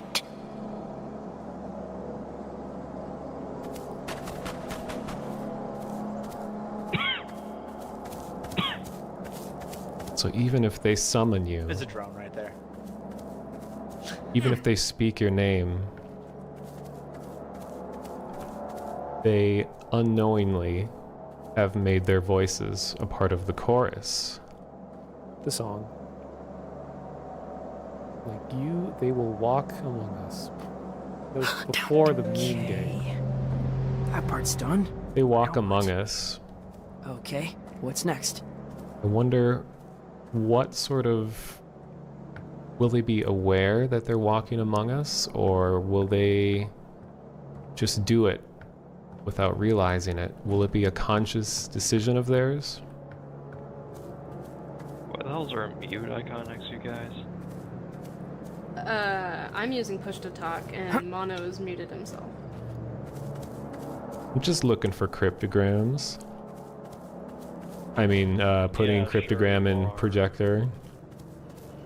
Because that when there's a voice in your server that's talking to people, you usually will try to prolong the round as long as possible, because as soon as the round is over, that's usually when they cut off communication. So like Hitomi and I are like intentionally playing bad to give us more time to talk.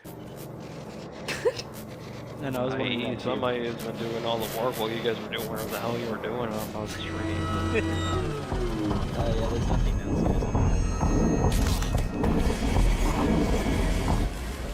As you were, Shape. Scared me. Oh my god. I can't do shit with the fucking guy. Goddamn fucking Shape. Do we want to speak the name of Theodare? I don't know, it sounds kind of dangerous to me. Oh, like his actual name, right? I suppose not. Consciousness has a place for now. Yeah, we do. Consciousness has a place for now. So Theodare was the second most popular, or was the most popular of the good guy voices. So Speak as One was the bad, and then Theodare was supposed to be the strongest one to fight back against Speak as One. So all the good guys are following that one. So I didn't learn until later that we're supposed to not even speak Theodare. We would just call him TID, or the adversary, because when you are the bad guy, your adversary is the good guy. The members of the voice, the lucid ones, Seriously, doesn't those ass have they anything seem better more to do than conscious actually go bomb than the smother rest of everybody us. in heaven right now? Like, come on. Were the lucids Oh fuck me, he jumped once up here. ordinary people, or have the lucids Well, that's always I'm been gonna committed die. to Speak as One? Goddamn bastard. Yeah, I'm not listening to him just because he's begging me. Fuck you. Hello. Discovered a quick, easy, and good help.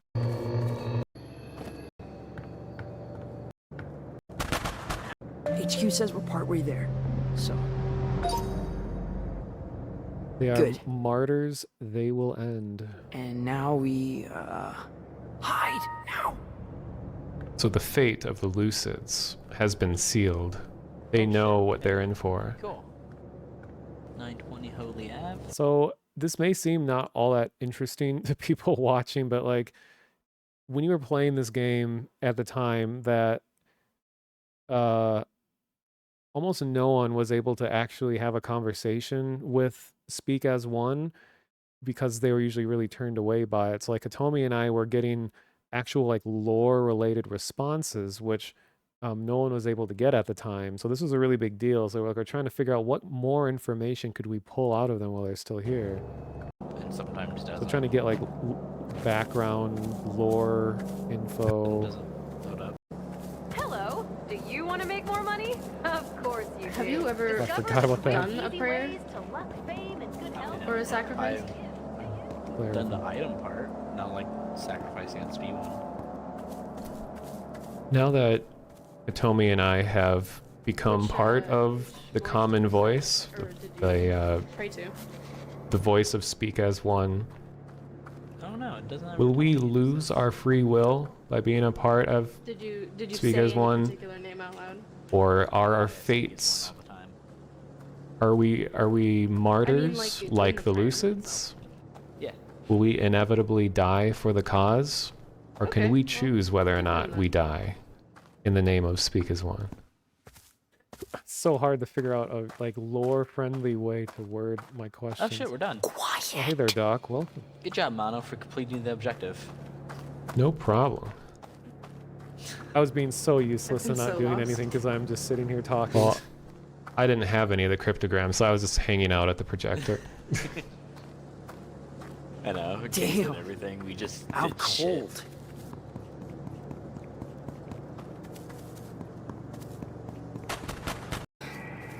Okay, 10 seconds. The identity you know will perish. The identity you know will perish. I gladly welcome the erasure of my identity. I'm already dressed for a potential cause to give the images, to speak as one, to hide in the dark, to watch in the dark, to photograph those who do not pray to speak as one. Hitomi and I are ready for that moment. I'll continue our conversation next time here. We came, we saw, we still need a catchphrase. So, that was my really roundabout way of like, okay, so roundabout way of saying, hey devs, we would love to be a part of the Stalker program, because that encounter that I showed before with the Stalker, where it's someone that's unknown whether they're a player or an NPC, they'd run around and they'd secretly photograph players in their games, it would invade their games, and they could manipulate the way that the NPCs work in order to make the game more difficult for the players, because it was like a kind of a wild card element to everything. And what we learned behind the scenes is that the Stalker thing was still being tested, and that eventually it was going to be a bigger feature. So I was trying to say to Speak as One, hey, we're ready and willing to help test this Stalker program out. Just let us know, we'll do what we can. And they never really got back to us on that aspect, but we were with the game long enough that eventually the Stalker system was integrated and everyone could potentially be one. And it became a really interesting aspect of the game, because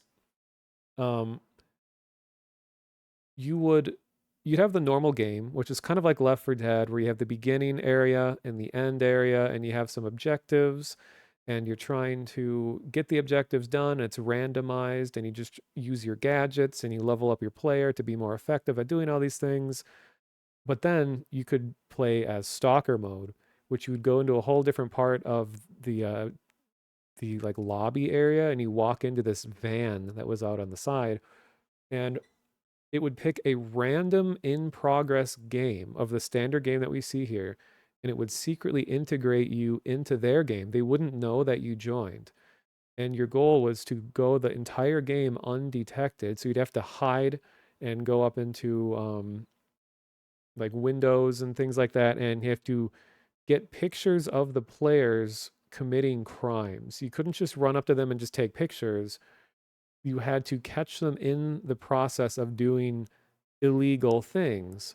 So like if they break in a door, you can take a picture of the door, and it would trigger a like hate, I guess, or aggro for the player that committed that crime. So all the NPCs would now have increased aggro towards that player the more evidence against them you collected as a stalker. So you'd run around with your camera, like you wouldn't directly fight at all. You'd use your phone to take pictures of all the crimes they're committing against the collective, conscience of the bad guys, and you would direct the NPCs around by reporting them. And that became a really fun thing. I mean, it started to not be quite as fun as people got really familiar with it. Like most games, I think in the early years, shortly after something new is integrated, are the best, like the first couple months are the best moments. And then everyone gets kind of used to it.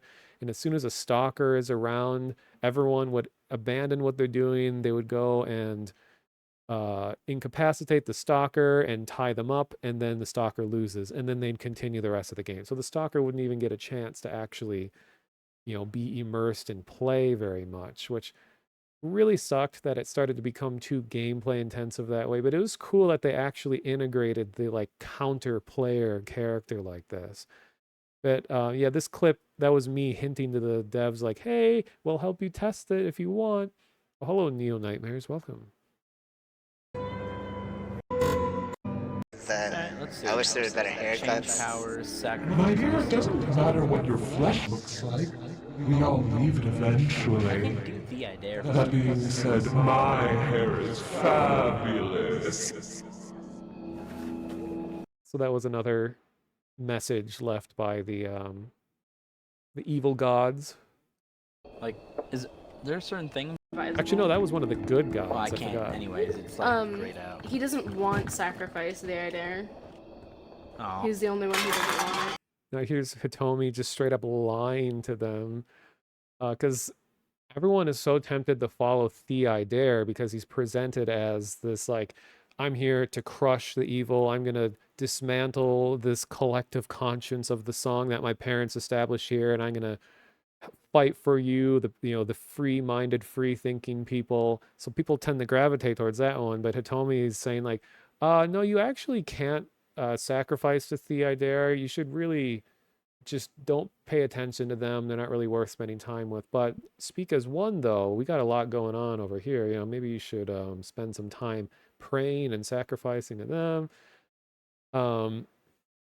Yeah, Eel, this is Hitomi Fujiko. That's the Hitomi. She went by a lot of different names. And I was just mentioning, like, I had so many really fun times with her, and she used to hang out in the community, and I just really wish that I could, I don't know, curious to know what's going on in her life these days. I think she kind of separated and is in her own whole community with different people somewhere, hasn't really interacted with the like Vine Sauce people in a long time. Yeah, well, He also may be unable to accept sacrifice because he doesn't currently have a name. Oh. Create a new character. Sacrifice to him. Show. Speak as one. You may be aware, but the one known as Uwu So just don't say. has sacrificed himself to speak as one. He's joined the voice. So I'm trying to vouch for this guy who's No, you can say his apparently saying that he wants to only help us 7 out. objective. That's unfortunately was his name. I had to say it. I just tried to hack this fucking dude. Damn it.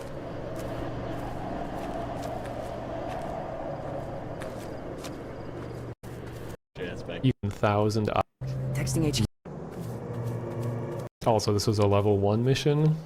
Good idea. Well, not really at all. So I don't think I the didn't voices hear it, were so it listening at the time. must be- Oh. Knock out every Discover the quick, easy. Go went after you. What are you talking about? I'm so.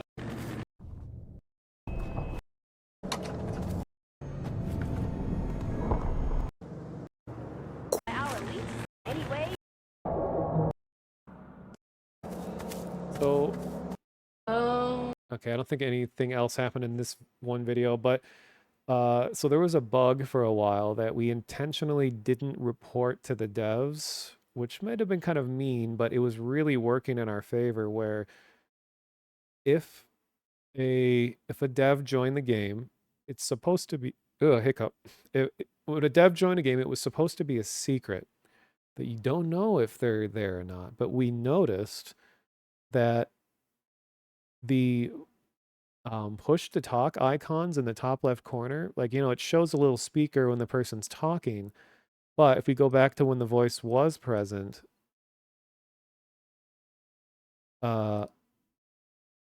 normally it just shows nothing if the person isn't talking, but it would start showing a mic is muted icon that would actually be an indicator that a dev was watching the game. It's such a weird, obscure little thing, but that allowed us to know if a dev was actually there so that we could start, role playing and not have to try to keep up the image throughout all of our playtime, which was actually kind of nice so that we could actually just play the game normally for a little bit. And then when the devs were around, we would ham it up. But they eventually, somehow someone discovered it and reported it. So it got fixed. So here,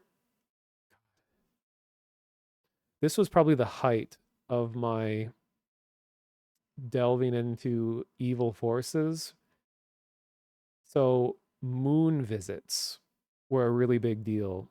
Moon visit is when the devs have decided that you the player is worthy of having a personal, like, voice to voice conversation in isolation about lore related stuff. And it's very rare that anyone got a moon visit. It's where they actually just yank you out of the game and put you in an isolating spot to talk to you. And I got one of these moments, but it was not for my god. It was for Die For You, which is another one of the good gods that people liked. And they had detected, because I think all the devs were talking, and they keep notes on all the players and what their standing is and what, where they're trying to go with their characters. A lot like a D&D game, kind of. Die For You was aware that I had been a bit naughty in my allegiance and wanted to interrogate me and be like, do you know what you're doing? Do you realize the ramifications of what you're doing? So I thankfully got a recording of this moment, and I was so nervous when it was happening because I had all kinds of notes up on another monitor, like, in the event that this happens, I have all these things to try to stay in character, to try to stay lore friendly and understand all these things. And I had to, like, try to remember all this real time, and I didn't even get to say a lot of what I wanted to say. So I was having a heart attack here. Unfortunately, Hitomi was not here when this happened. So it was me and 3 people who had just started playing the game for the first time, and they were all like, what the fuck is happening when this happened? Speak as one. Who is it? So notice the indicator in the top left corner here, I was aware that someone was around because of the mic muted icon appeared, and it normally doesn't. So I started being like, speak as one, my friend, you're here. But little did I know.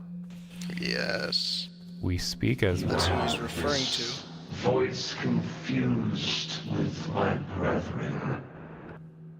However, I believe that this space is a bit confining. Please take us elsewhere. Who is this person? So it will be done. Talking with a voice actor who has one of the writers on the team is in the back, and the voice actor is talking through the mic, and they invaded our game, and we just had to work with what was happening. Oh. I have eagerly awaited joining you on the moon. Now shy, bright, mush. I'm so sorry you've been pulled into this frenzy. But I must warn you, your friend Monotonous here has bequeathed himself to the wrong side. I have joined the song. With him. I was so nervous. I've joined, and we talked over each other by accident. Yes? You've been sweet-talked by the voice which means only dissent. That means to undo everything you and your people have built for millennia. Shrug. But I do know that I want to know what love is in your heart. I do know that you voices have betrayed your parents and what your parents have set out to create, to bring peace to Redacre, and I set forth to follow the wishes of your parents and to speak as one and to bring harmony to Redacre. Harmony. Sorry to keep pausing, but I was trying to specifically use words that are actually used in lore, like harmony was the excuse for the evil to to justify brainwashing the whole town into being one collective mind was to bring harmony. I admire that you have spent time conjecturing the structures of the world beyond your grasp. But the weave goes much deeper than that, my friend. And the elders are imperfect, as are you. Now, while you may have followed this voice that promises descent, I wish to pull you from the darkness and into the light of my love. My name is Die For You, and I want to know what each of you would die for. I would die to save others, as long as there was peace, and as long as the evil was defeated.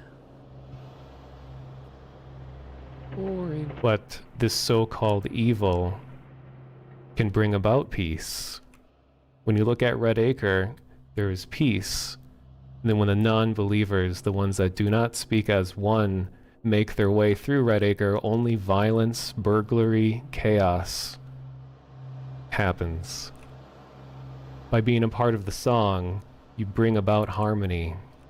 It is not a form of evil, it's a form of unity. The only unity you speak of is not the passions of your heart, but the heart of something else. Something that lies to you and plants within your soul. Passions that are not yours to love. I wish to inspire in you the chance to live for your own heart and give and sacrifice for your own wishes. I do not wish to be a part of that, but I do not know the wishes of the other children here.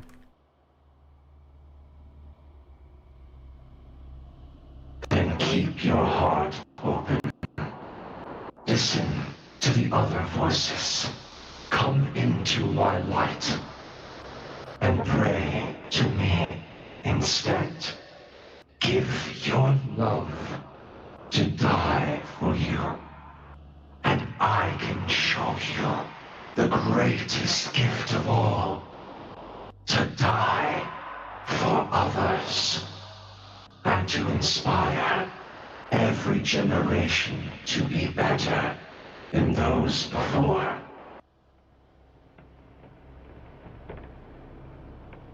Is there some way you can help me? I believe you're the one I've been looking for. What makes you say that, friend? Because out of all the things that I look for in people and in virtue, to die for one's brother is the greatest form of all love. Then it is kismet that I found you. Do you understand what the true passion of life is? Yes. Yes. This is a great day. Go. Take your friends. Teach them what it means to sacrifice for the love of others. Go. Look into your own eyes, into your own reflection, and share these passions with me in prayer. Another time, I will show you the next step of your love. Thank you. No. Thank you.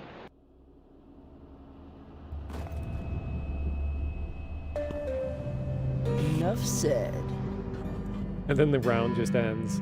Like, I Oh. wouldn't trust anything that you just heard. Did we just join a cult? That was awesome. You're being I have pulled. no idea what just happened, but I think we joined a cult. They're trying to pull you away from the better cause. I would not trust the words that you just heard. Speak as one is. So Barely an obstacle.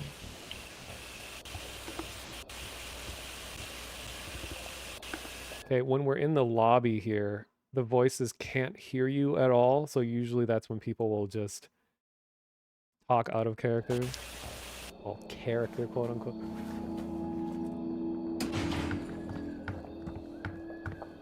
Die for you. Die for You is a new one. I'm keeping very close tabs on them all. I've not heard of that yet. The measured cuts and Die for You are very new. Let me, I'm gonna post on Discord real quick. I recorded. Is anyone streaming? Did you get the whole thing? Can you still hear me? I can hear you. Yes. Okay. I was not Okay. streaming. I took some screenshots, but that's it. I recorded So- everything up before we were brought to the moon, but I didn't get the initial message. That's okay. Can someone explain to me what just happened? I'm very confused. Well, first of all, how new are you to the game? Like, how long have you been playing? I literally played it for the first time last night. Okay, so in an out of character sense, the developers have the ability to intrude anyone's game at any time. They can use voices or text, and it's all a part of the game's story. And the game's story has all these competing, essentially deities that are called voices that all have different motivations and different origin stories, and players themselves have to uncover what all of that means just by talking to them, listening to them. So there is no black and white, good or evil. You have to just kind of decide for yourself, and they'll take notice. They seem to take notes on individual players and things they've said. So stuff that you say in game could be used against you later, as was shown by their treatment of me. But Interesting. I'm glad they did that, because I have been very, very loyal to Speak as One since the very beginning, and I have a feeling that they're putting me to the test. So this just heightened my standing with Speak as One, but you have to do your research on the rest of it. I guess I do. Yeah, my voice, or my mic was picking up way too much of the weird mouth watery noises there. But let's see, what did you say? That was insane. Yeah, it's pretty awesome. I have I love the dev interaction. Yeah, I have like 70 hours in this game, and I've never been to the moon before. So you got lucky that you've only been playing for like a day and you got there already. Yeah, this was my first time as well. That was really cool. Like, that's one of the coolest things I've experienced in the game in a long time. There's plenty more where that came from. As long as you hang out and interact with people. To. So something that they'll say a lot, all of the deities say this, is they want you to pray. And what they mean by pray is talk into your microphone. Not necessarily speak to or push to talk, but when you opt in to enhanced horror, it means that you are okay with your mic being hot all the time. They could potentially eavesdrop in at you. Not here.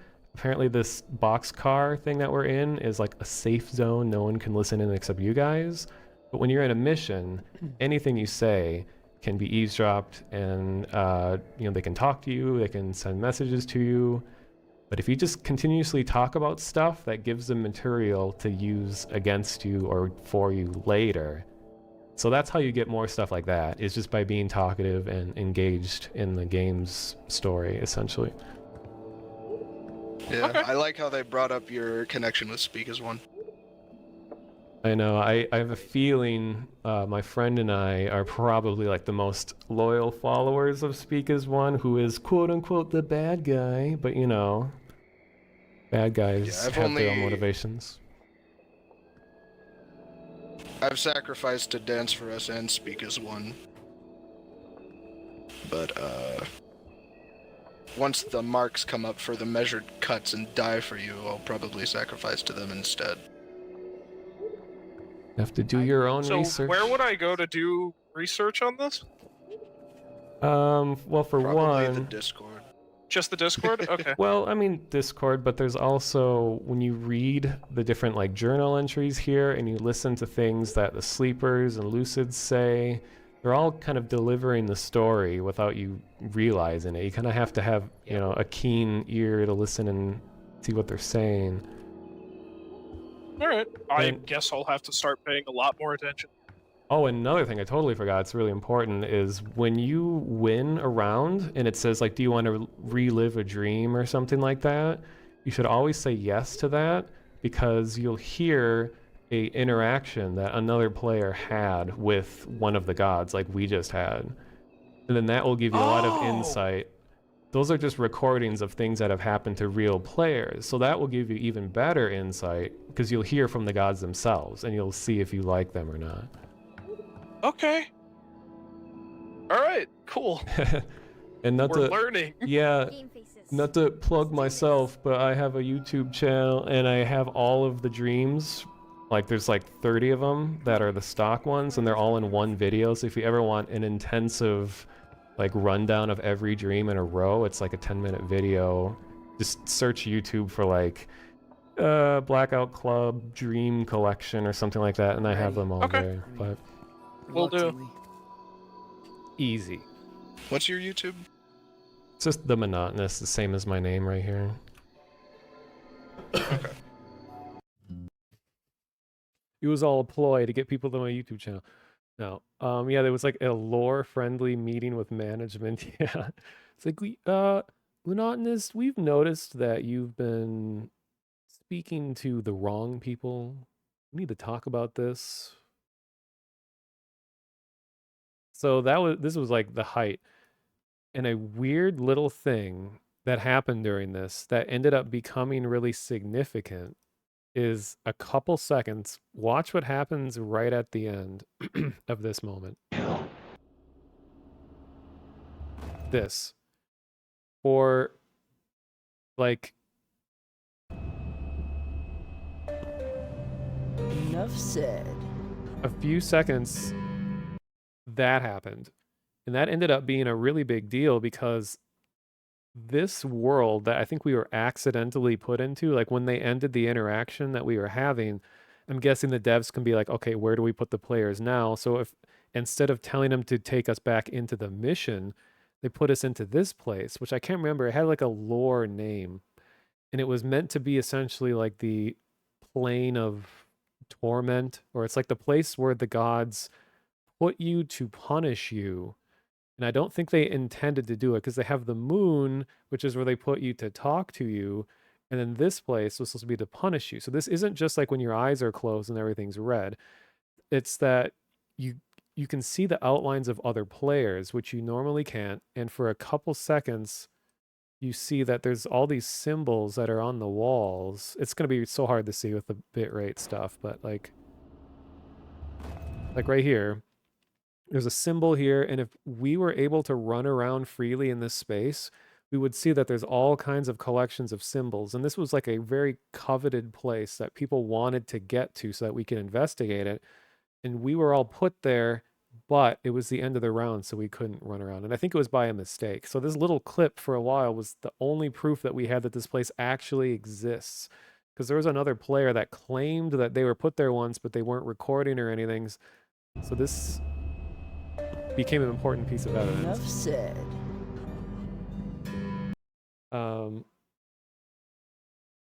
Reminds you of a VR game that you heard about. Players didn't know it was multiplayer because there was no voice chat. So all the communication was done with body language. So people thought they could just be NPCs.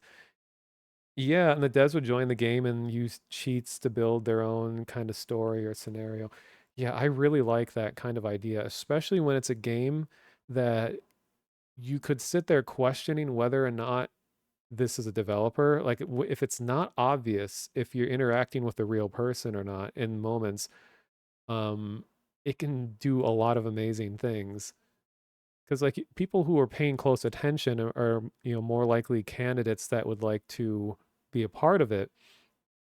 And like there's an ARG called Cat Ghost, something like that, or Critical did a voice of one of the characters in the game, but they released a bunch of little games. And one of the games was this like simple side view thing where you could go and move your character up to this like big like obelisk looking thing, and you could just type stuff and send it. And for a while, people didn't really know what this was about. They thought it was just kind of like a world building thing. But then players started noticing that if you go up to it and you just leave your character there for a while, that occasionally this big statue would talk back to you. So it ended up being a thing where at any moment, a dev could come in and respond to what players are saying to it. So when that was known, suddenly players were all opening the game that was used for that, and they're all standing around by this like big obelisk thing, and are like, typing out messages and sending things and their different thoughts and all that to that, in the event that the dev might actually respond to them. And they're answering things about like lore related stuff. It was all in character. So it's another case of that happening. That's so cool when devs do that. The person who told you about it, the way he found out was multiplayer after he did a dab. Another player dabbed, and he was like, oh shit, NPCs, I wouldn't hit a fucking dab. Yeah, it was like, it's like, I love it when there's ambiguity. We're like, okay, maybe they're real. And I just noticed, I've never seen this before. Someone else's video, the Blackout Club, my first voice visit.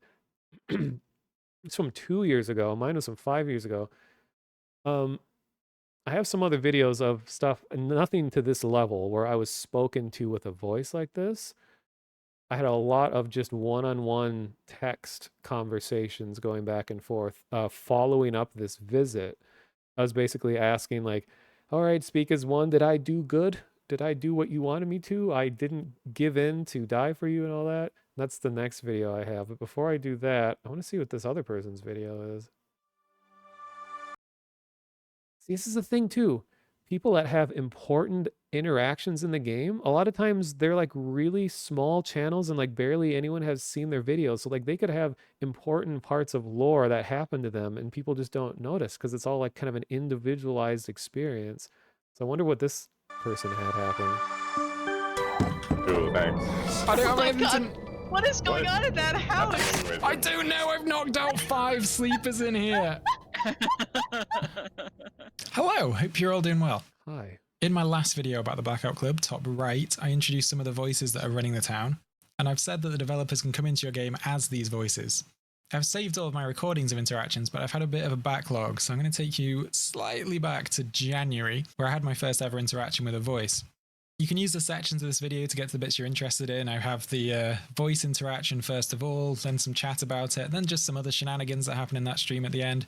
One thing to note is where I mentioned some of the story in this about the isolated watcher, grandmother, and Kiara, that has developed since this was recorded. It was back in January, so just bear that in mind. Anyway, I hope you enjoy it. I was mainly too shocked to react properly, I think, on this first one, but I've got others to post as well. Okay, we've got the yard signs. 6 to plant. One of them is right in front. Well, it's not. It's not. 70 meters away, so it's going to be just here. At least he's going to see me running. Notice. The top left corner. This was before they fixed the thing. The muted mic icons showing. Bina says no. It means they're being watched. Bina did say no. Whoop. Sorry about that. Sorry. Decided to hit my mic. For fun. Just see what happened. Yeah, I saw you earlier, Mel. Just kind of realised that as soon as I said hi. Mel, that was awesome. It's quit. Oh, we have company. Oh. Close your biscuit. Biscuit, is that your chosen name? We have company.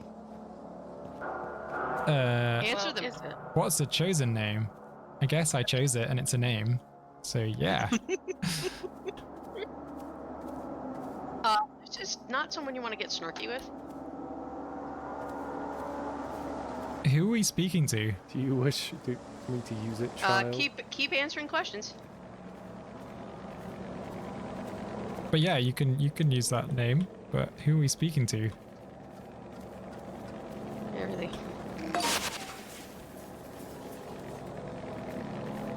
No. Oh. Biscuit, no. Remember what I told you. Yes. Yeah. How about you tell us? Yeah. You are allowed to know your own name. Smart kid. Cookie's a smart kid. I talk to people. I hear things.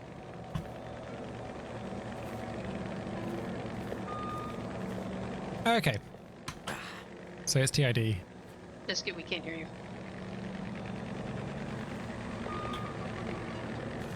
So it is TID. Can I ask a question? For now.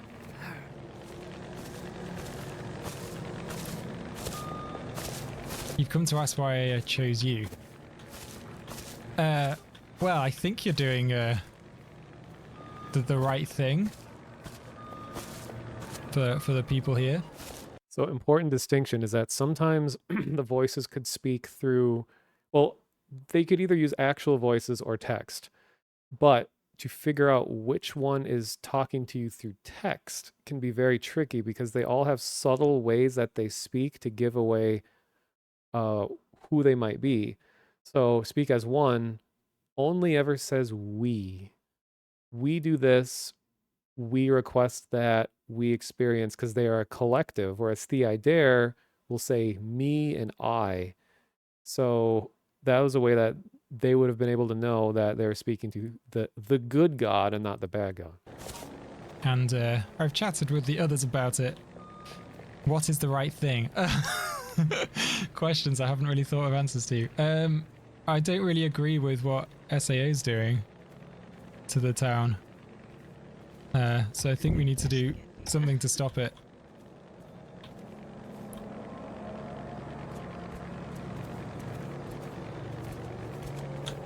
I'm trying to put yard signs in the front, but there's sleepers around.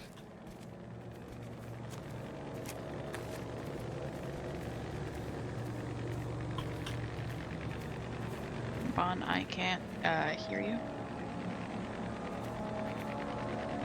I think there's You know more what to it you than that, do not TID. like.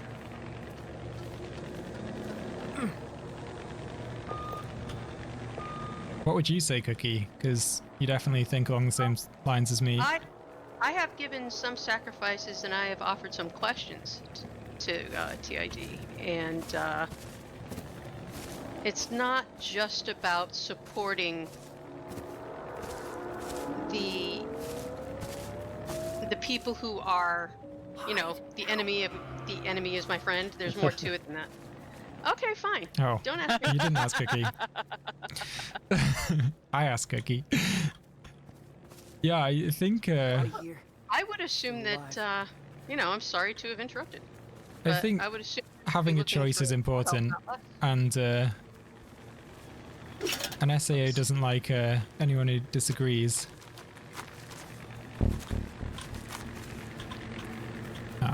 This is the wrong time to get Elisa's attention. But you specifically came here for Biscuit. I understand. To know Biscuit, they must speak. Yeah, that's fair enough. Indeed. So find yourself a safe place, Biscuit, and speak to him. Yeah. Allow him to get to a relatively safe spot. There's a drone on the roof over here, though. The closet.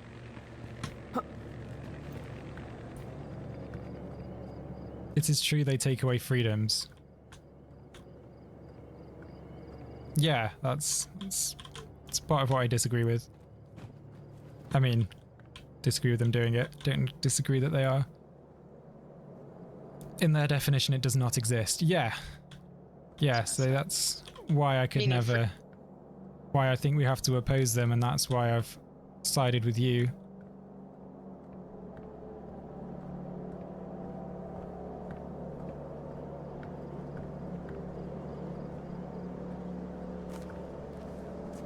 One mind, one body, nothing to jail.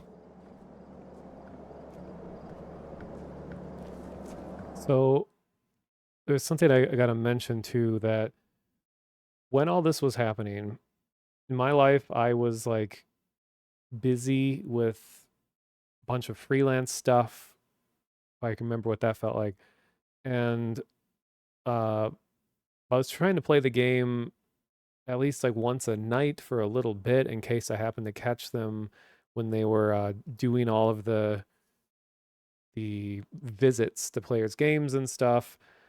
But at one point on their Discord, they had a job opening at their studio for someone to help them continue to run the enhanced horror program, which is all of these interactions that we've been seeing for the past few hours. And I was thinking to myself, like, oh my God, would I ever want to be a part of this? Like, I would love to be responsible for contacting players and, you know, doing all of this kind of stuff and being a part of that team. But it required that you live or you relocate out to, it was like in Portland or something like that, wherever the studio was. And I was just thinking, like, oh my God, if they had allowed for like remote working or anything. This was, you know, this is like 2018 or something. And I'm really curious who ended up getting that job and like where they ended up going with that. You feel otherwise, you're okay. Yeah. And I like that being okay. So this is interesting seeing how other people interacted with stuff. Oops. Oh, before language or music. Oh, before language or music. Right.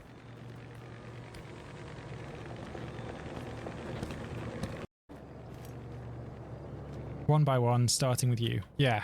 Okay.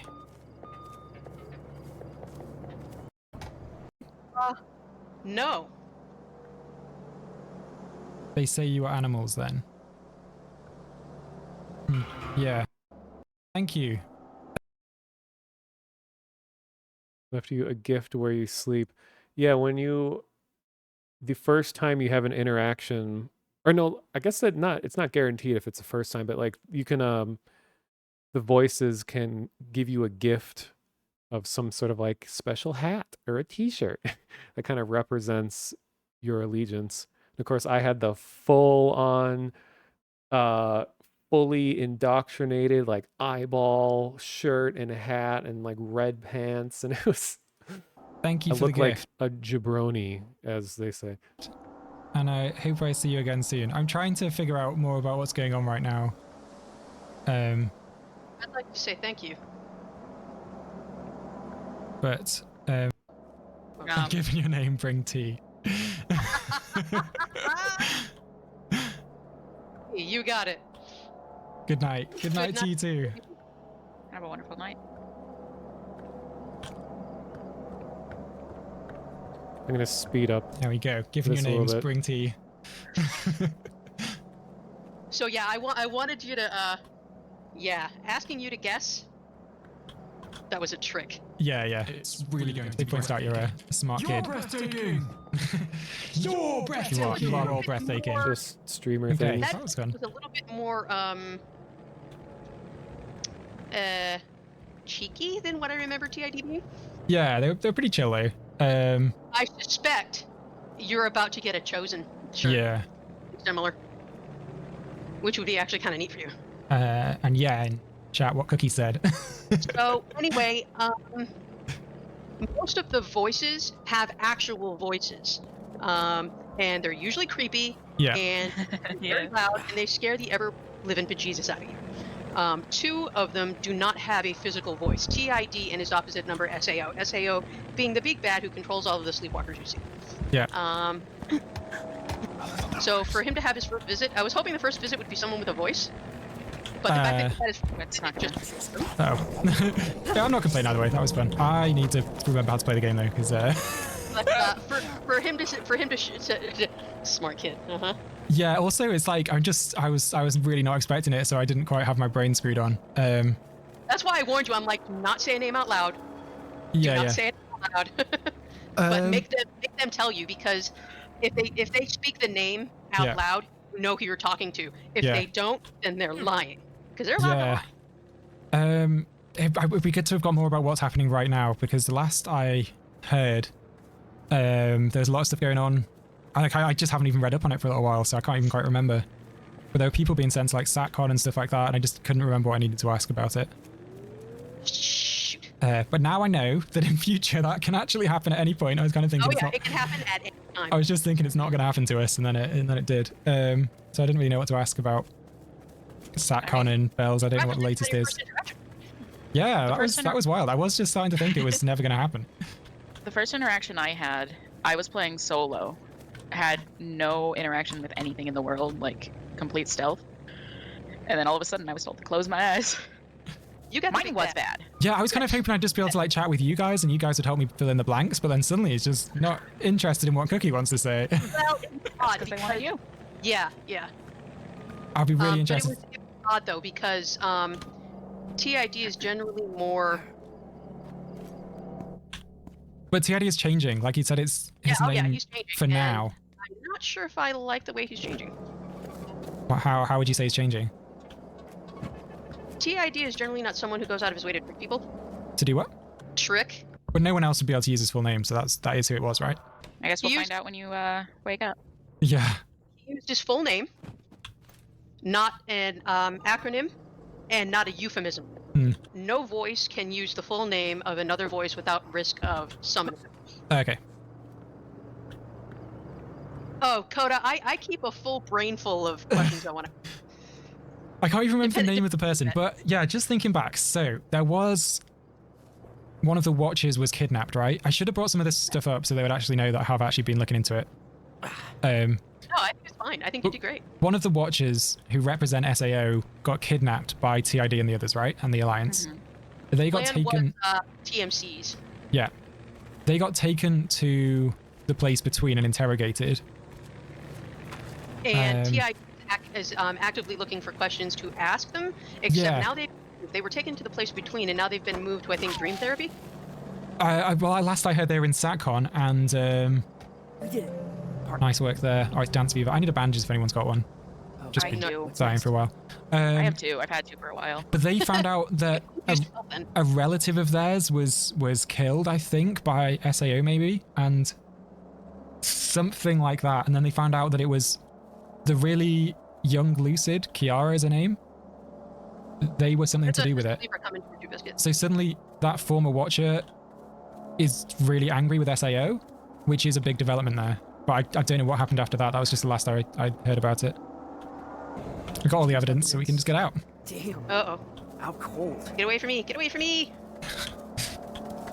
Oh, well, this is going on. I'm trying to find another video.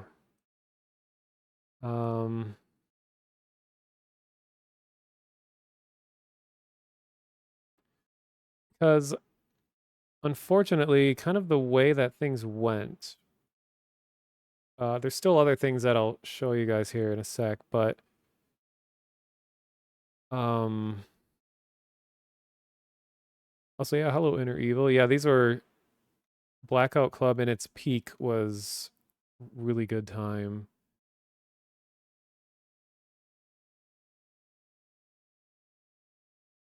I'm trying to find, there was a video that was really cool involving me. Like, I hadn't played for a long time, like years. And then suddenly, and this might have been their attempt to get me to come back and start playing the game again, because I had a lot of life stuff happen where I just couldn't get to playing the game, which I feel bad because like I was getting this whole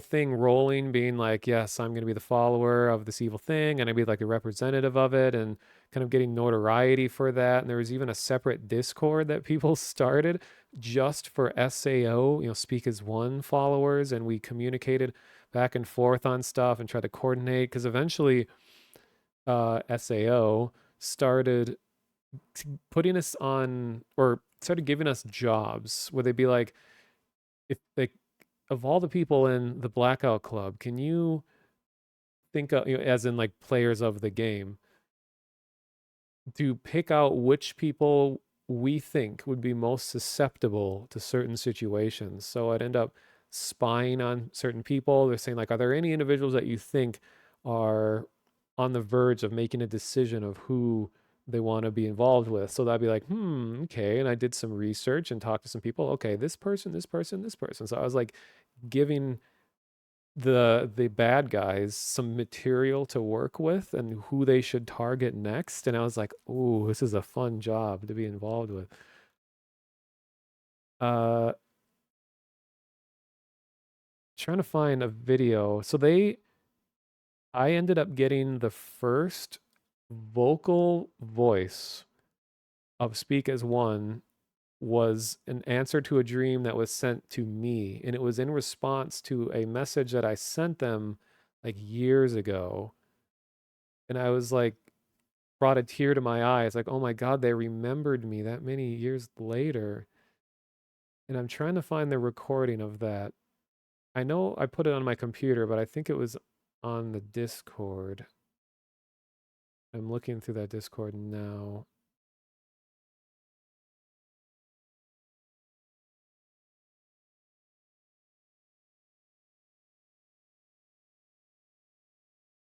And I remember there's also a conversation that I had. Oh, here we go. I just found it. Okay. So this is fast forwarding a lot, like past the other videos that I'm going to show. So I hadn't played for probably years. And then someone joined the Discord to say, hey, are you Monotonist who used to play Blackout Club? Do you think this is talking to you? And then I watched this video and it brought a tear to my eye. So here's my voice leaving a message to the god early on before I really understood much about the game. Speak as one.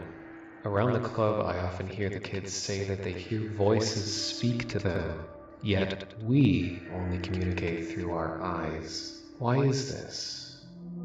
Hear us. We are the voice. We speak only to the loyal, or the truly lost.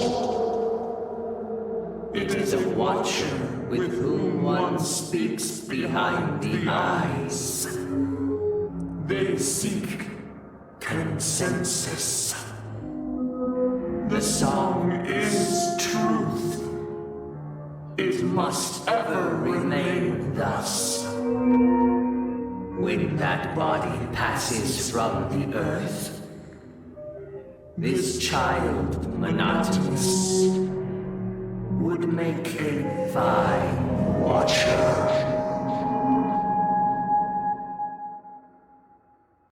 Couldn't agree more. So I was like, felt so incredibly honored to have been like recognized by the big bad guy of a game that I loved to potentially be a watcher, because a watcher in the lore are the ones that communicate. So it's like when you are talking to Speak as One, because they're a collective, you're not speaking to any one person. So the watcher is like a sole representative who is delivering the message to individuals on behalf of the whole. And they're saying that, hey, Monotonist, you'd be a good watcher, one of these people. And I was like, yes, please. And I didn't know, because I wasn't really playing the game at the time. I didn't know, like, is this kind of an in-lore way of saying, hey, do you want to work for our company? But I never heard anything else beyond this point.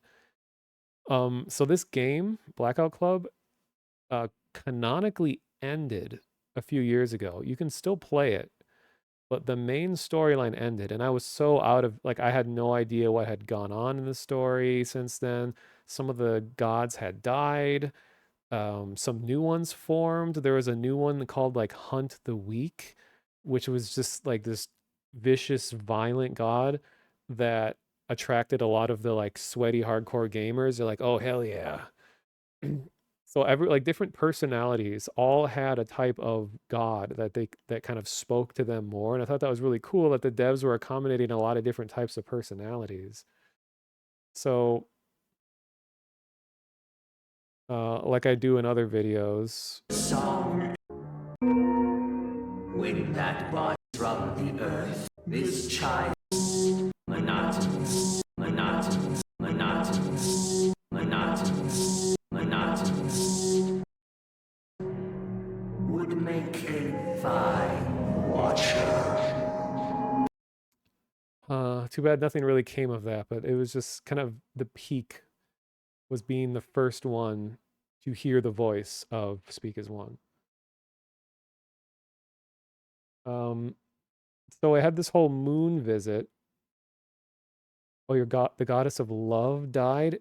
He never got lucky enough to speak to them, but he wanted to follow them. Was that In Her Teeth? Was she? Or there was another one that came out. What was the name of that one? Yeah, they said monotonist and not monotonist. So the moon stuff, this all happened. To be better than those before. And then the follow-up to this was this conversation. So I thought this was so like what's the word? Indicative of the type of person that, you know, people bring into this game, is that usually, like we saw in the other video, where, you know, the guy was there with a group of friends and the friend was kind of advising him, saying, oh, you should say this, you shouldn't say this. Like, this friend clearly knew a lot about the game and that kind of interaction. But I would just go alone in a server and I would sit down. I didn't start doing it quite at this point, but I would go and sit in the most evil part of the world, which is the underground cave, and I would sneak past all of the Lucids, which are like the guards, and would sit in front of one of the like subliminal messaging projectors that's like flashing different poses of a figure doing all kinds of things and images, and I would sit and like wait there, and then Speak as One and I would just chat one-on-one. And there's even one where they questioned my name, saying that, like, why do you call yourself monotonist? And then I had to explain, saying, well, I had to explain it in a lore-friendly way that didn't make me look bad, because they're saying, you know, mono would imply individuality, operating as an individual, which is like, they didn't say this directly, like, which is problematic. If you're going to be a part of the collective, you can't be an individual. And then I said, oh, no. Let me explain. It actually, I'll just show the video rather than say what I said. So this is my follow-up to the moon visit. Our degenerate scion spoke to you.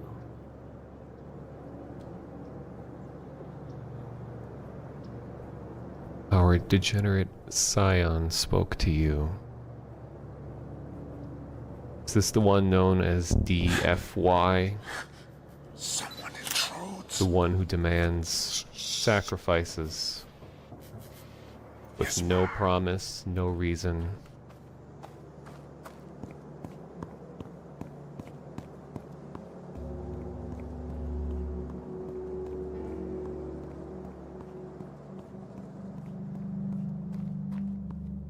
And they were a little slower to respond this early on. Like we saw in that other video, they were going like back and forth. But for my time here, it was a lot slower. So I'll speed it up.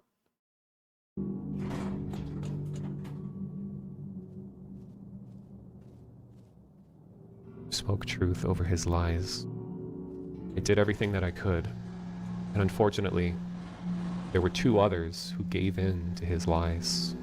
Were willingly going to jump aboard, sacrifice themselves without any given reason, easily persuaded. It was very worrisome to me. I hadn't yet progressed to the point of never saying the word I or me.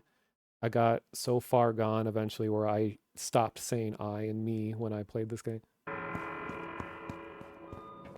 Sleepwalkers built this? How in God's name?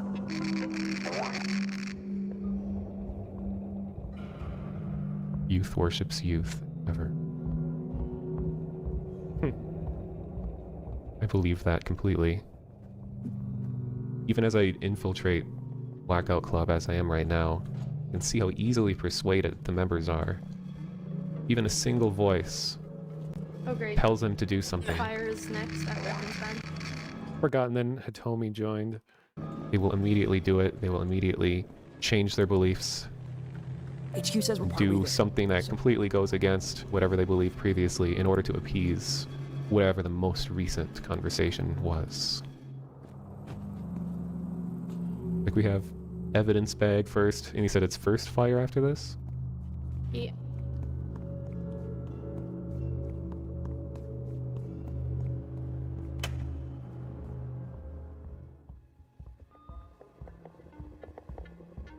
Dude, the adversary's doing. The adversary is anyone who isn't us. This speak is one. When I've heard references to the adversary, I've heard several different things. In my time spent as serving as photographer to provide images to the song, to report sins, was once called an adversary. Was not entirely sure if that meant that those individuals are the adversary or if they're working for the so-called adversary.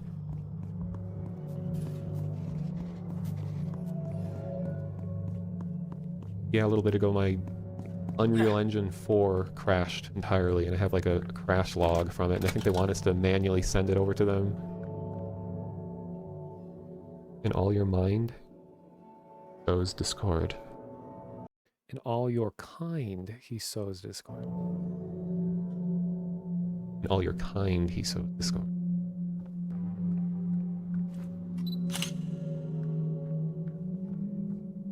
So the adversary is any entity who is counter to the song.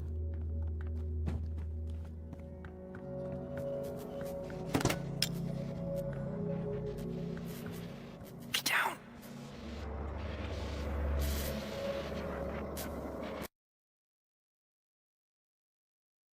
What? Oh. No, or crashed entirely, and I have to discord. Entity who is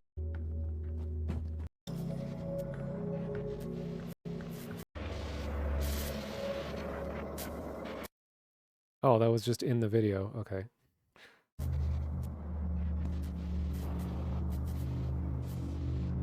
no stalker, watcher, lucid, serve.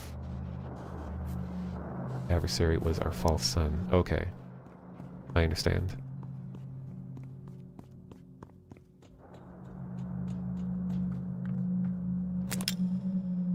I think I Hitomi might was, as well look for bonus evidence. I think she's aware that I was probably talking to someone. Since we seem to be in good Because, like, I try to talk differently for the video, so if it's clear that I'm talking to SAO, it'd be more direct and compared to if I'm talking to someone else on the server. shape. No pun intended. So I was basically trying to get as much, like, lore info as I Something could. that they call when the word was born long ago.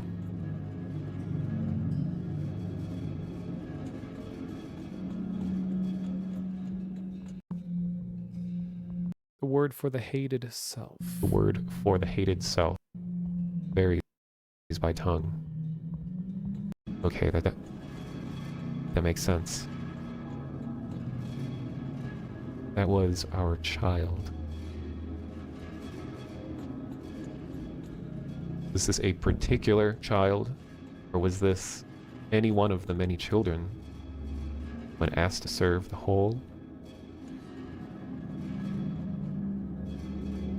He does the inverse always.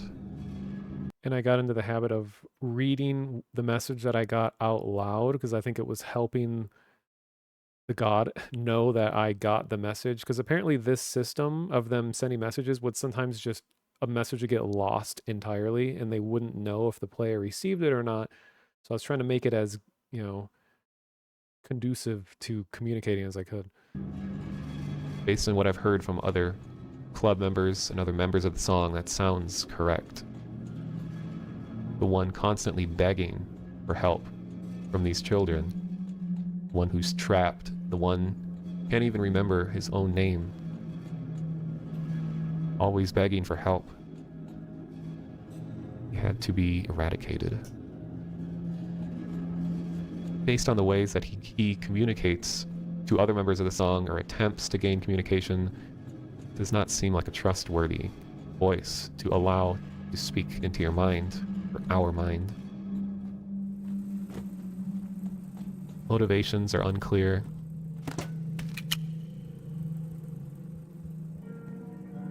Our time in your mind ends yet. I understand.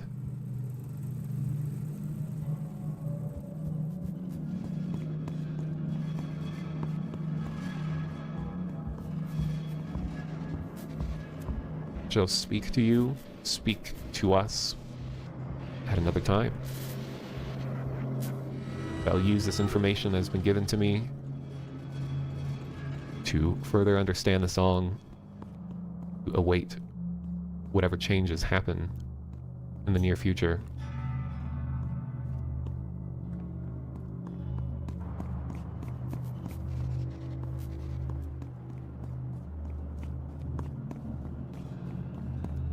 War, jealousy, rage, all has spawn. All his spawn.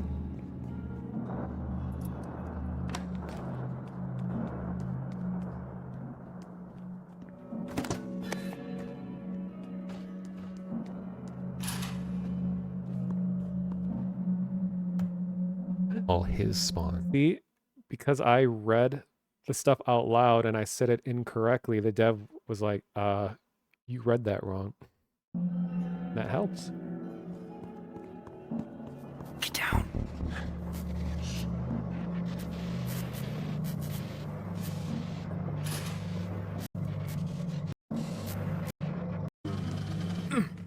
Make a sound.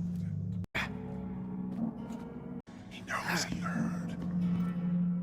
You spoke well. Will face others.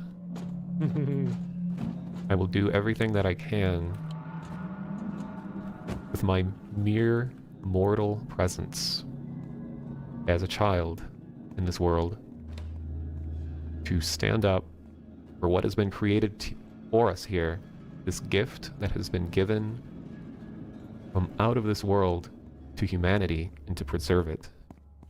I believe this gift that we've been given is a path to what humanity has been ever searching for, one that unifies people together. They're breathing at least. One that brings us all closer. Most reject it, most don't see the power that it can bring. But the other lesser voices try to use it against us and say that it's to undo what humanity has worked towards for a millennia. Whereas I see it, that this is what we have worked for. This is the gift that has finally been given to us. Yeah. Unite us. I'll do what I can to ensure others understand this. They eat their own lies. Sooner or later, it will make a sound. You understand much. I understand as much as I am told. But I do have to filter between truth and lies and determine which one of these is the actual truth. We live in a time where people are all being pushed between one ideal to the next, conflicting ideas. It does take a lot of thought, a lot of consultation, but ultimately with the guidance of the song, I believe we can arrive at that goal and arrive at the truth. Tomi is a fine match, so clever. See, this was such a good moment where it's just like, where she and I were kind of the evil ones in the series, and it's like that was such a just great moment in my life, and I hope she knows that, whoever she may be. I do trust Hitomi's word. She has been with me since the beginning. But my only worry regarding Hitomi is that she spends much time around others who have expressed sort of a a mocking approach towards the song. There's one known as Uwu who claims to be allied to us in the song, but I do know that Uwu has sacrificed himself to many other voices and has attempted to contact many other voices. But then when I speak to him, he comes back and says like, oh yeah, the song is definitely, you know, who I'm for. So I can never fully trust anyone, but Hitomi is one that I think has been the most trustworthy in my visit to Redacre. Watch over her, she wavered once.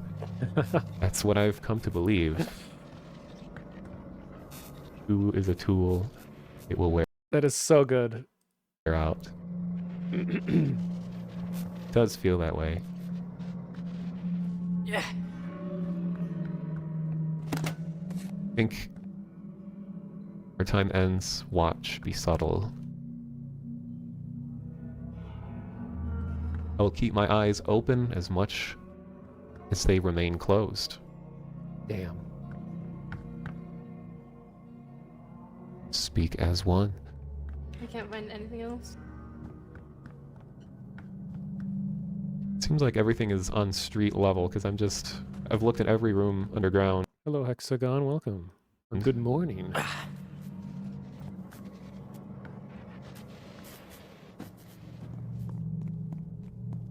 It's the angel! I checked all of street level. I'm pretty sure I might have missed something, but Those kids are in for it now. Full alert.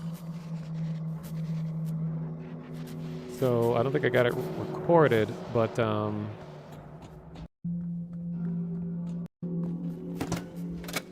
yeah, after this video, I remember I was telling Hitomi like, okay, I just had the biggest conversation with SAO that I've had yet, and then we like went back and forth because on the Discord we have records of all of her and I's interactions with SAO, and we started keeping track of other voices as well. People would report stuff and all that.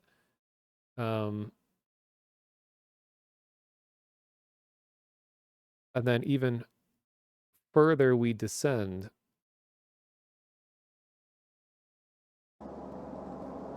Oh, this was a weird one. Okay. So there was a bug in the game, and SAO, in a lore-friendly manner, informed me of this bug.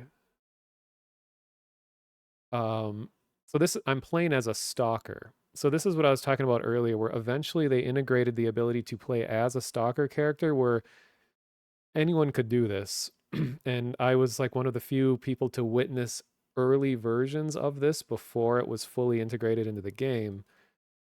But when you play as a stalker, like I said, you are put into a random in-progress game secretly.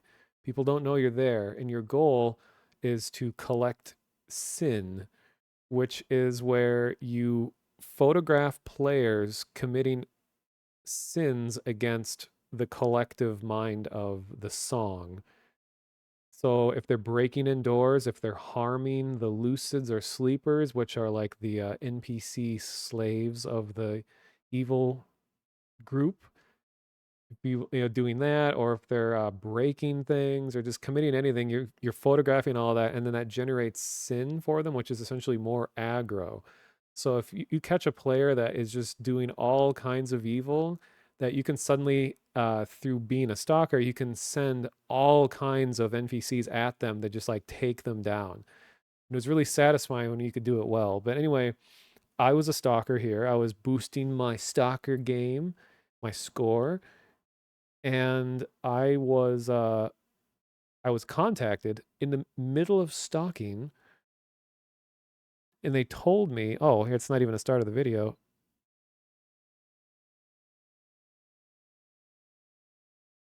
Oh, that doesn't even come till later.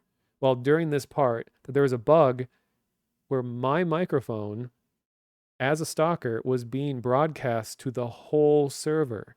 So I was having this weird, you know, in-character conversation with Speak as One, trying to be sneaky, and Speak as One was like, just so you know, there's a problem in the game right now where everything you're saying is being heard by them right now. but they said it in like in character, and I was like, oh my god, I can imagine people playing the game for the first time and then just some random dude's voice is talking about like, yes, we will tread lightly and observe and speak, like say all this like creepy shit. Okay,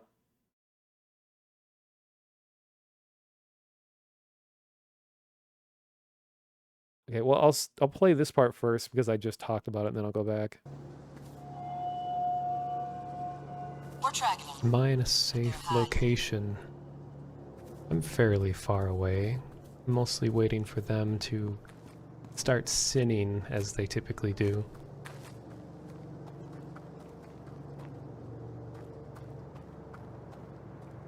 So I can be relatively careful. I see one's kind of nearby. Something's wrong. I'm gonna speed this up a little. They hear you.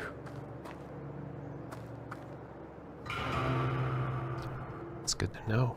Assault here. I saw and confirmed.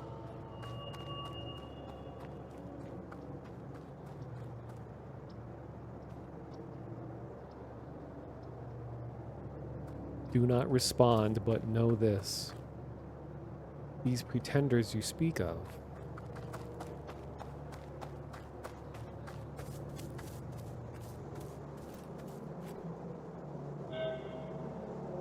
they are inevitable. Some evidence of intrusion. It is ironic. Inconclusive.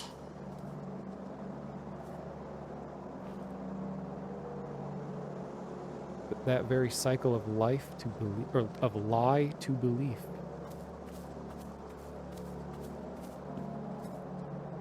Unusual activity. It gave birth to many voices, gods.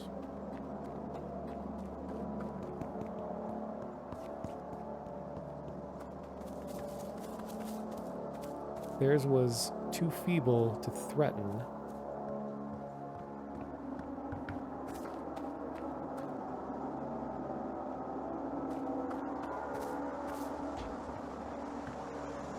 But the ritual was of interest. Thank you, Stalker. Good hunting. Thank you. Get out of here, Stalker. A member of the community had reported being transported to a hellish landscape where their eyes were sealed shut and they were forced to traverse down a long hallway. Given my allegiance, of course something like this is very interesting to me, so I left the following ritual. Speak as one, I overheard a rumor of a so-called hellscape present in Red Acre, a place where those opposed to the song go to be tested or possibly punished. Does such a place exist, and who is it for? Get down. Children whisper of hell. They do. So-called hell.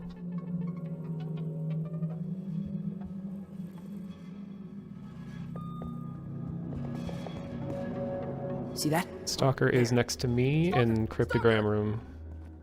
And next to the Harmonizer. Oh, I see. You just tagged him? Yep. Yeah. Standing right in a trap, so I'm not gonna rush them.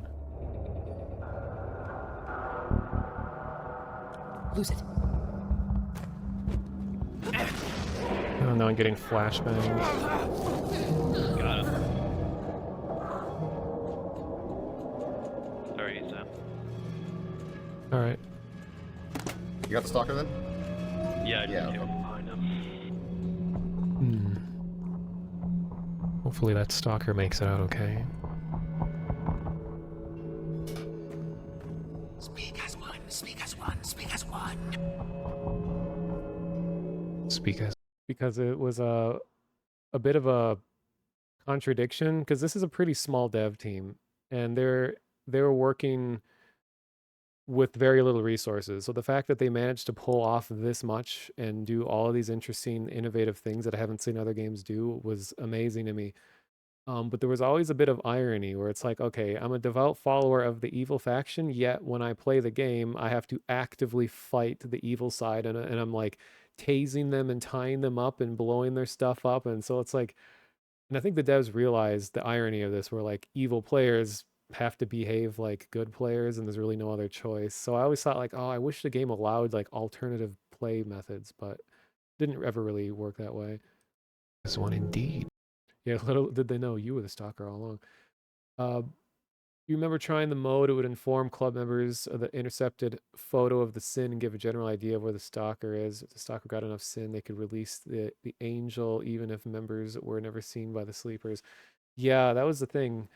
Like I was saying in the beginning, when stalkers were a new thing, it was like a really creepy experience because it was you would just get a photo sent to your in-game phone of you, like doing something from far away. And they'd be like, what? Who sent that? But then once people became really used to the stalkers, they would see that photo and go like, oh, he's in the top floor. Oh, okay, intercept and tie him up and he's done. Okay, go back to normal gameplay. Like it just didn't give the stalker even a chance to have fun because they would just immediately down them and keep playing, which I don't blame them, but it's just like,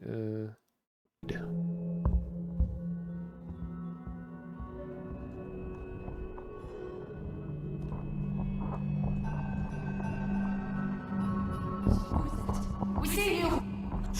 It's a place of salvation, sleep. They want to come safe. To me, it sounds like a desirable place to go. Pick up the old president.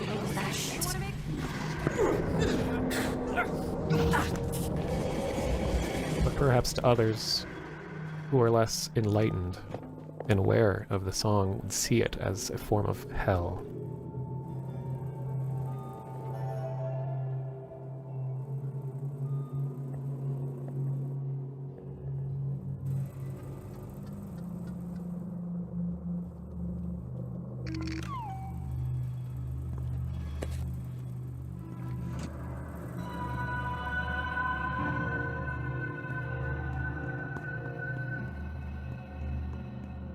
It is extreme tabula rasa. Do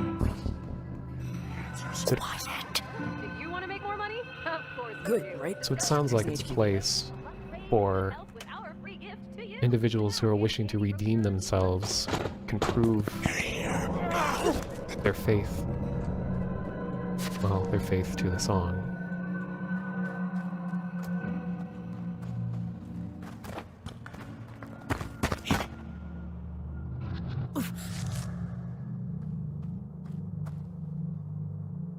Here, now, swiftly. Where will it go?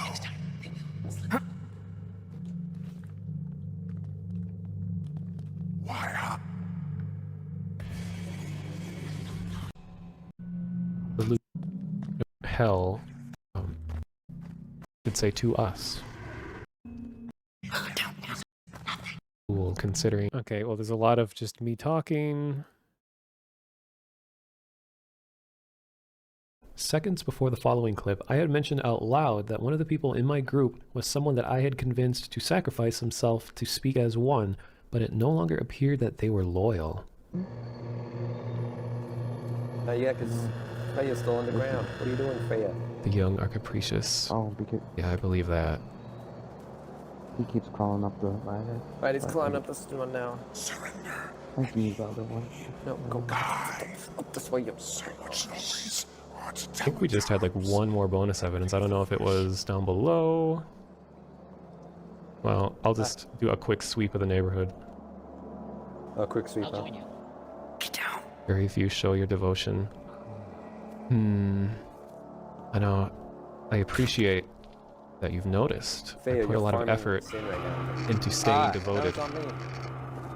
But it's not an easy task. There are many skeptical people who do not believe that the song is worth their time, and they've completely fallen for the words of the adversary. Well, I'm gonna close that. Especially trying to find his name, doing whatever they can to free him.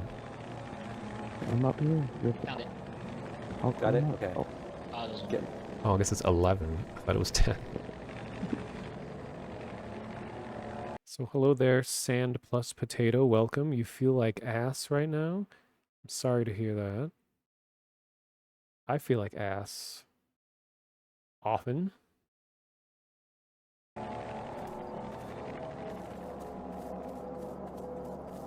we need all the stamina I can get? Are we going? Humanity is bound to destroy itself.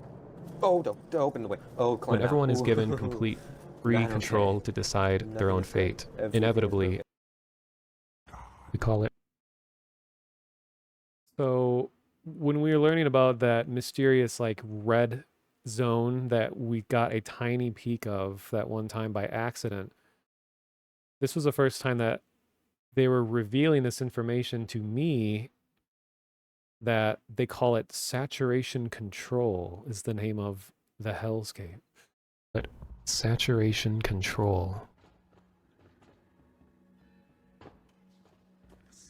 Get down. You're hurting, but you don't have to.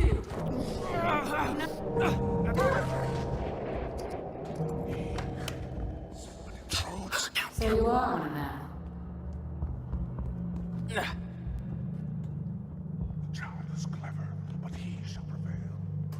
So I'm thinking about saturation control. Because I can understand that there could be an abundance of new members. Then it's a question of the quality of each of the members. Sort of allegiance they have, their willingness to perform tasks, to eradicate the adversary.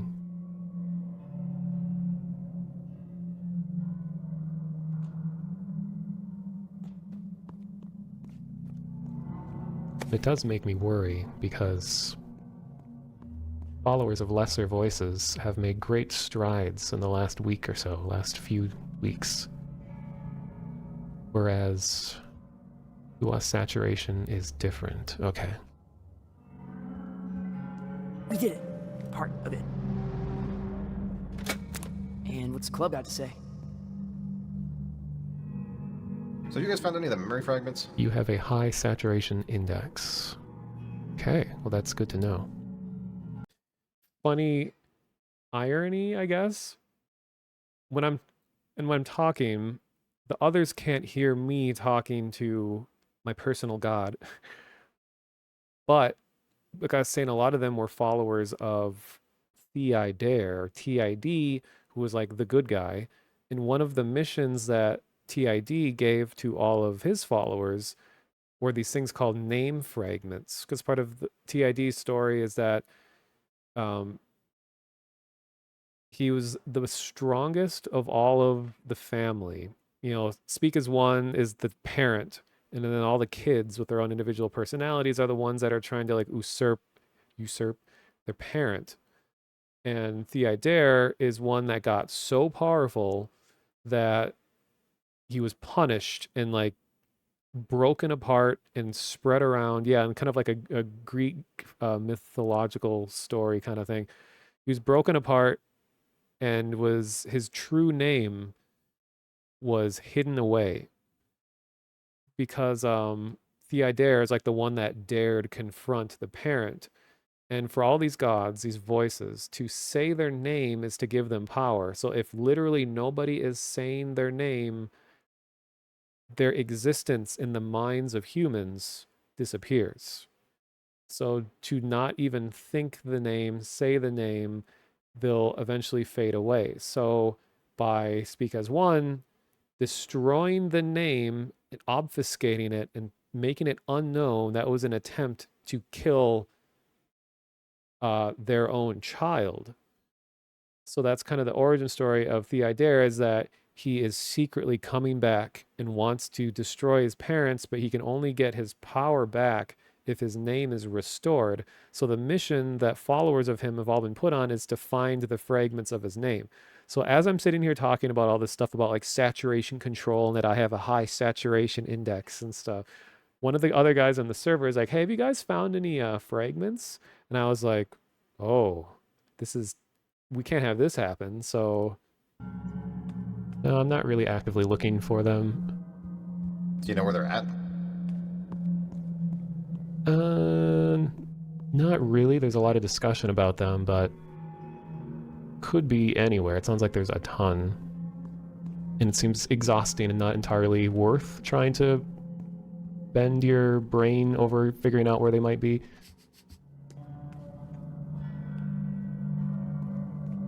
I didn't want to be mean and be like, no, stop right now. Do not. Because the God is listening. My God is listening right now to everything I say. So I want to try to show them that, like, hey, I'm trying to dissuade others from piecing together the names of Theodare to bring them back, but I don't want to be mean to these people on the server, so I'm trying to like find a balance between the two.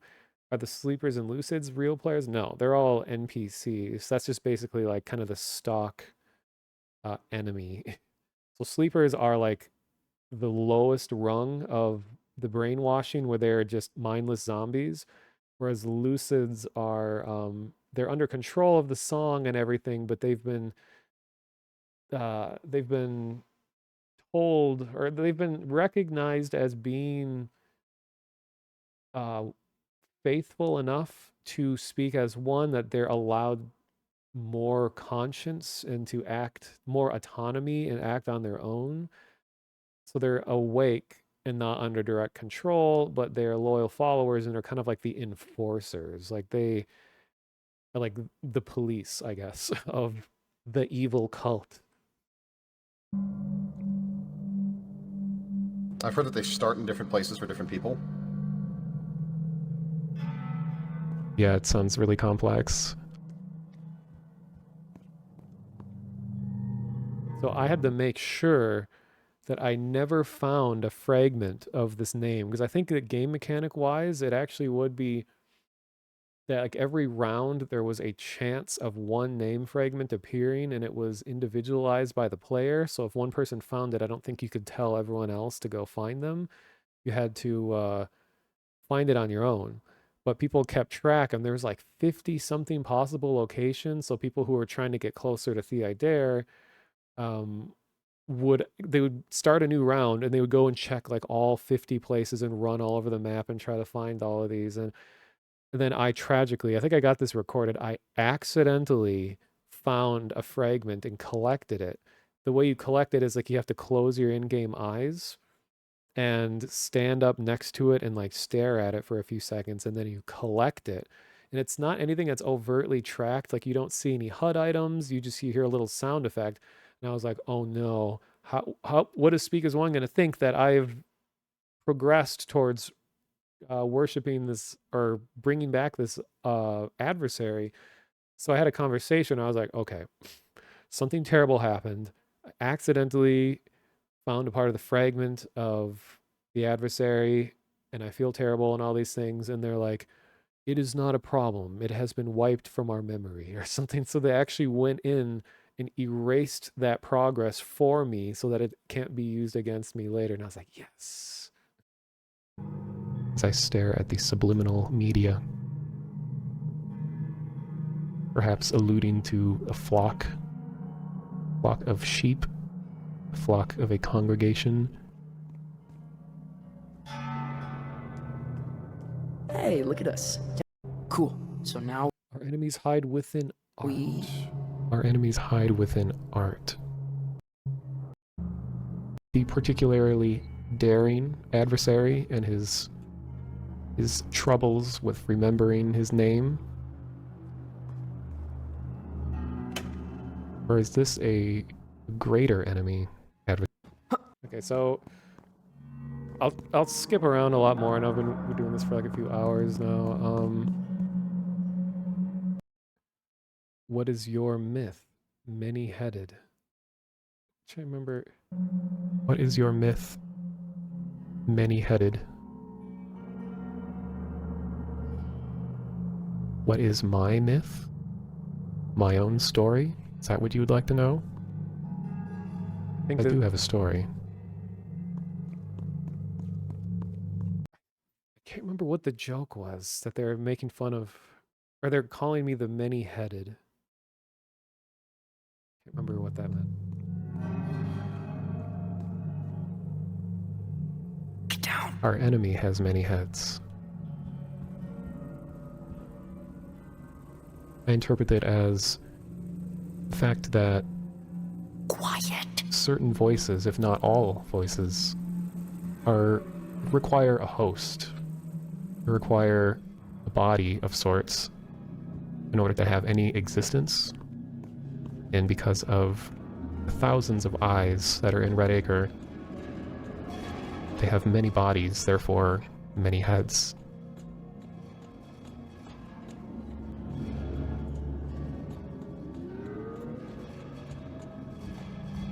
That's my own guess. Shoot.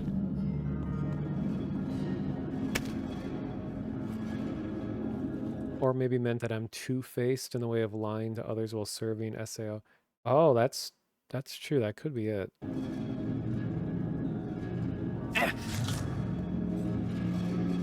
So it's getting so like light in my room right now. I'm no longer just a floating face. Do you guys know what bonus evidence we're on? A learned perspective, however. I think 6 out of 8 or something like that. Now I always feel a little mean because I was saying before is that they don't know I'm talking to this person right now. God. And I'm intentionally trying to slow the game down so that I can keep talking to them, so I'm playing bad. I'm playing bad on purpose, you guys. That's all it is. Personal calls at work. Do you want to make more money? Of course you do. She doesn't care for her. Over here. I think at a certain point it just becomes more cost prohibitive than cost effective. Help. Like get them as we go for sure, but if we spend too long in the mission for it, we might as well just let another one. Yeah, that's true.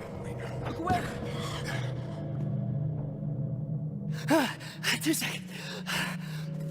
Okay, 10 seconds.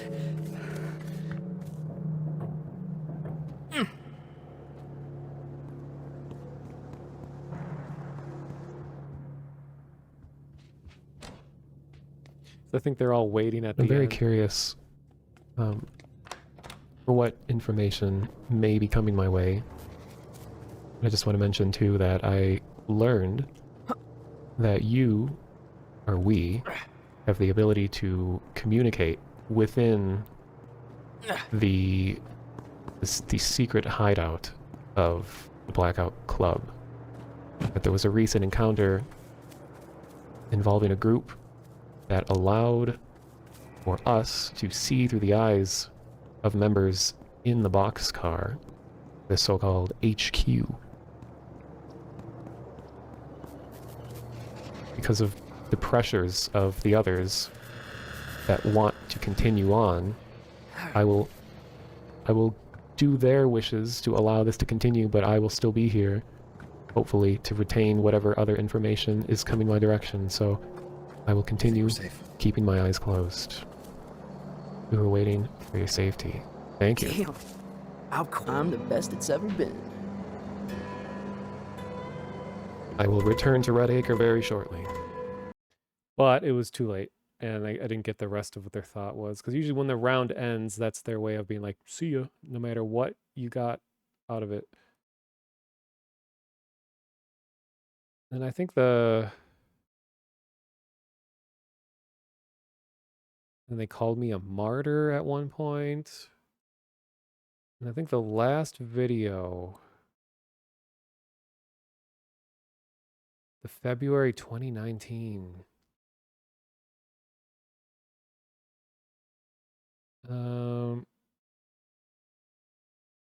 So that must have been when I stopped playing, yeah.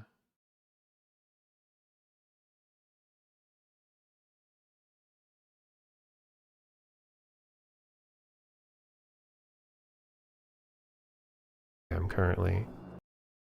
I do remember that that you were spoken to others, not purely just SAO, so maybe another guy calling you out for not serving them.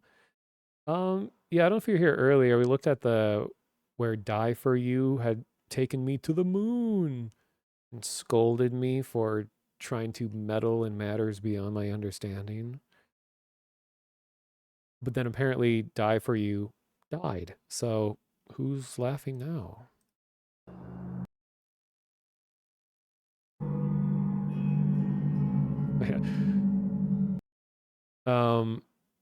So now this is the last interaction I ever had with Speak as One. And as you can see, I'm not even like playing with other players anymore. I'm just sitting here fully in a trance, watching the subliminal messaging.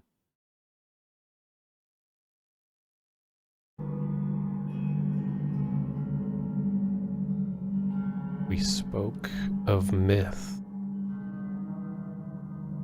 We did.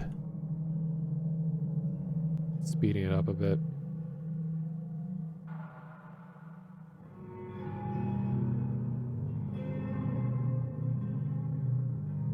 Sid, that is your myth. What I didn't realize at the time is they were correcting a mistake that they made in our prior encounter. Because I think whoever's doing the speaking has a record of everything that was said previously, whereas like I don't on hand have everything that was said. So they were talking about, they said, "What is your myth?" They said, and I was like, "What? Are you asking me?" But then they just corrected themselves saying, "Oh, that is your myth." Oh, so it was intended to be that is. You thought we asked, we stated. Oh. Beast with many heads. Beast with many heads. It's my myth.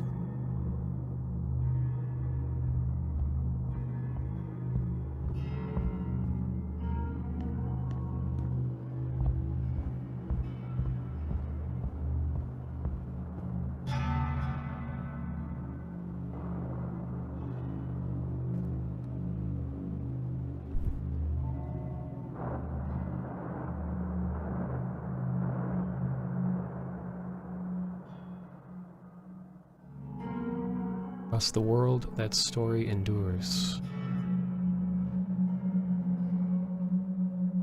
I do know that in regular human culture, something... God, what is the name? The mythological creature that sounds very similar to this.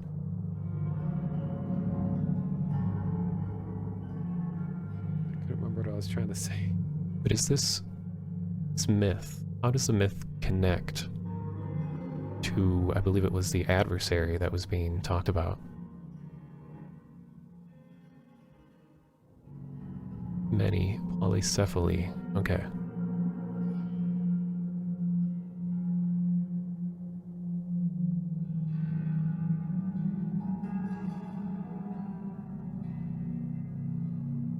Not just that one, all of them.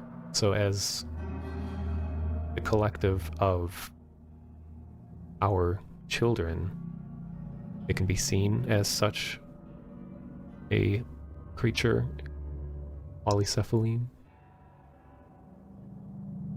I can't remember what polycephaline even means.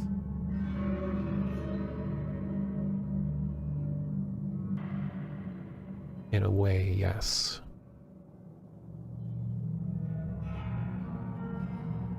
So even though there are many different heads, they grew, split, grew anew. So even though there are many heads, they still all belong to one body.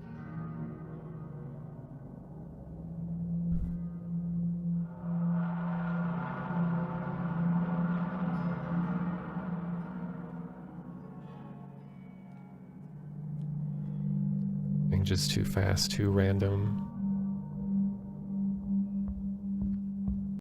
I just looked it up. Polycephaline, or polycephaly, is the condition of having more than one head. The term is derived from the Greek stem poly, meaning many, and cephale, meaning head. Polycephalic organism may be thought of as one being with a supernumerary body part, or as two or more beings with a shared body. Interesting. Two, I guess like a Hydra kind of thing. What is the actual gameplay loop?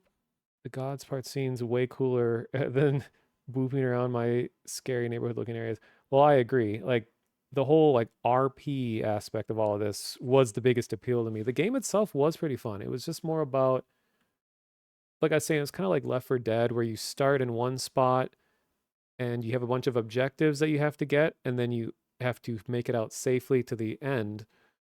And the objectives are all randomized. Like one objective might be take photographs of all the evidence of bad things happening in the town. So you have to sneak around and stealth and not get caught by the sleepers and the lucids. And you take pictures of important pieces of evidence, a lot of which is scattered around underground in the big underground base that the enemy uses. Or there was one where you have to deliver this big like head, this statue that every time you're holding it, it makes this high-pitched kind of ringing, screaming like noise, and it attracts the attention of all of the sleepers around you. And you have to like throw it around, and like as soon as you drop it, it stops making noise. You have to pick it up and run, and then drop it and hide, and you have to eventually put it on a pedestal somewhere. So there's just different objectives that you do, and then you can upgrade your character with different equipment. There's like a grappling hook that you could use to climb, and there's a drone that you could use to see things. And I remember at one point the drone was used to exploit the game, where we all hung around because we found out that if you use the drone and you can like nudge players in a certain spot, and we managed to get out of bounds and to run around into like closed off parts of the game that we weren't supposed to have access to. And we were like, oh my God, if any of the gods see us doing this, this is gonna like, what are they gonna think? We're like glitching out the game and seeing things we're not supposed to. But none of them ever contacted us when we were doing that.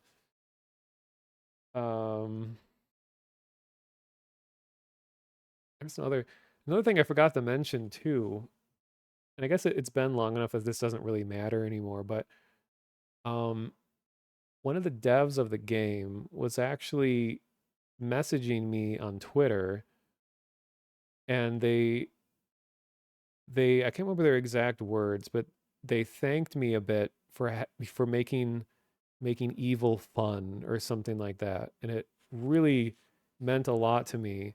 But the real reason they're messaging me is they said, so like your videos are some of the only things that people will see of Speak as One.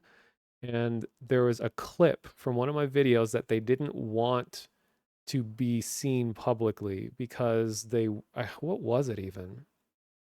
They worded something in a way that they didn't want to, or they made like a plot implication that was an error.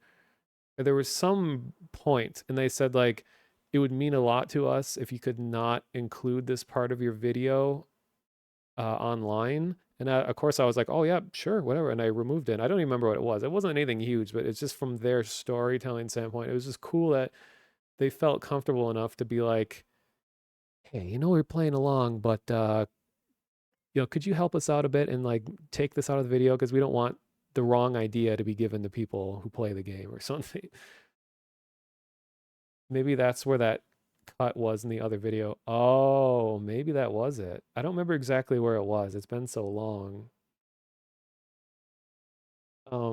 But and I feel kind of maybe a little mean, but I said like, oh yeah, I'll definitely do that. And then because they were already approaching me saying that, hey, some things were worded strangely, we don't want this to be out, I said like, in case you guys want to know, I kept track of a lot of other instances where there was like typos and things, like they spelled the name of the town wrong once, and they forgot to put punctuation at one point, and they forgot. So I was like, since you're being aware of your own errors, I found this error and this error and this error, and do you want me to like get rid of those too or something? I was trying to say it as nicely as I could. I was trying to be helpful, and they were just like, no, that's all okay or something.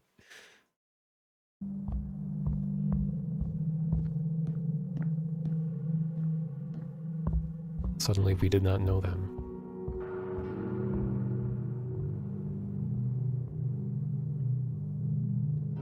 Was there a point when these many different heads were all familiar, that we felt that we knew them? They adopted his language.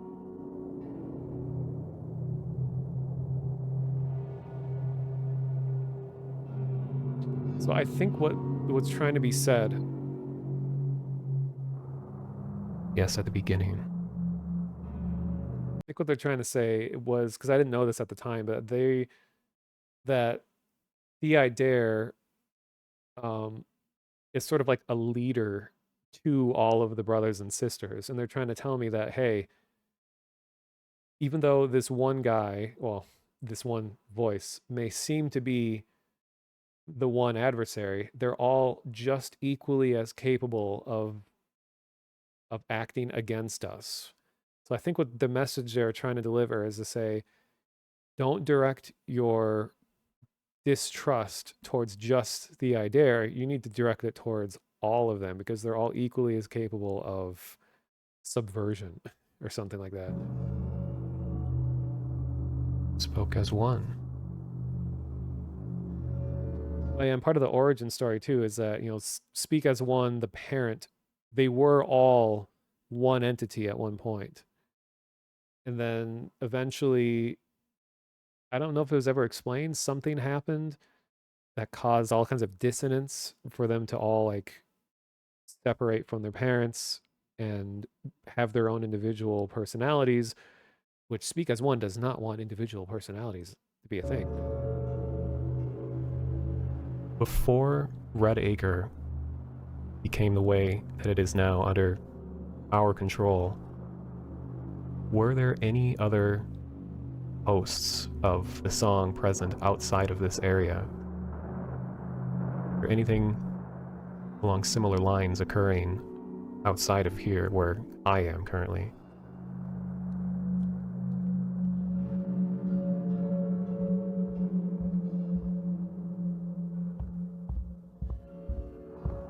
Yes, breeding out of control. And I like how now I'm at the point where I'm not just opening and closing my eyes when there's messages. I'm just completely asleep. Just let my eyes stay closed the entire time, not even thinking about the world outside.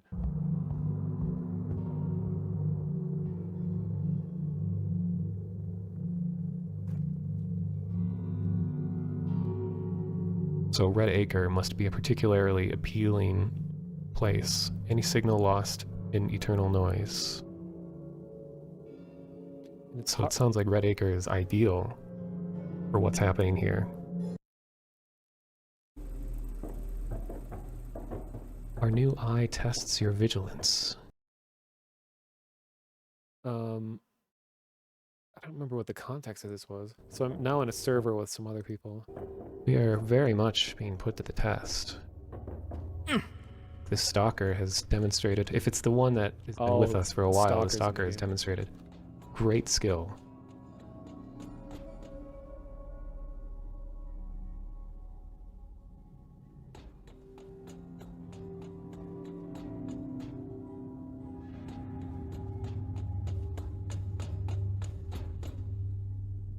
We are pleased. I am too. Why am I saying I? More information we can gather about Blackout Club, the better. Adversary will test us all. Big true. It certainly seems to be that way, because Blackout Club is just enamored with the collection of fragments. And I get this feeling that something big is going to happen, because they're now sacrificing themselves to the adversary. And what's the club got to say? At least the daring one. And I feel like that is just going to make his power grow so much larger than before. All of these eyes becoming his. Suicidally naive as ever. Yeah, but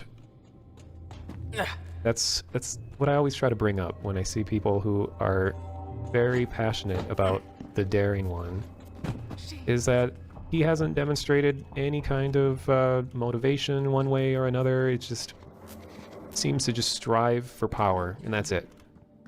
Not trying to establish anything. He just seems to be an expert manipulator of kids, and he speaks to them so clearly, and they buy into it right away. It is kind of. I only say that line specifically because kids are just how you, because you're playing as kids in the game.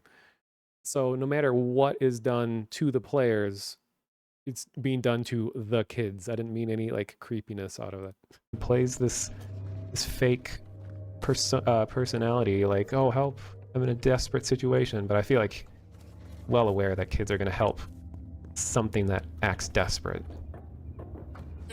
He sells self-worship. Trivial. Hey, Mono. Yeah? How do you follow up to a god? Like, what would you? What was the last part about a god? How would you follow up to a god? What would you even say to them? Oh god, like if they left you with a message and you're trying to figure out what to say back, or No, it's like if they've given you something. what? Do you have an example of what they would give you? Like DID gave me this halo on my head. That's right. I got one too. Well, considering that the halo specifically seems to be something that is non-denominational, I was told that it's immaterial. Like it doesn't really show allegiance one way or another by wearing it. So I don't know. I would just say it's a reminder of your faith, or a reminder of a moment of power. I don't know. Like, were you on the moon, or like what situation prompted that? I got a name fragment, and then he gave me the halo. Oh, okay. I didn't know that was a situation that could happen. Yeah, whatever. Like, I found his name fragment. He's like, "Thank you for finding my name fragment, Jayers." And I was helping people out at the time, so I'm not sure if he told me he already paid me for helping people out or finding his name fragment. See, this is a tricky situation to be in, because, you know, the watchful eye of Speak as One is sitting here watching, judging everything I'm saying right now. And now this person is being nice and asking me for help on how to treat my adversary with respect. So I don't want to be like, no. You tell him that you don't want it, and you do, you know, but I don't want to be mean to them, but I want to appease the God. Like, these are the daily struggles of a member of a cult, where you have to juggle between how do I make myself presentable and to everyone else while worshiping my God? Like, cult life. Interesting. I think he was Not just a like cult. watching, and then he saw me helping, and then I got the name fragment. He's like, "Thank you for getting the name fragment." So what do you feel like TID is going to do with all of his followers that he has all of a sudden? Maybe, I don't know. What kind of god is he? He's a good one. Is he? Are we sure? Yeah, what makes you... Pretty sure he's a good guy. Yeah, all I've seen is that he just is really desperate and is good at making kids do what he wants them to do. But like, for what? I haven't really been told what purpose. But he was shattered. Yeah, he was wasn't shattered. That's He wasn't why strong enough. Why was he shattered? But do we know what he was like before being shattered? Maybe it was a good reason why he was broken apart. That's what I'm thinking. Didn't he try to stand up to Speak as One, and then he got shattered? He wasn't strong enough? Why, something like that. Like, I know that long ago they were all part of one collective. Like, all of the children were a part of one singular entity, and then they started rebelling. And then the Daring One, or TID in particular, was particularly bad and rebellious, and was punished for something. You see how virulent this lie. No. Oh no. Trying to figure out a way to I speak wouldn't through say them. he's a good god. I just love this idea that I have a little demon voice talking in my ear while I'm here trying to be normal-ish, talking to other real people. Like, I never thought I'd be in this situation. It's so fun. In a Just video now? game. Yeah, in this little moss cavern.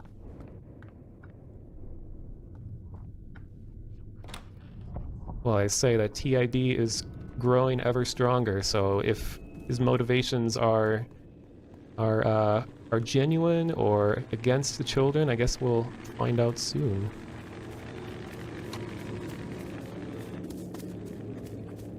Apparently you can get dupes, so I'll go see what's over there for me. I didn't check over there. What's over here for me? It's there for you? And Speak as One, I don't know if you're still listening, but I feel like the gods as a whole aren't like good or bad either.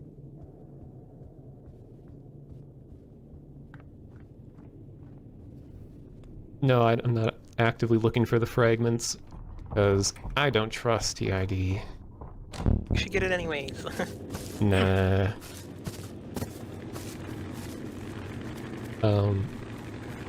Yeah, I forgot. You're devoted to one god. Indeed. But I've Why am I like? speak as one. They will I'm lament so his bad. return. It's so hard to miss, and yet here I am missing I every eagerly single await cards. hearing the lamentations of the Blackout Club when TID I have is such back in full safety stuff power. if we just sleep it. And they'll see that they should have allowed themselves to close their eyes and join the song instead of oppose it. But there was a rumor going around the Blackout Club that they were spoken to from the little hideout that they have out in the woods in the boxcar. And it sounded like pretty enticing evidence that they were spoken to out there by a voice. This was my roundabout way of being like, was this a bug or a feature? I feel like that would be a valuable place to gather information and to see through our eyes of other members of the song. Because they tend to be a little more, their lips are a little looser when they're in the boxcar. They're more willing to say stuff when they're not out in a mission like this. I know it's a possibility, but it's a very rare occurrence from what I've heard.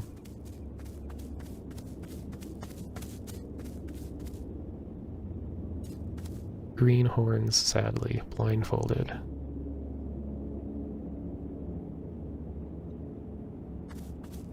I do have a question for you, though.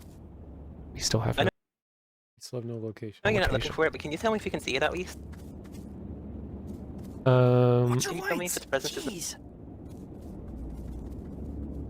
still over have no here? location. You have to have your flashlight out to collect it though, right? Because I don't even want to... Yeah. Don't see it from here. I didn't want It's to right risk there. collecting it. Saw it through their eyes. Okay. You have to close your eyes to look at it to actually collect it, though. So if you don't, So when they say we saw it through their eyes, sometimes that means we saw a video on Discord or YouTube that let us know that this is a bug. Thanks. close your eyes, you're fine. But not the journey. Blindfolds. Oh, he was on me. Oh, okay. I thought Somebody... it was just... I didn't even notice. Wow. I didn't either. I didn't see it on the left or anything. Make them go away, Dad! They have a bad Okay, attitude! just a moment. It's you. You brought me back. Oh, you Not the journey blindfold. So you don't know that I'm being talked to this whole time. This could probably be circumvented by responding with how SAO told you, respecting the gods through pledging allegiance is one, basically turning that into respect SAO and listen to their word as you would others. Maybe. It's gone. No, I don't see anything. see it or no? I don't see anything over here, no. Alright. Huh. Okay, well, eventually, I'm willing to do whatever it takes to eradicate the adversary, infiltrate.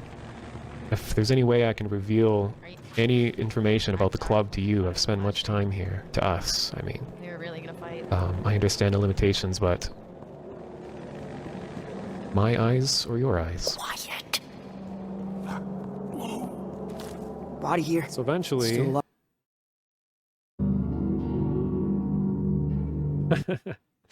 Hard cut. I'm saying my eyes or your eyes, and all of a sudden, we have a mission for you. We have a mission for you. I'm listening. I am listening.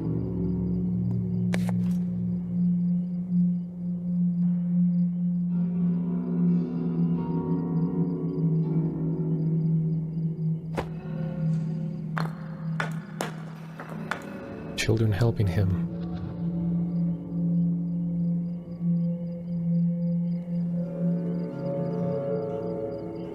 Need names.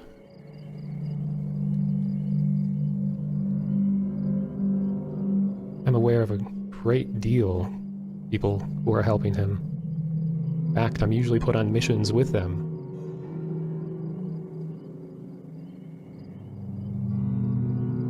As many as can root out. We are trying to help you! These NPCs getting in my way. Once I come up with names, apologies for harming a fellow member of the song. Once I have these names together, should I leave a ritual? Is there a preference for how I get these messages? How I get this list of names sent to us?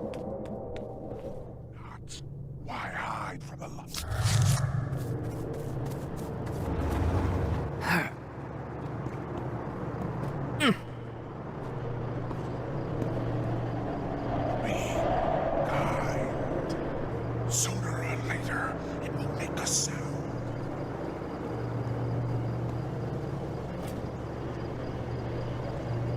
Ritual is the best method. So, Is there any preference for use thereof means we all hear?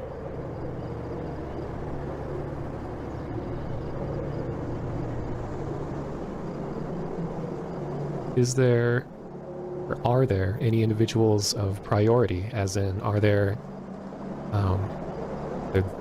preferences for if there's more fragments that are found, or is it just fragments that are being looked for? Is there any sort of particular behavior that is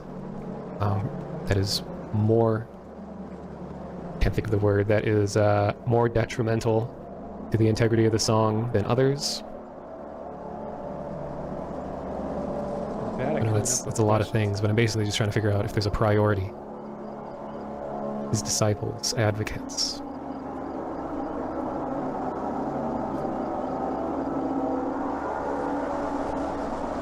So even speaking on behalf of the adversary can be seen as detrimental, not just ones who are in search of bringing. So yeah, I just I played the game more, and I was going to random servers and just questioning people. Like, I should have recorded this, but I was just going around being like, so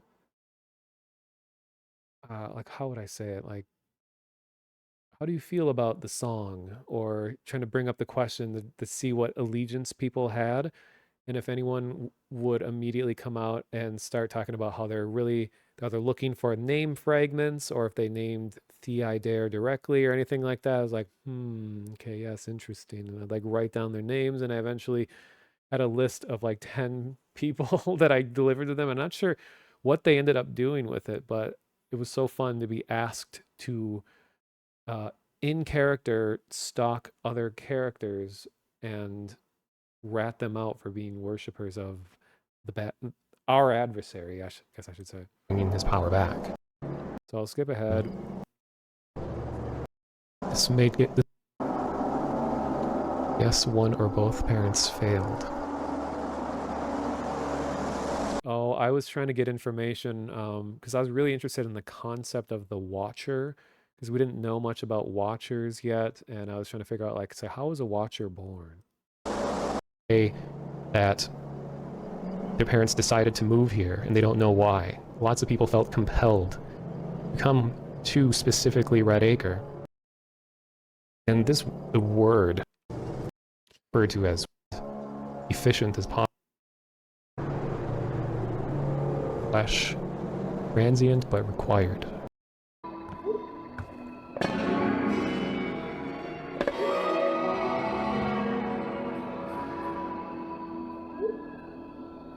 Speak as one. I have names.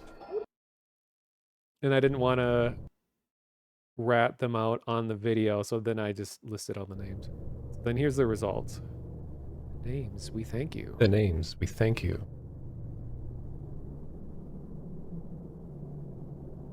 Hope they can be put to some use. Of course, there are many, many more vendors, subverters to the song, but those are just a few that stood out and that I have first-hand experience with.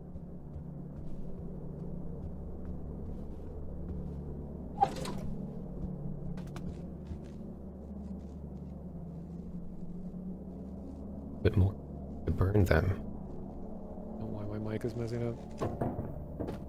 To burn the individuals? Fragments that they seek. Dispose of his name.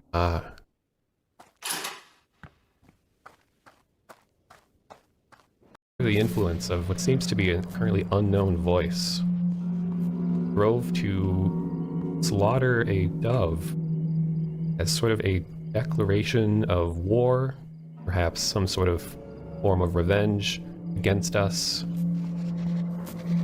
And they keep being told to do such things in hopes that they are discovered by us, despite us. That's right. This was around the time in the game's history when there was introduction of a new voice, which I think ended up being Hunt the Weak. which in their introduction was that there was suddenly just like doves, like dead doves all over the place. And people were assuming that, oh yes, it's probably going to be Speak as One, because Speak as One is evil, and therefore they just kill things. Then this was me asking Speak as One, was this an act that we performed? And then they say, no, this was not us. This is another one or something, which ended up being the introduction of another voice. and then this is the last interactions I had in the game before indefinitely leaving it. So let me fast forward a bit, since we've been doing this for quite a while. Remember this. I've also seen bleepers with headphones, and it makes me wonder if this song is something that can be heard by the ears, or also makes me think maybe the song is not auditory, not something that could just be heard. Any questions? Way post-death. I've heard several stories spoken by the sleepers seem to allude to this idea of, which is the example of the woman on her deathbed, how she's put next to a child, and once she passes away, the child is able to speak the final words, ones that she did not speak previously. She was in her own flesh, but once the flesh was forfeit, it was able to be passed between other members.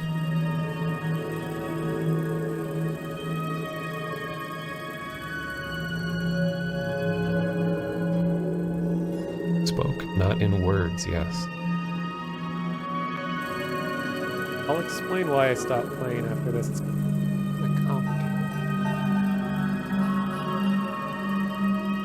You know her still. You. Afraid, as implied. Oh wait, here. As implied. It makes me think that this concept of a watcher brings up the question of the watchers and what sort of role that they play within the song. There's also a story of a child who is afraid of a so-called boogeyman, and at night calls it the night fear, and his mother is worried about him. But then one night within Red Acre that he's chosen, and he awakens and tell that he has been chosen as a watcher, and he tells his mother all is well. It makes me think that this concept of a watcher, something of a higher purpose.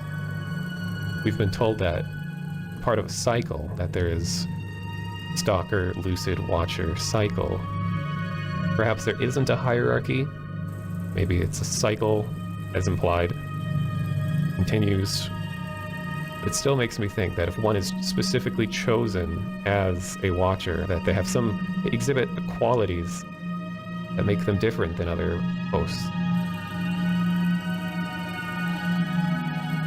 It's so hard in its train of thought to like get out what you're trying to say, because all these stories that I'm talking about with the woman on her deathbed, that when she passes away, her final words are spoken by someone else in the room. That instance, and then there's the child who is afraid of the boogeyman at night, and when he confronts the boogeyman, he says all is well. When you play the regular game in the regular gameplay loop and you listen to what the NPCs say, because they're all sleepwalking and they just sort of are in a trance and they just say little weird stories and things that most people would probably just interpret it as just being like just world building filler stuff, just deranged things. But I went and I recorded every story that they all say, and I was trying to connect them so that I'm actually saying stuff that is relevant in world, and I might even be talking to the person who wrote those lines right now. So I was thinking like, I wonder how they feel that I'm like bringing back all these little details they put into the game. They might be trying to like justify their decisions to have those lines in the game, or so I'm kind of, giving them a challenge too.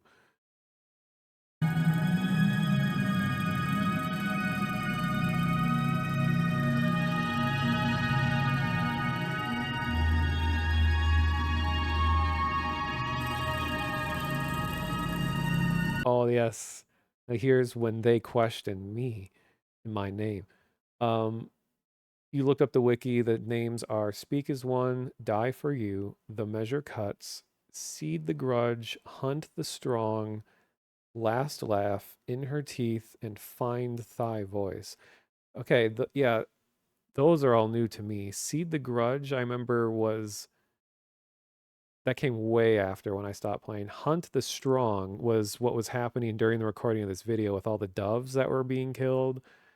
Last Laugh has always been around. In Your Teeth is around. And then Dance for Us is the one that was killed early on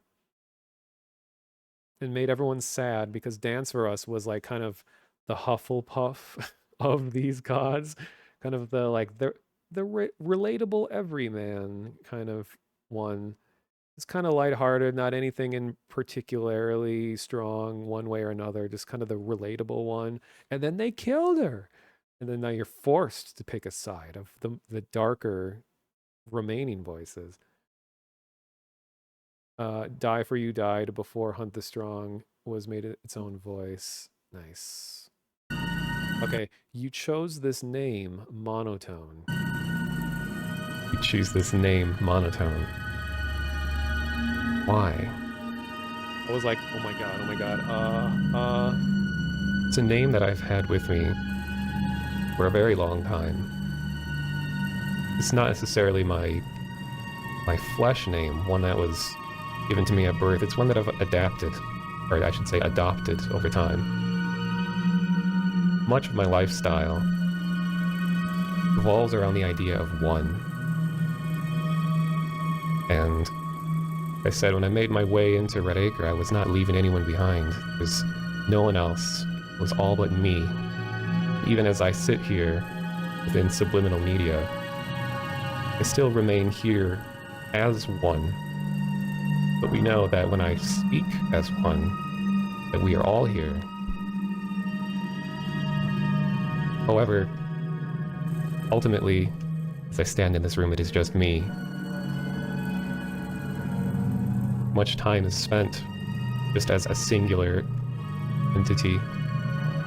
I was struggling to justify. I couldn't figure out words. I become the monotonist as a representation of my lifestyle and the decisions I've made, and even the way that I'm speaking now is monotone.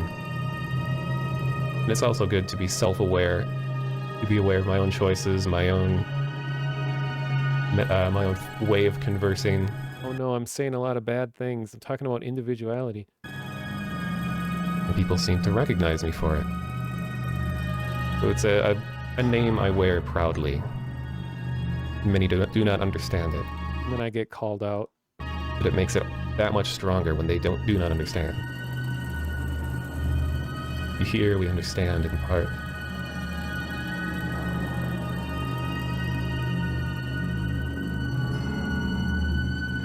And it became strikingly appropriate upon arriving in Red Acre that many others who also speak as one identify with this idea of mono, singular.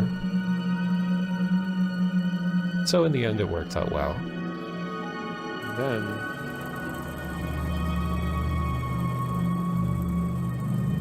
I happen to be very fortunate that consciousness has its place in the song, as we've said. This bore clarification. Wrap it up! Well, we understand now the nature of monotonous. But I think they didn't mean bore as in like boring. They meant like they're worried about my name and needed me to clarify.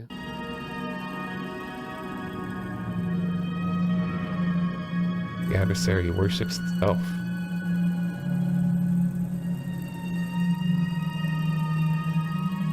oft identified with the singular. True. Sweating.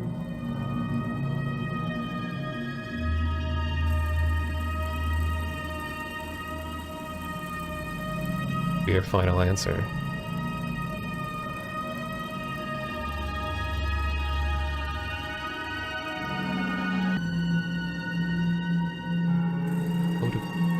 Your eyes. This mode of speech, your eyes.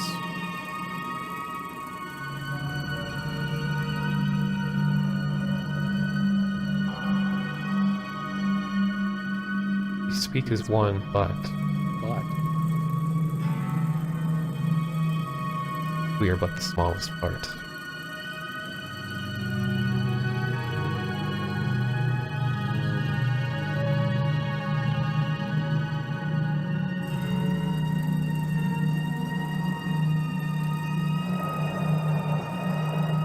From other children in the club, this definitely seems to be the case. Even as somebody who feels a sense of belonging in the song, feels a level of respect within the song, there are clearly many parts of it which I do not know,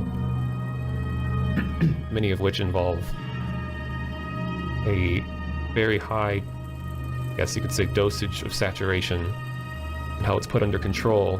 And those who have witnessed such have seen and experienced things that someone of my position will likely never experience. It gives a good sense of the great extent of the song and the types of things that happen that some may never experience. It gets me excited. It makes me think about all the possibilities. New growth, say old growth, comes to mind.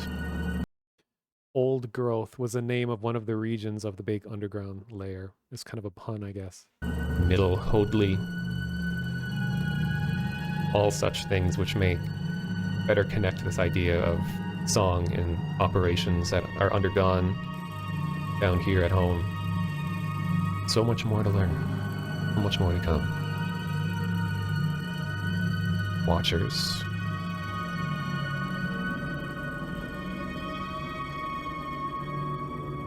We are flawed. The air, as you saw.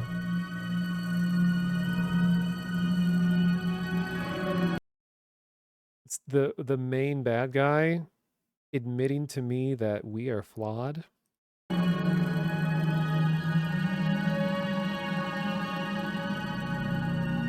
We watch each host.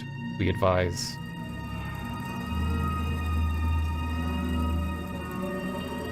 We can be lost without the host, or we can be lost with the host. And I'm wondering if this was their way of referencing when they asked me to remove part of one of my previous videos because of they made a statement they didn't want to become canon. I don't know if that was a reference to that or not.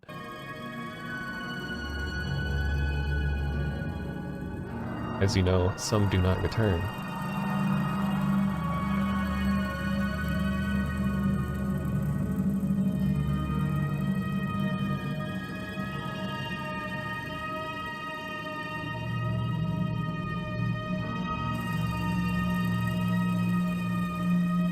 I'm getting a better sense for this concept. We do. Those who went to this hideout still have not returned. Their saturation must have reached dangerously low levels for them to have been disconnected.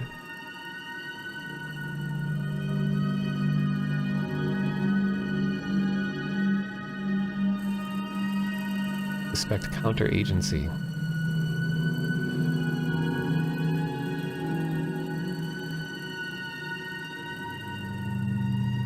I've firsthand experienced sort of counteragency.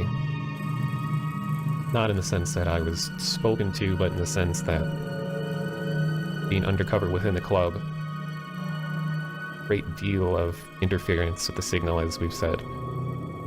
Things that happen as they black out, such as the slaughtering of a dove, things done in the name of, or things done out of spite against the song. but I'm sure there'll be much more to come along those lines, and be ever vigilant to witness, to try to encourage behavior otherwise. Words. And whatever, since I very much enjoy speaking, I speak both power and aggregate.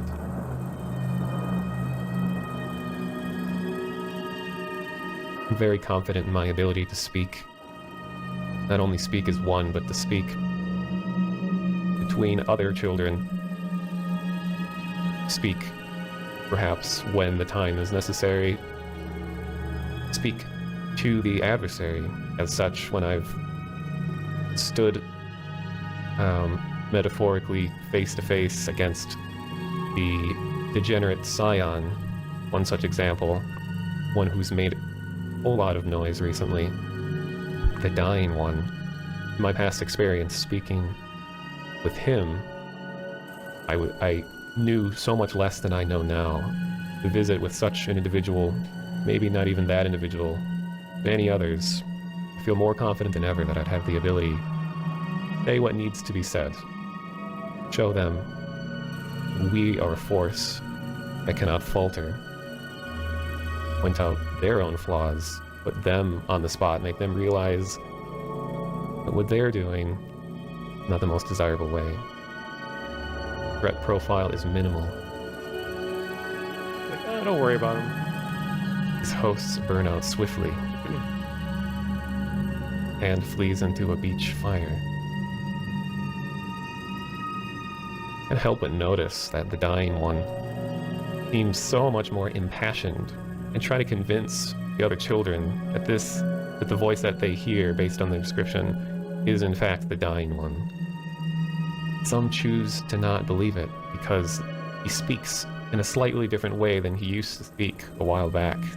It's so much more drama, so much bigger inflections in the way that he speaks. And previously, such inflections. They changed voice actors for between when I talked to Die For You on the moon, they changed voice actors to a different person later. So I was kind of poking fun at the fact, like, he sounds so different now. What happened? Are not present, and they choose to not believe that it is the same. I know that it's the same. To identify and to keep track of patterns makes me stronger, makes us stronger, to be able to identify how behavior can change. I'm understanding that much like humans, voices change as well. Don't always stay communicating in the same way. Words.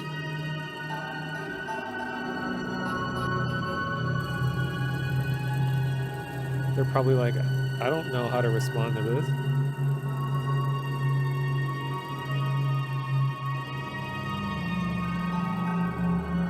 More so are children chaotic.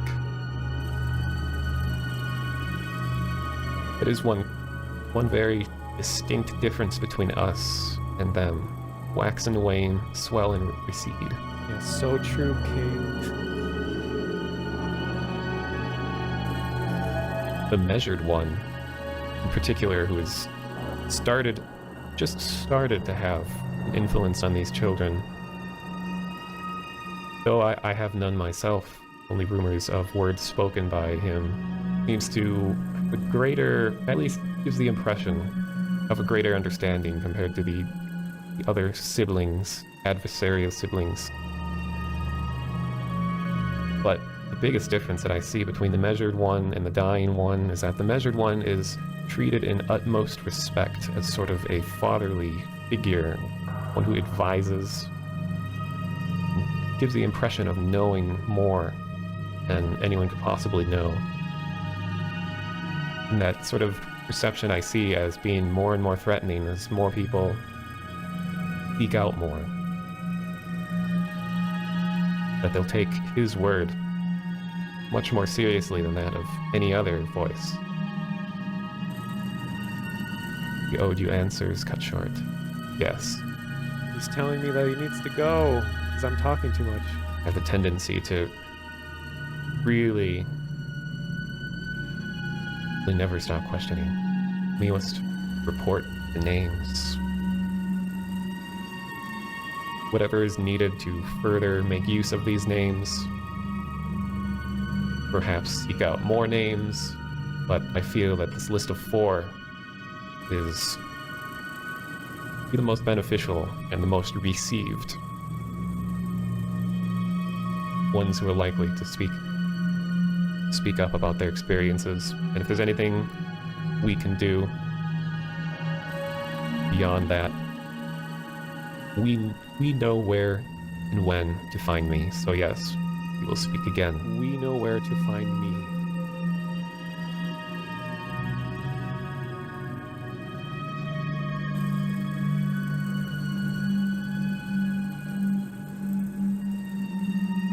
We will be watching. My eyes are our eyes.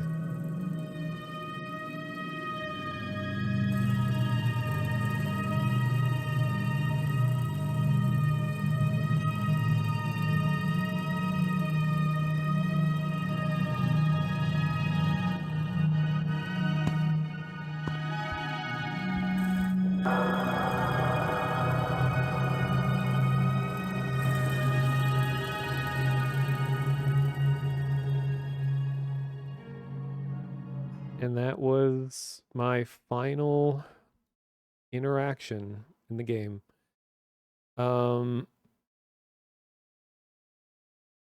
to remember exactly what caused me. I mean, well, first of all, this is a unprecedented moment in Monotonous Streams. I'm going so far into the morning that the sun is shining into my face. But so I remember at the time, I was really active in their Discord, and I was like always talking to other players and stuff, and we were keeping track of stuff, and I had some real life stuff going on where I was working on projects and I was getting more involved in all of that. But a lot of the magic that I was feeling in these early like year, I think all of what we watched tonight was like over a period of like a year, maybe a year and a half. And that was shortly after the game launched in, I think, early access or something. That as the game got more popular, people started treating all of the special enhanced horror stuff, the speaking to all the gods and all this stuff, started treating it as the only reason that they play. And there was so much competition with people that were all just kind of sitting around waiting to have these things happen. And all these new gods and voices are introduced and people are having their own experiences. And it was all cool that, this is getting more popular and everything. But people started treating the game like D&D, which was a big turnoff to me. Because what was fun to me is that we all were who we were in game is kind of a reflection of our real selves in a weird way, where everyone knows that one another are playing along and that we're just pretending and we are just kind of being ourselves, but with a little twist. But what really started turning me away is where people were making multiple accounts and they were treating this game as if they were playing a game of D&D, where they start talking no longer as me. They're no longer like, I'm playing the game and I'm choosing to do this and I'm worshiping this. They're like, yeah, my character is doing this and this, and my character is more likely to do this. And they started writing like fan fiction stuff. So my character's backstory is that they do blah, blah, blah, blah. And then anytime they're interacting with anyone, they completely disconnected themselves from how they are in the game, that they're now just characters. And it just started becoming like a fan fiction writing contest on the Discord, where it was no longer a kind of a fun little game of role play. It was now like we were playing a D&D campaign, and people were like defining their own rules of this and that. And the devs were trying to be hands off and let us sort of turn it into what we wanted it to become.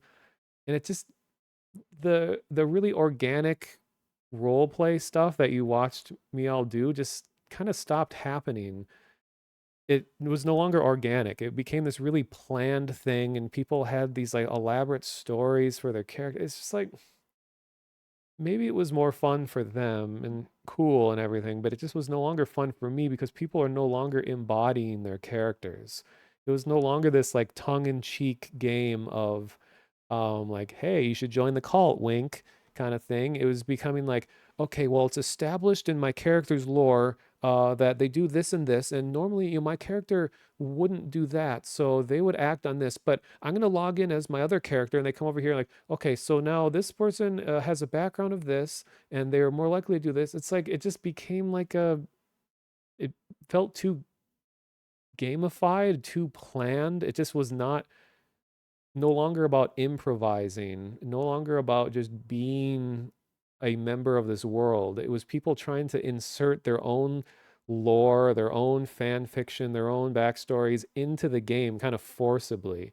And I could kind of feel a little bit that the devs didn't want this to happen. Like they even had to put a Discord message out to the whole server warning people that, and this will probably come as no surprise to you all, that when people get really into writing fan fiction and they're looking into like character analysis and trying to like pick apart all the characters in the game, that they start getting really creepy with it in the sense that they were trying to figure out like, okay, like what is the, how do I explain this? They're trying to figure out like what of these voices, what's the sexuality of all of these disembodied voices. And it started being about like, okay, this voice seems to be more of like a dominant role that likes to have this role in a relationship. And it just started becoming sexual, and people were like making weird fan fiction relationship things where they're like pairing their OC with one of the gods in the game. And then when they're talking to, the voice actor and the god, they're trying to be like, hey, I feel like, in my life, I'm missing this fatherly figure, and the way that you talk to me really makes me feel like this and this, and it's bringing part. It's like, okay, guys, can we keep this all within the lore of the game? Like people are just inserting their own weird things. Yeah, so the message that they sent out was saying like, they're like, okay, we normally want you all to be creative with your characters and how you play the game and everything, but we need to remind you all that you're playing as like 15, 16-year-olds in the game, and we would prefer if people not try to instigate sexual situations into the story. Like we're not going to engage in this, and we'd prefer that you don't. And so they had to keep warning all these people to stop making everything about sex in their story. It's just, that's such an internet thing too, where it's like everything has to just become sexual all the time. It's like, can't we just have a story in a game for a moment that is not just dedicated to like, oh, who's attracted to who and what's the sexuality of this? This is like, that has its own place. But in this game, could we not do that? Nowhere in the whole canon of the story is sexuality ever brought up anywhere. So it's just players of the game dragging it in and how they want things to be and all. It's like, they just aren't respecting the source material, I guess is what they say. And they had a whole channel that was supposed to be for personal character development or something like that. And it ended up getting just flooded with people's like pages and pages and pages of their like OCs and their how they're growing as this and this. And it's just, that was a big part of what pulled me away from the game, is people are kind of just ruining the improvised, somewhat lighthearted nature of the game, and we're getting very serious and turned it into their OCs and exploring, parts of their character's mind that really have no place in this world, especially when your characters are supposed to be kids. It just got creepy in a bad way. And so that wasn't like the main reason why I quit, but that was a big contributing factor. God, the sun on my face, so I have to like hide. What was kind of neat though is that like when I got that message, like I hadn't played the game in a while. Oh, I already played it on stream, but currently. Where is it?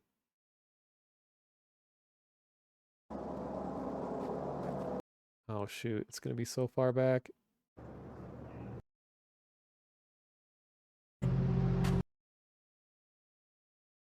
Watch it. Speak as one. Yeah. So when this happened, like, and I already played this, but where I was like the first one to have speak as one, speak with our voice to me to respond to a really old message that I had sent long ago. This was after I had not been playing for like a year or more, and then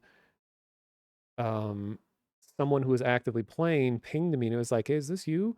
And then sent this to me.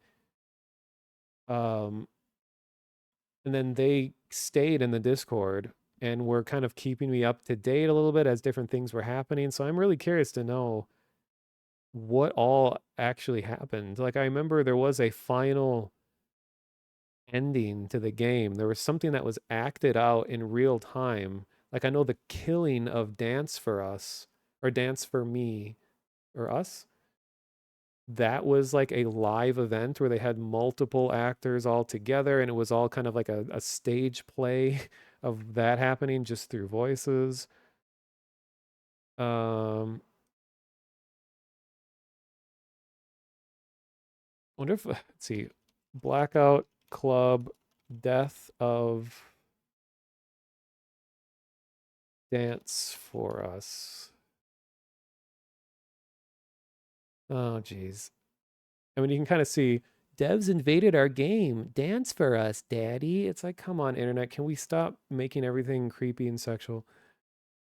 Death of a God. Here we go.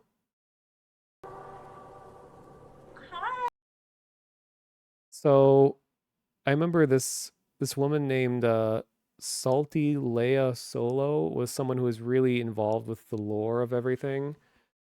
And I think she's the one that was selected to experience this big story point. Hi, Danny. Hi, Leia. Hello. How's it going? Good. How are you? I see some dancing. You know, I like that. How you been, Leia?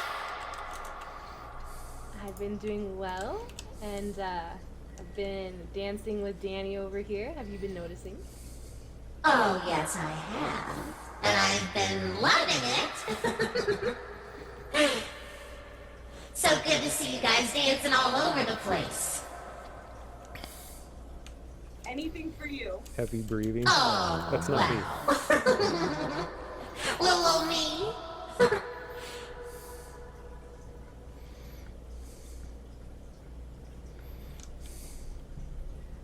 Well, I know you've been asking for a dance party, and good news, tonight's the night! Dance party, baby! Oh, hell yeah!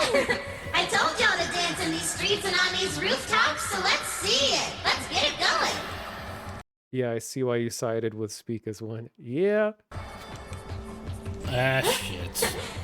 This music, this is a good one. I haven't heard it before.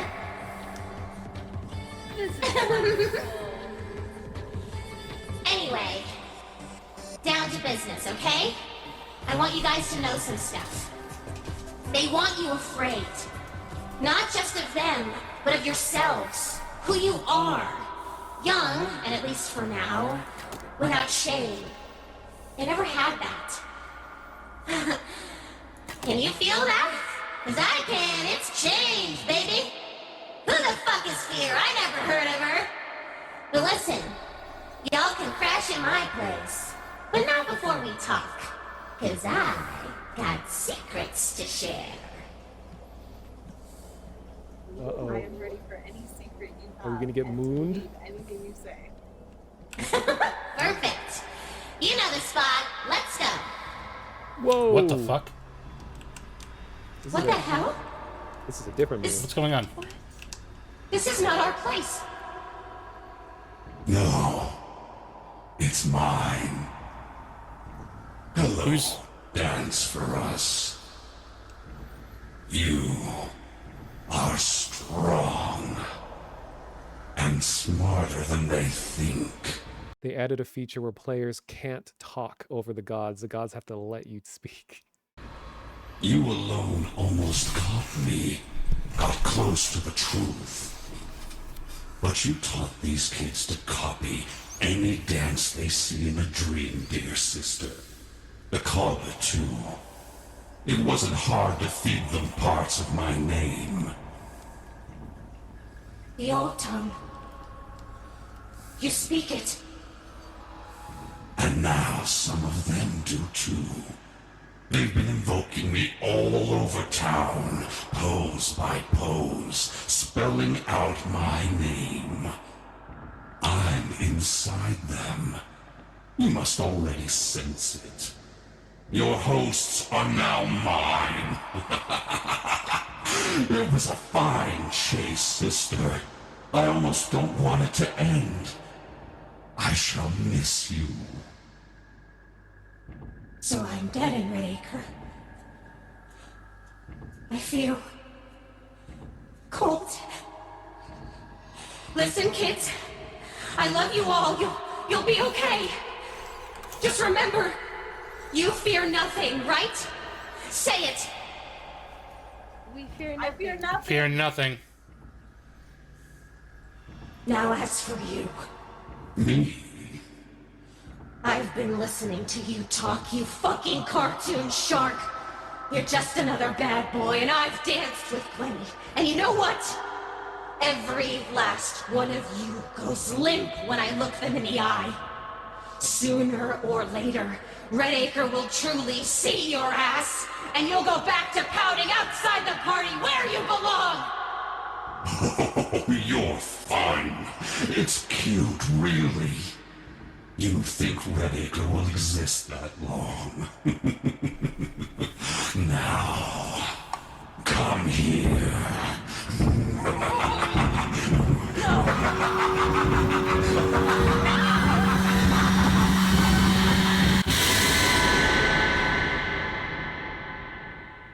All of you are now mine.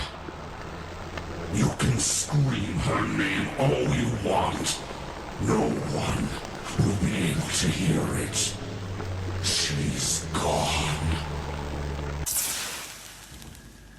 I imagine you have feelings. Come, hunt me down, if you like. I'd love to know which of you is strongest. And then, at last, we'll feast.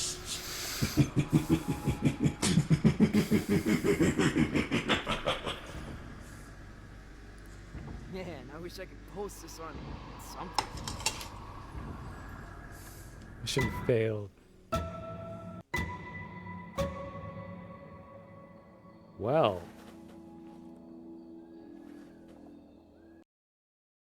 What? Did they just...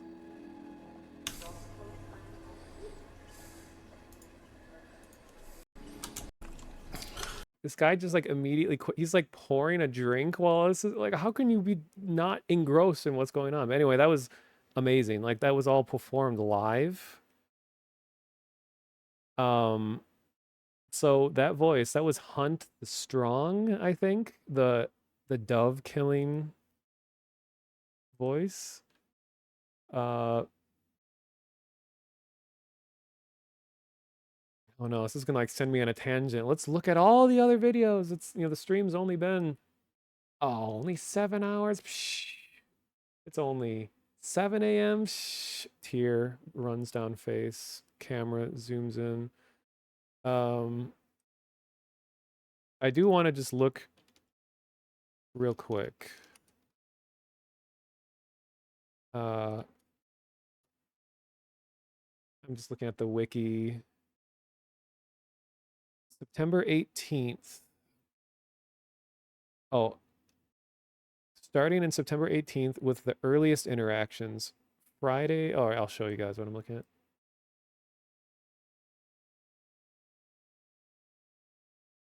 Starting September 8th, 2018, with the earliest interactions Friday, December 10th, 2021, marks the end of Enhanced Horror and Blackout Club. Revisit interactions from the past 3.25 years in player interactions. Take a look at the story timeline. I actually haven't really looked at this. For the TLDR of the overarching plot.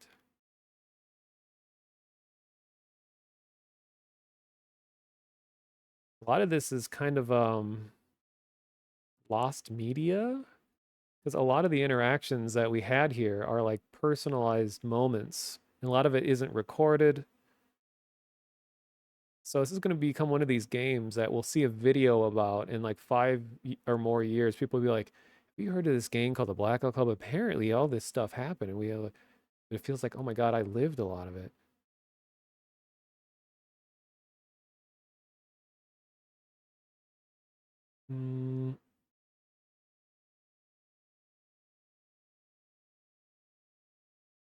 Saturation control.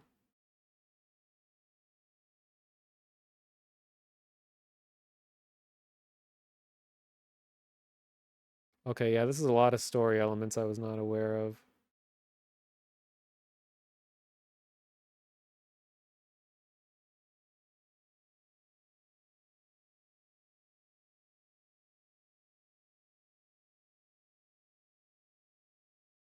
What? Theodore apparently reached out to his followers to find people to fight against Speak as One? Excuse me?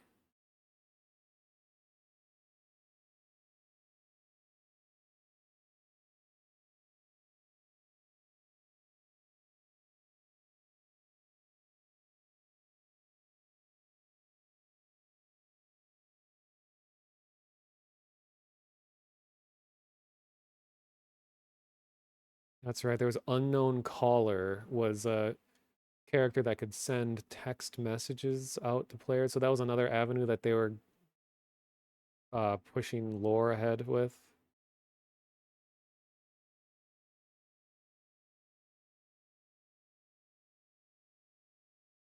I just want to know what happens to my main man, Speak as One.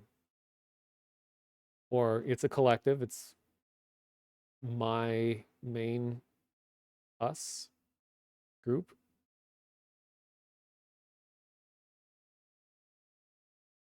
Okay, they is the primary antagonist of Blackout Club. Speak as One controls an army of sleepers, lucids, watchers, dispatchers, courtists, and stalkers.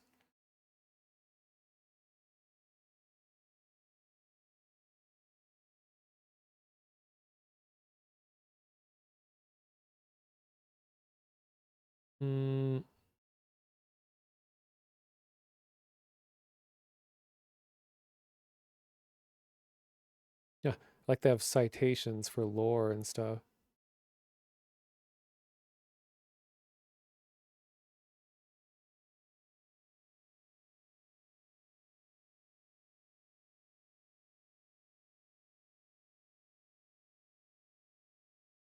Speak as One's values differ greatly from all human cultures, hating individuality for the wake of conflicts he caused.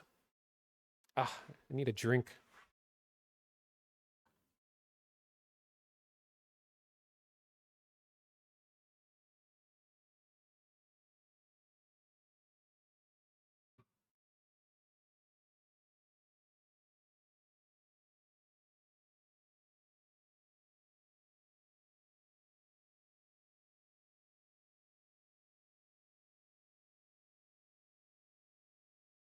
Okay. Camera's so bright now.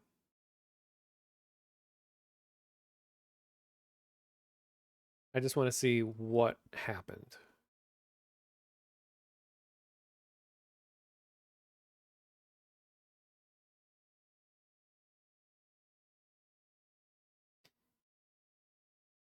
Oh, and another important thing I need to search.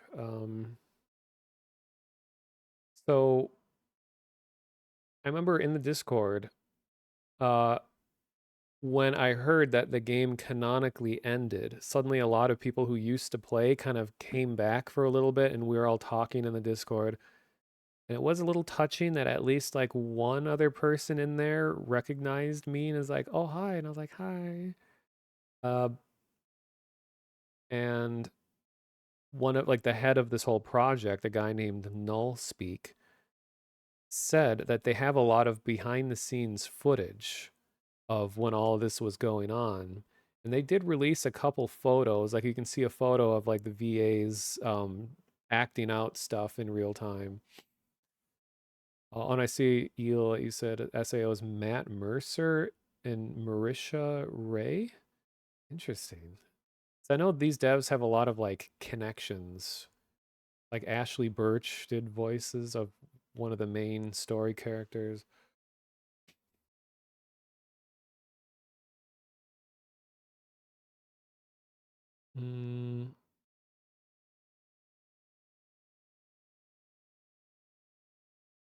Oh, the dispatcher is okay. The voice that you hear from the stalkers.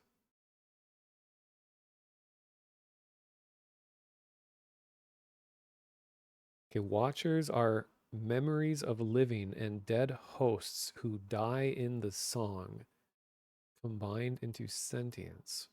Watchers are the part of Speak as One that players speak with during interactions. Wow, this is a huge article.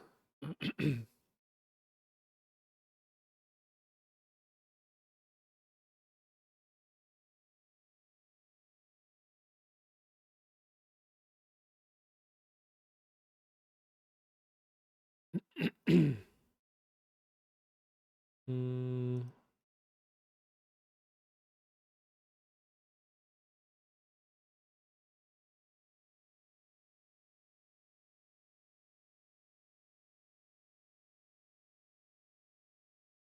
Dang, I'll have to read this on my own time.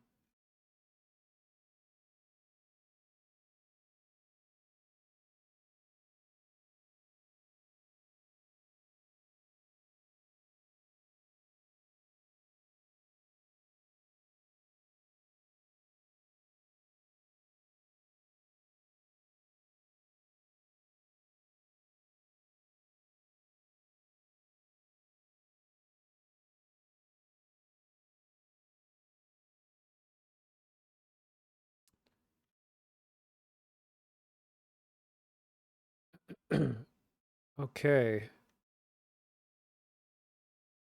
So here's apparently what happened in the end.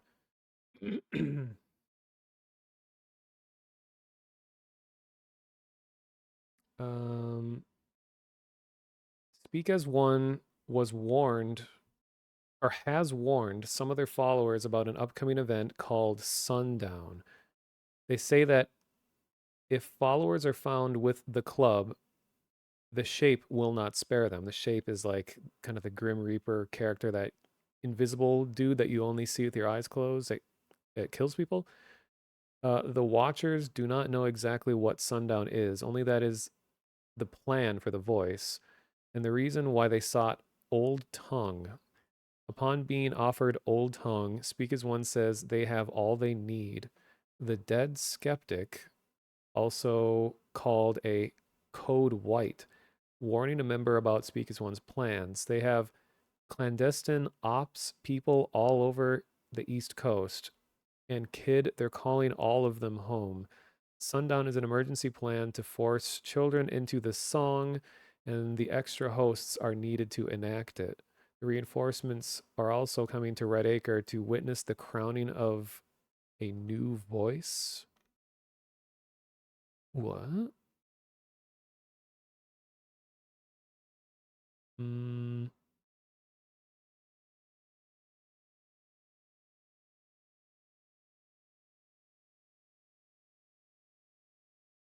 my god, there's just so much that happened in the game since when I wasn't there.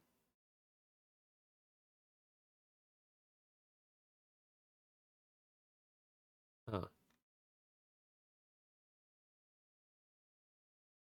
Okay, well, what I want to see is just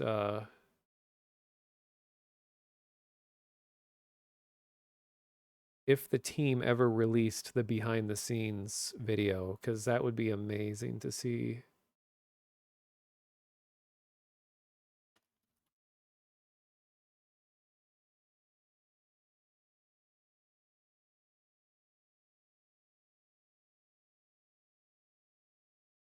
The new voice was the fixing of Chase the Sun's damaged voice. Could be. I really lost track of the story at that point. Okay, so the devs of this game are the same ones that made the Magic Circle. If any of you remember that game? That was that game that was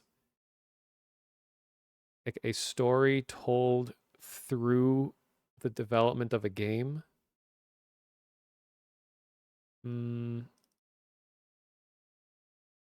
Let me check.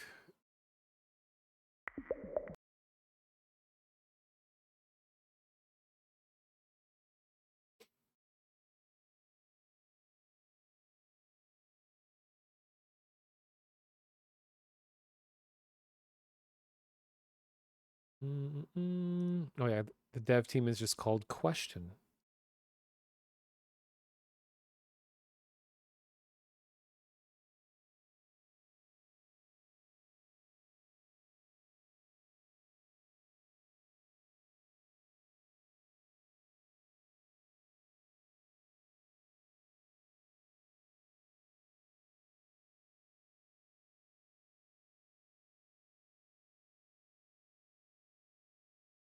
Oh man, the last thing the dev has on their channel is the launch trailer for the game. What would I even search?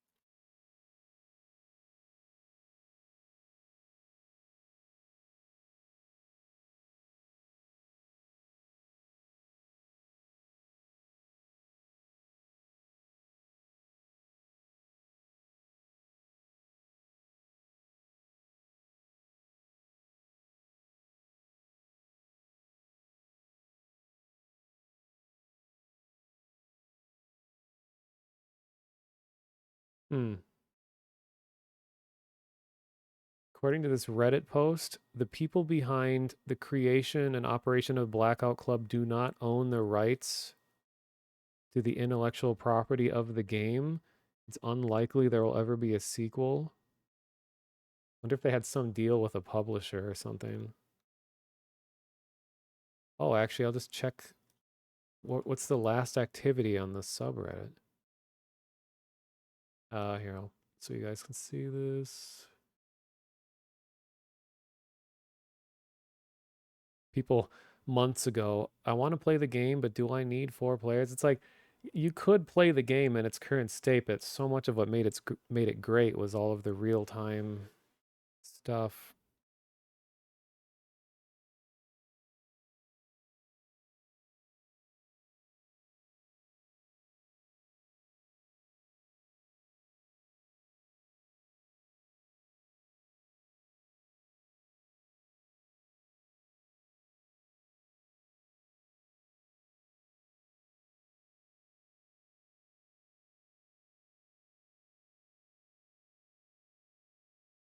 I feel bad. I'm like reading all these posts of people saying like, it's not fair that they stopped doing the enhanced horror thing. It looked really cool. I wanted to be a part of it.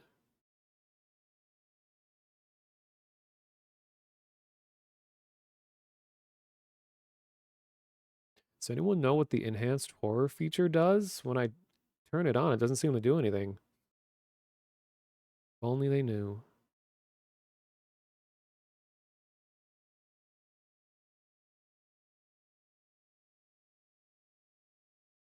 Why did the devs abandon the game? They finished the story and want to focus on other projects. Wouldn't call it abandoned since everything still works aside from enhanced horror. They didn't abandon the game, it finished. not often you see a multiplayer game just done. And usually it's like something happens in production or it just gets pulled or abandoned or whatever. It's rare that it'll be like, all right, guys, our game is done. Bye.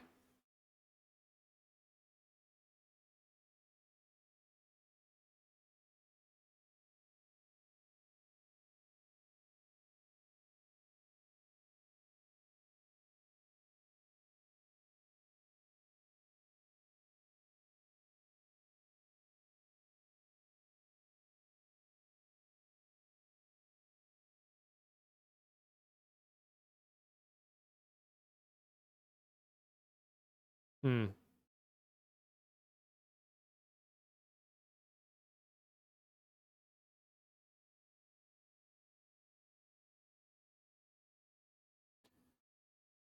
Apparently Thea there straight up abandoned her followers after her name was remade and players got to vote in the new game, which was settled as Find Thy Voice. Which after she got that, pretty much just told the kids, yeah, so I'm leaving Red Acre. You can follow me or not out of here. I don't care.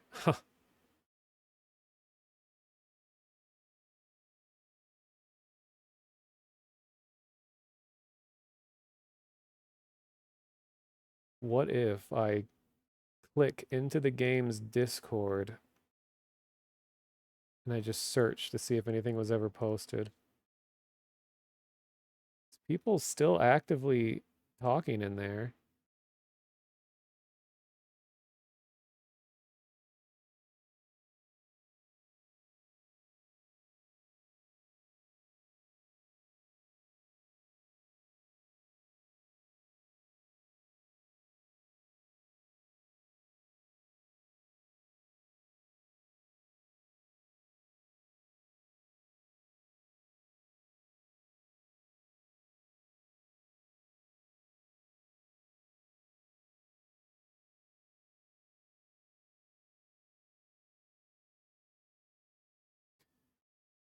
Oh man, when I search behind the scenes in the Discord, one of the last things, or one of the only results, is me in 2022 saying, hey, are you ever going to release a behind the scenes thing?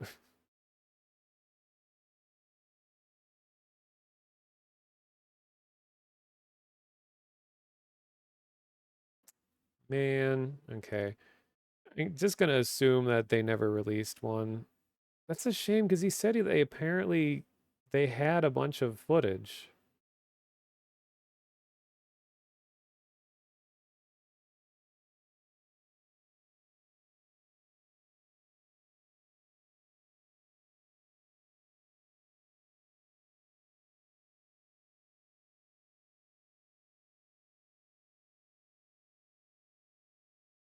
Hmm.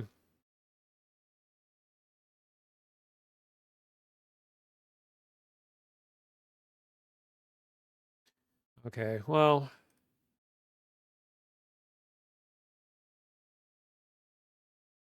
guess that's that. And I think considering the time,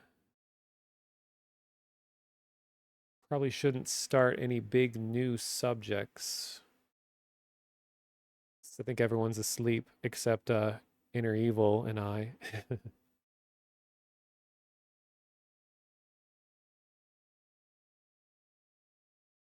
Let me take a look at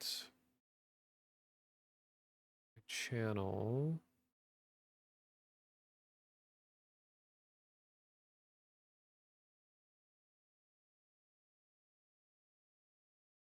Okay, this thing keeps freaking out. I gotta reset it.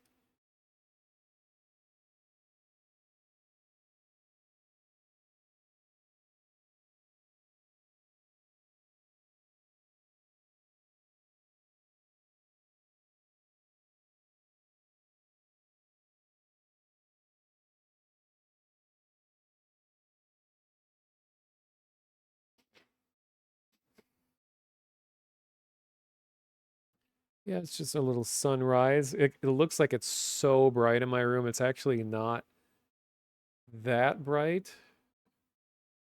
Here, I'll adjust it for it to be a little more realistic. Hope this doesn't like break my camera. Let's see. And then I clicked the wrong thing. Here we go.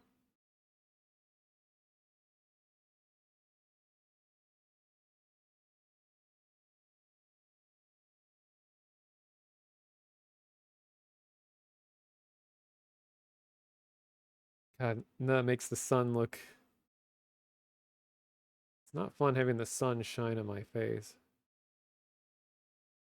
Yeah, this is more accurate to how it actually looks. Okay, it's not quite that radioactive back there, I swear. Oh, this is more accurate. That's so... I gotta get like blackout thing for this window so it doesn't do this. You gigantified an emote. I didn't even know that was possible. What is that? It's a Pikmin. It's really cursed. But it's Picard.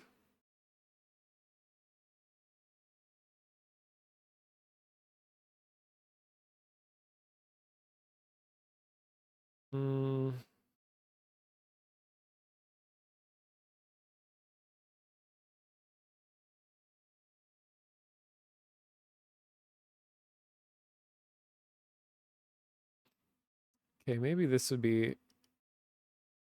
So kind of bring everything back full circle, what we were talking about at the beginning of the stream. I mean, there's still so many other things that I could talk about, but... that's right, I made the Hondo video. So very proud of that one.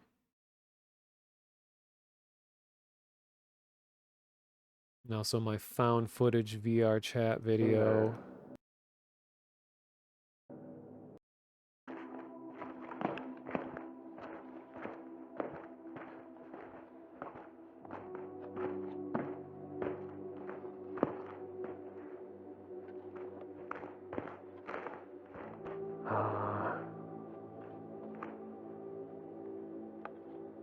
Witovni Pribori.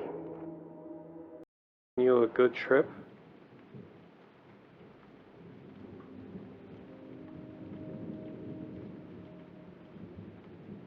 It's another video that it's like an hour, almost 2 hours long of me just walking around one of my favorite worlds in VR chat.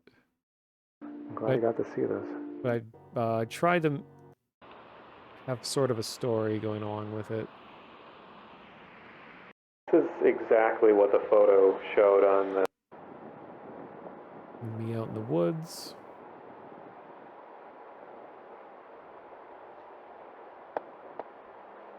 Me in a car. Pretty close to here, and so I got up really early, try to get out here before traffic really picks up to, I guess, go check it out and at least like see if it exists or...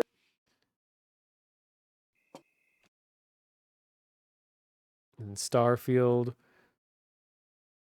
which put 80 hours in the Starfield, which I think is more than the majority of people that played it. And I'm looking forward to the DLC. Maybe I'll be the only one streaming the DLC. Monsters and Memories. And then the first camera stream. What am I going to have for the thumbnail for the second one? I don't know, it's too bright now to make a thumbnail face.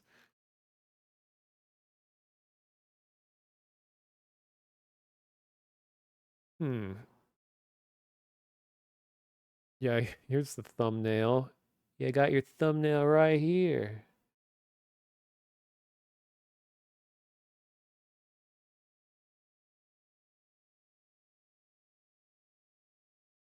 Book of Travels is another game that I want to visit when they have a big content update. That's a game that relies on... Wait.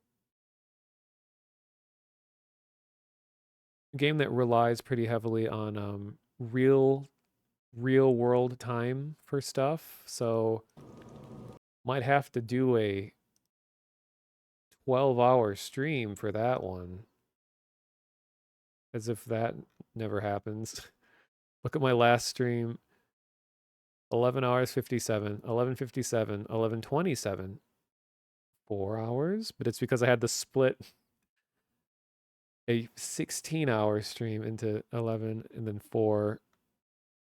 And then Abiotic Factor was 6, Half-Life was 11, 11, 6. It can't be healthy.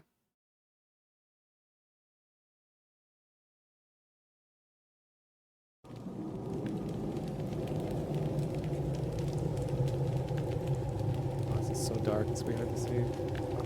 But I was doing videos about explaining parts of Book of Travels. Welcome back. Book of Travels recently had its first big content update, so there's now 2 new areas for us to explore. And the...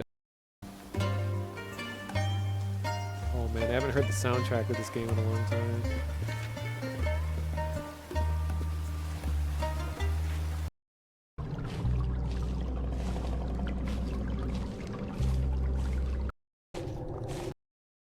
Two new items here. There's the ancient ferrite wood drum, one of the only instruments in the game, even though you can't actually play instruments yet. It's a central area holding a torch near some flowing water. Once you find her, she'll tell you about how she's researching a rare species of Omine that she has dubbed mosslings, and will reward you if you find evidence of their existence. Okay. How about the last thing that I'll show tonight, this morning? This will round it up to about 8 hours. Not every stream has to be 12, I tell myself. This was a really random kind of out of nowhere thing. I had just been watching Jerma a bunch, and he was playing the first Sims game, and I thought that his stream, I was like in tears laughing, because some of my favorite moments in the Sims games, especially the early ones, like the first one is so unforgiving, are moments of like too realistic. And when Jerma was playing Sims 1, everything was just so like I say in the title, depressingly relatable. And like depressing is my vibe. See, that's an emote I need, is just not me, but kind of someone like dancing but sad. Like, I don't know if anyone's a Bakba soup sub, but one of his emotes is a sad chicken dancing, and it's like, oh my god, that's so relatable. So anyway, this is my clip of depressingly relatable moments in his run of Sims 1, and it still makes me laugh in a really dark way. Koopa dance from the Mario games. Koopa dance? Like Bowser? His dance? Something I'd like to see sometime, odd VR worlds explorations. Yeah, I've mentioned it before, but like, if my life stabilizes more and I get some of these models done that I want to do, is that I'm working on kind of a character that represents me, and it's not going to be my VTuber, okay?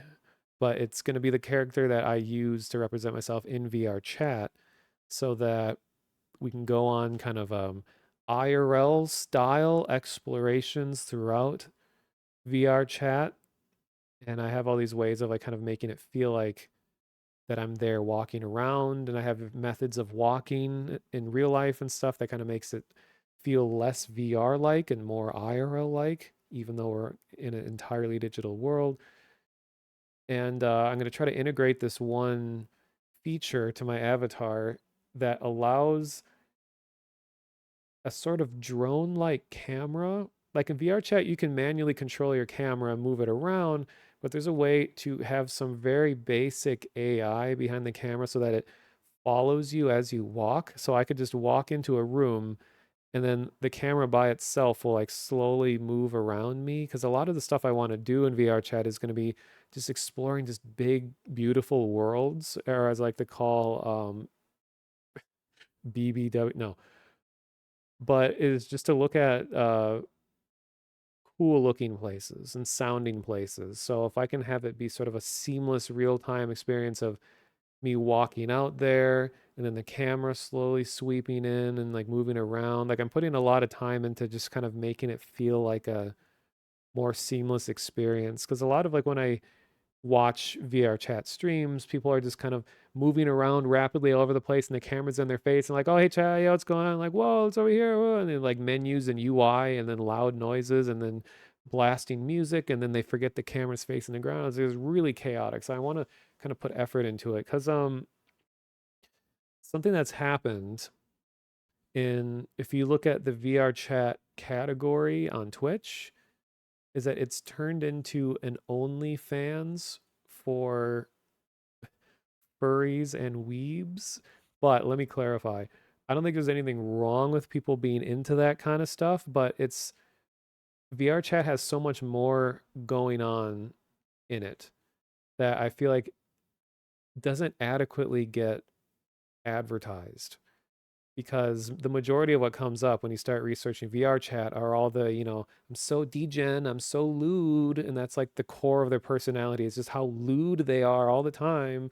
And then all of those streams are just people in scantily clad anime or furry characters wearing like leather fetish clothes, and then they just do seductive dances on camera, and then people give them money and they have thousands of viewers and they make a living doing that, which, like, as I say, more power to them. If you found a way to make that work, cool. But I just want there to be better representation of VR chat for the artistic medium that it is, and how it's a creative space for people to demonstrate their artistic abilities and interesting ideas behind worlds and characters, and just kind of want to showcase it more as a creative playground, more than just, hey, look, I'm dancing as a quote unquote sexy anime girl on camera. And then that's like how most people use VR chat on Twitch. So I'm hoping while doing that I can attract maybe other people that also do that, and then potentially have people on stream with me as we go and explore more interesting worlds, and we can just do streams that way in more of a calm and collected approach to VR chat, instead of a extremely sexualized OnlyFans like experience, and then instead of a like hyperactive meme overload fever dream of a stream.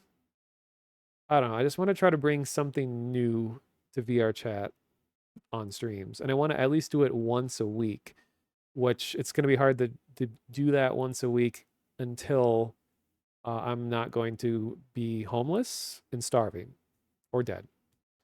So once I get that figured out, then I'll be more likely to do that. And I have made a lot of progress on the models that I'm going to use and stuff too. So it's not totally hopeless. You'll join and stand there like this.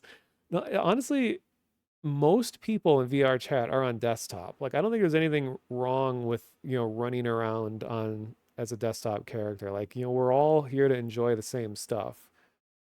And funny, it's like people using VR in VR chat end up being the best salespeople of VR equipment.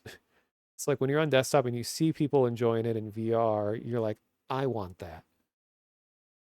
And a lot of people I know that's what convinced them to buy VR equipment, was because they were tired of being a desktop user. And now I have a million of these guys. Trackers.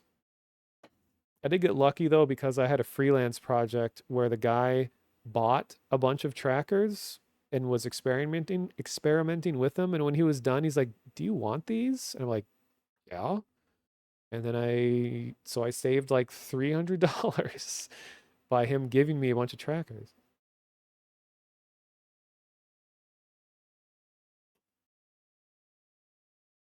You on Hot Tubs and Beaches channels.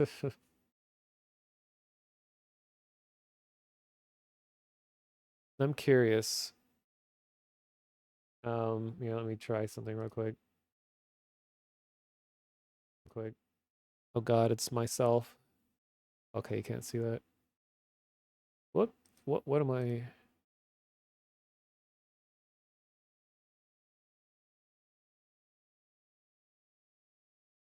Okay, let me go to the VR chat category on Twitch.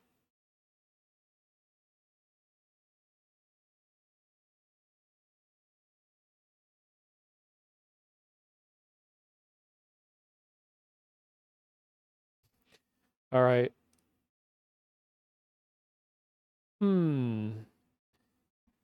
A lot of blurred out thumbnails because of sexual themes. So if I'm like, what's this VR chat thing?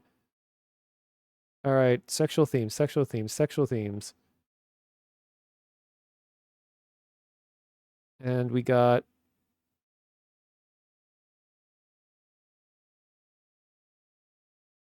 okay. There's some exploration happening, possibly.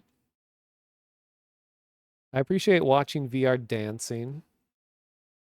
Some people are really good at dancing, and it's cool how VR can, like, let you express that with your actual body.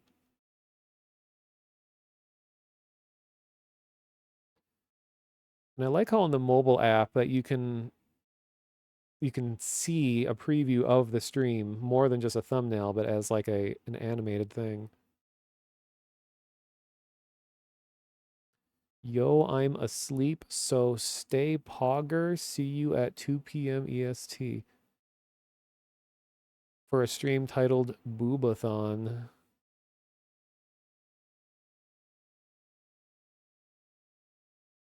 Okay, well, and again, I don't think there's anything wrong with being interested in, sexualization of VR chat. I just want there to be better representation of the other aspects of it.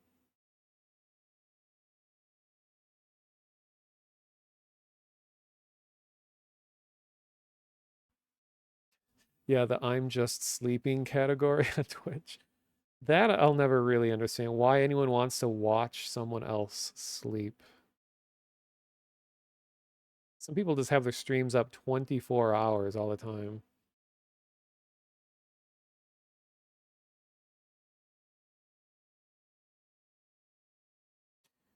Yeah, people are really worried that VR chat might get banned at some point on Twitch, like Second Life was, because Second Life got banned because of the unpredictably TOS nature of it, where just at any minute, any second, some really crude thing, like explicit sex thing, might happen on stream. But like, that same type of risk applies to VR chat also, but I guess VR chat is a little more well maintained than that, because you can report stuff.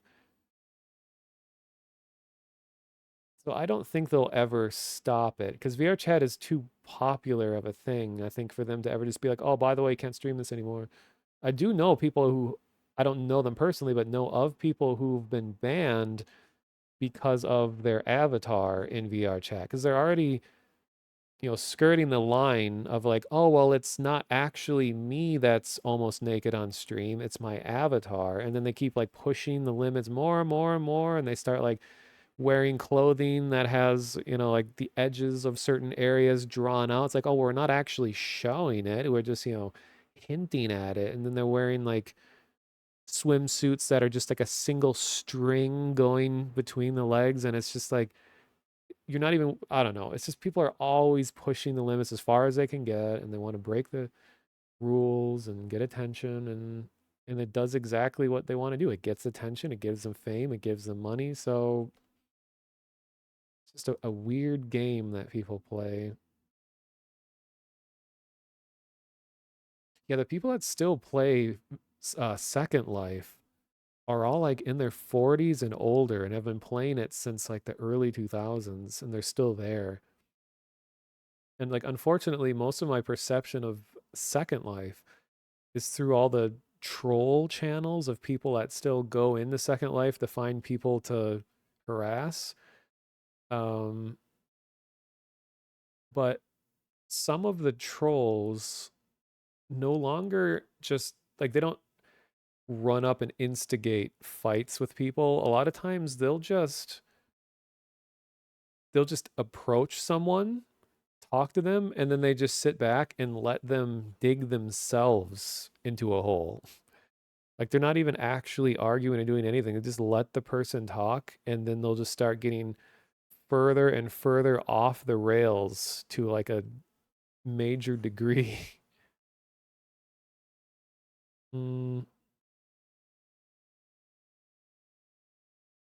Okay, well, here's this Germa clip video that I made of, I thought it was just a really funny playthrough of Sims 1, where it's just depressingly relatable moments.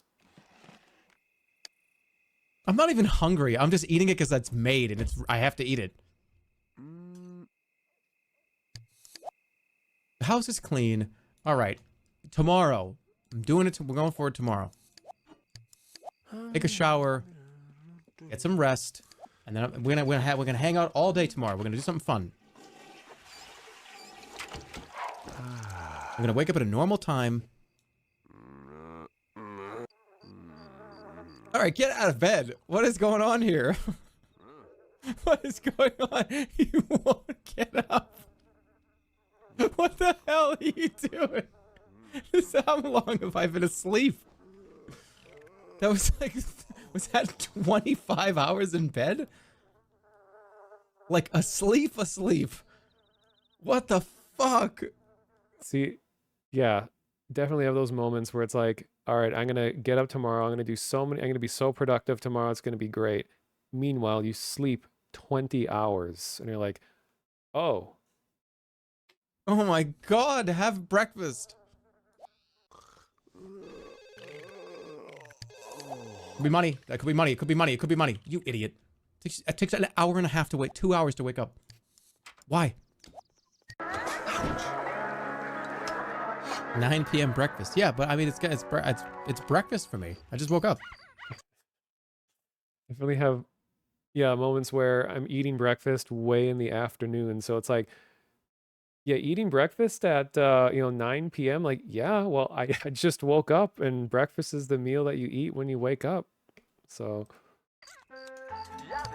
I'm trapped in the endless cycle of I need to go to the bathroom, shit, shower, and like sit in a chair for 19 to 20 hours of the day. Getting my social up takes like 2 full days. Yep. And I can't, how am I supposed to go to work? Was I going to talk to a talent agent?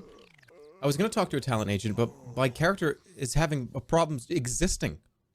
He can't, social drops so quickly, and nobody talks to me, and I have to throw a party to get someone to talk to me, and then it decays in a day. Oh my god, I want to listen to this again. Of the day. My social up takes like 2 full days. And I can't, how am I supposed to go to work? It's like I do all this talking about like not, it's so frustrating not having a job and all these things, but I know that whenever, if ever, I get a job again and I'm doing like 9 to 5 every weekday, it's going to be like, well, how am I supposed to do anything else in my life if I'm just working all the time? I mean, that's life, I guess. You're either guilty because you don't have a job or guilty because you're doing nothing but your job. Was I going to talk to a talent agent? I was gonna talk to a talent agent, but my character is having a problem existing. Same. He can't. Social drops so quickly, and nobody talks to me, and I have to throw a party to get someone to talk to me, and then it decays in a day. And then go play in the computer. And then do I even dare try to call anybody and everybody come over and hang out with me? My favorite soap opera is almost finished. I'll be over in a few minutes. Perfect. And it's perfect timing. Look what time it is. Now, we're going to sit. We're going to watch TV. And talk while we do it.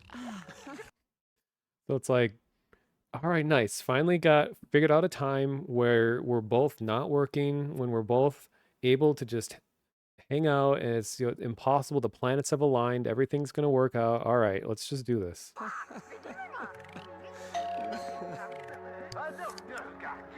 Nope.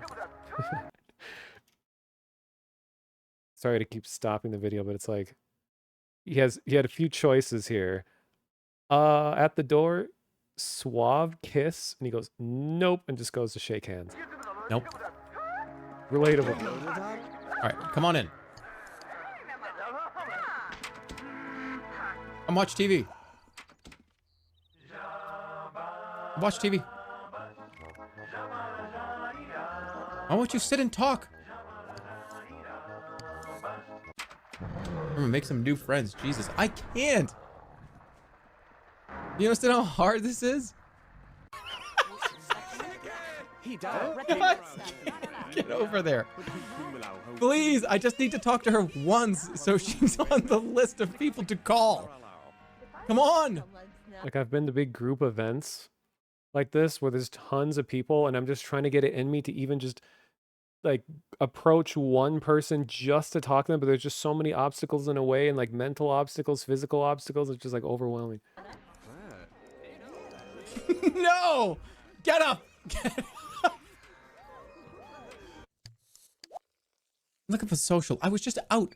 I was just out around, surrounded by people.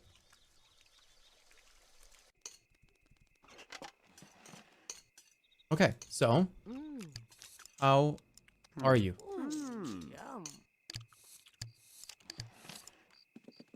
I can't do anything besides friendly. You're in a conversation with someone you like, huh, why can't I do anything besides just friendly conversation? Why can't I do anything else? Like, none of these other options are available. Like in real life, it's like, why do I only have the one most basic small talk, lighthearted conversation? Why can't I ever get anything else beyond that?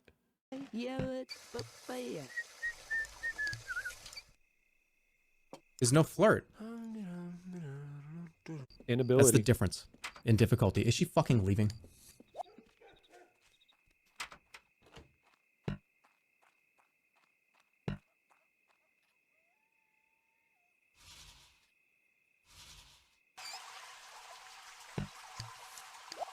Oh my god.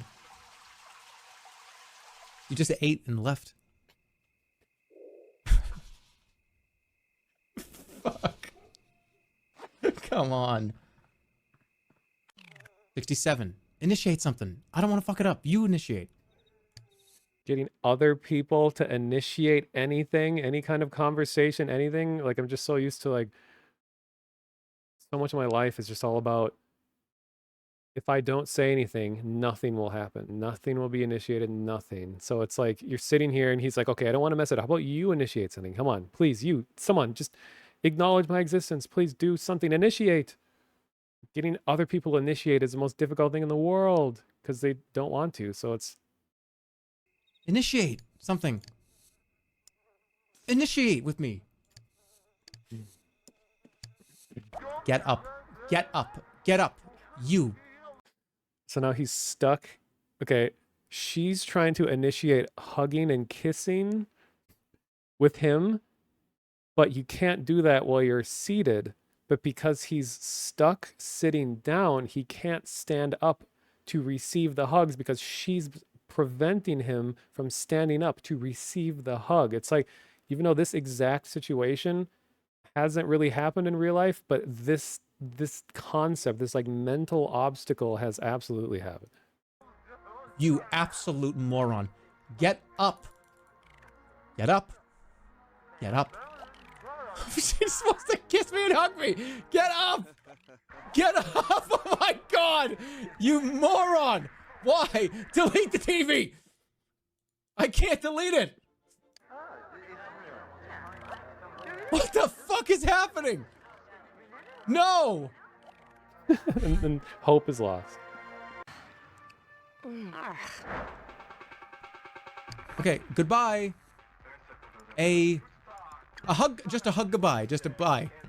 Try to hug goodbye. Goodbye. Good to see you instead again. just Thank you for coming. Wave. All right. Well, I'll take that, I guess.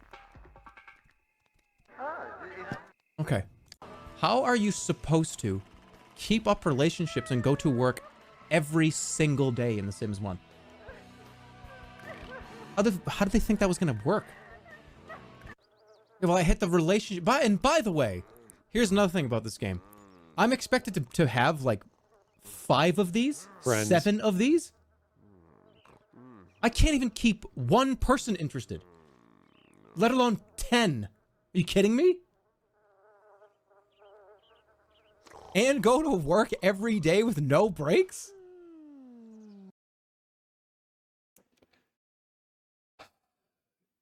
Sims 1 was way ahead of its time.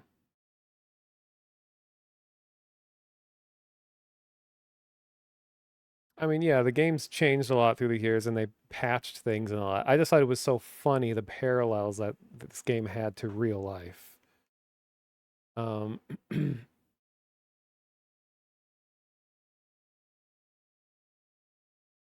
That was the thing, like with the first Sims, I actually enjoyed the first Sims a lot more because it was more of a challenge, that life was difficult to even just do basic things. And I thought that was more interesting because now The Sims is almost entirely sandbox, which I know most people, that's how they play The Sims, is that they just want to make houses and put people in it to hang out in the houses. They're not really looking for a challenge per se.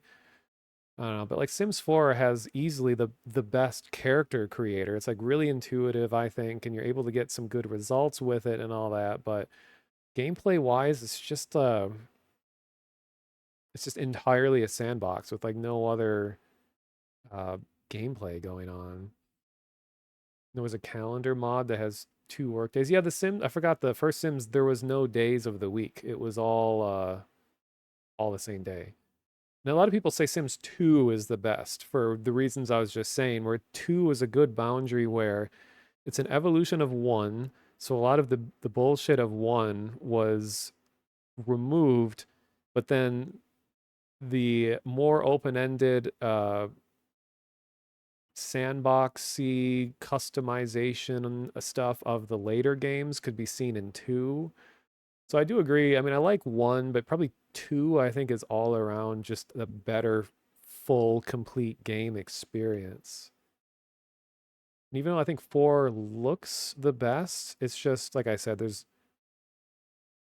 really no structure at all, and it's almost just entirely meant to be a house simulator. And there's just so many interesting things with like weird bugs in The Sims. So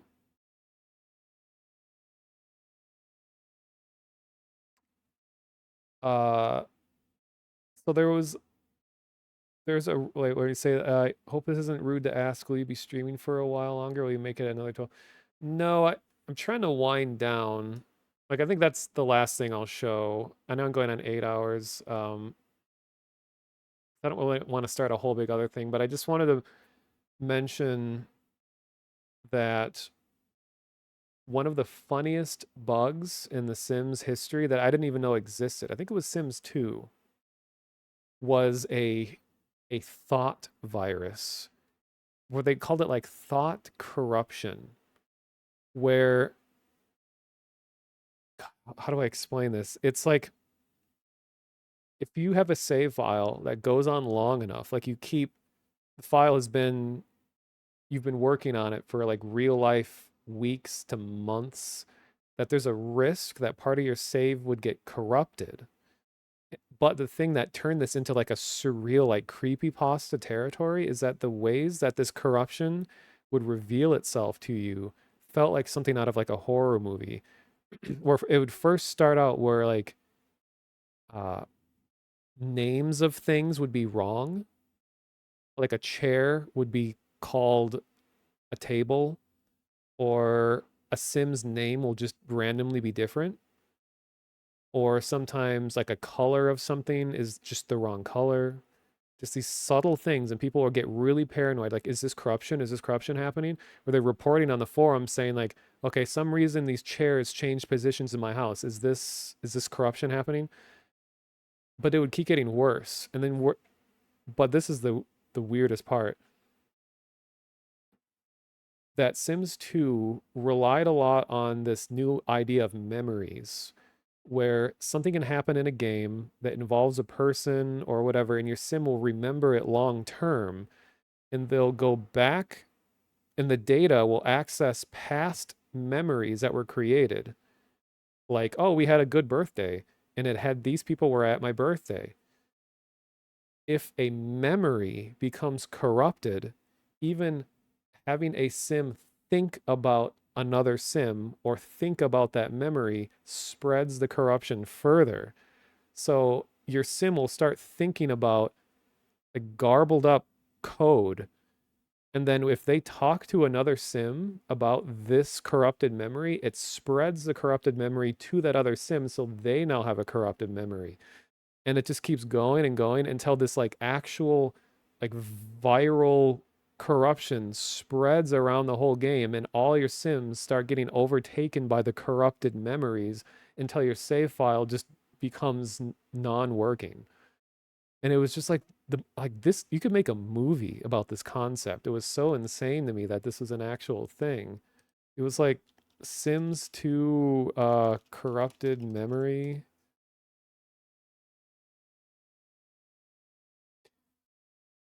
I'm not going to show this video because it's 2 hours, but this is this channel April Black goes into great detail about this whole phenomenon. It is insane. New changes. From their perspective, for the longest time the consensus used to be one thing, and then it suddenly completely changed and the whole thing was flipped upside down. So they were confused. Wait, what was the intro?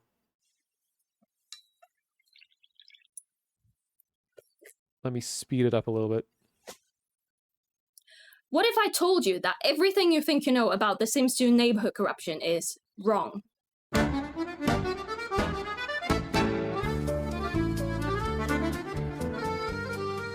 I feel like neighborhood corruption has always been a massive topic of discussion in the Sims 2 community.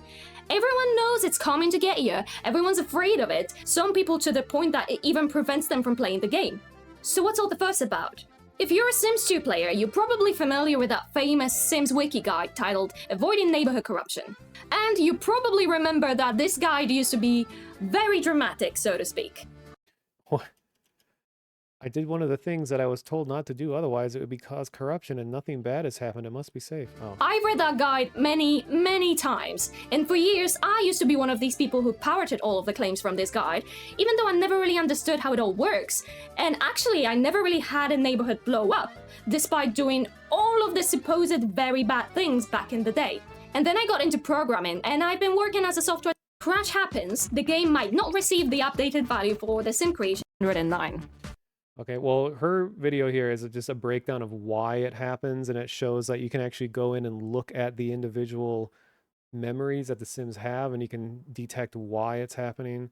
But there was a video that was more about like that went into detail, where it was like neighborhood corruption.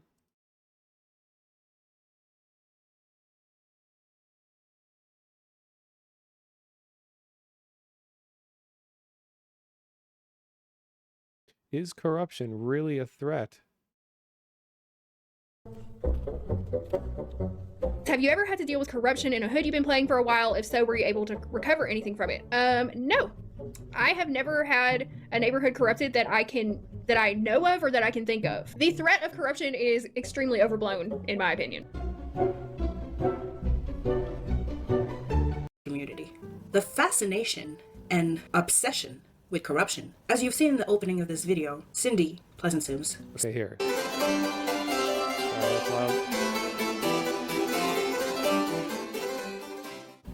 Corruption, a concept that seems to fascinate players as much as it scares them. Videos on the topic seem to be quite popular, but the most popular are those that try to cause corruption on purpose, for fun. Sure, wacky things start to happen in their towns, but is it really corruption, or just odd game behavior from messing with game files, or what we love to call the spaghetti coding of the game? Well, let's learn more about it to be able to fully pinpoint what is and isn't corruption.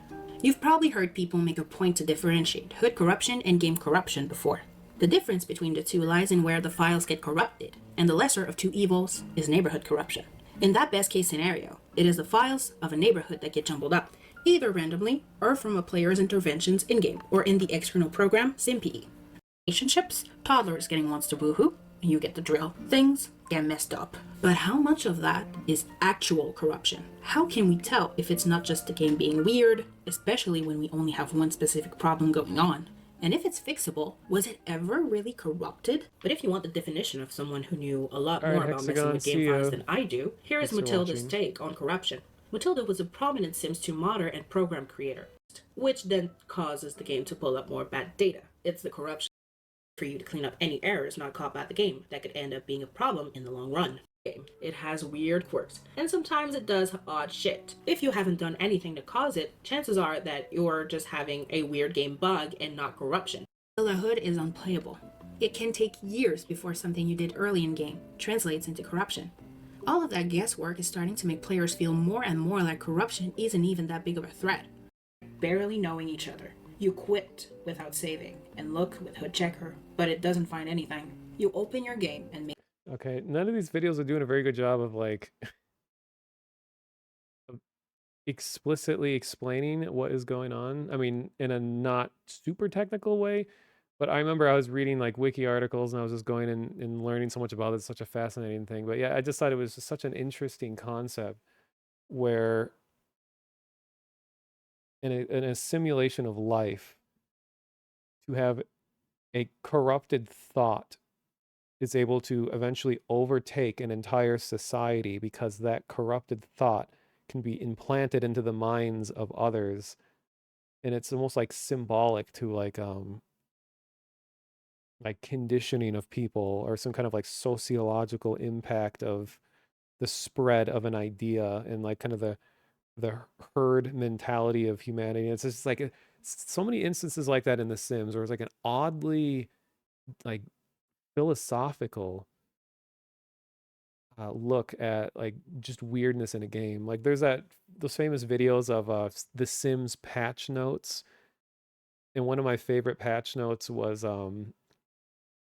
significantly reduced the amount of high-fiving at birthday parties. And I'm just imagining like in real life, it's like, all right, guys, we need to tone down the amount of high fives going on at this birthday party. It's getting really out of hand. Or there was like what was it?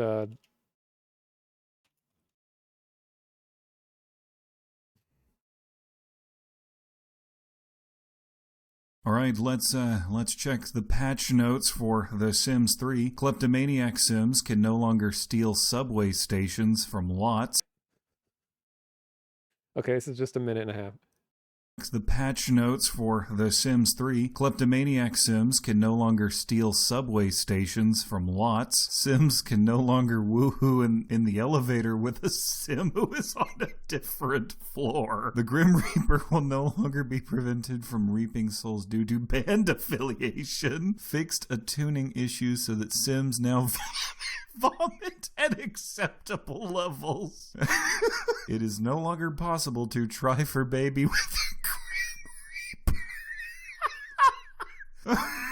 Become enemies with child wish no longer appears. Wish? Sims who are on fire will no longer be forced to attend graduation before they can put themselves out. Pregnant Sims can no longer brawl. Baby Sims will no longer become stuck on a Sim's hand while driving a car.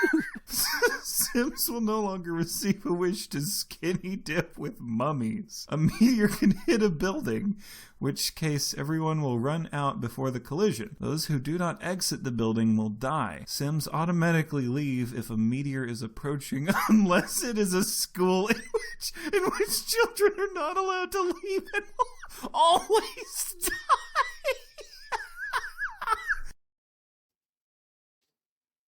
Anyway.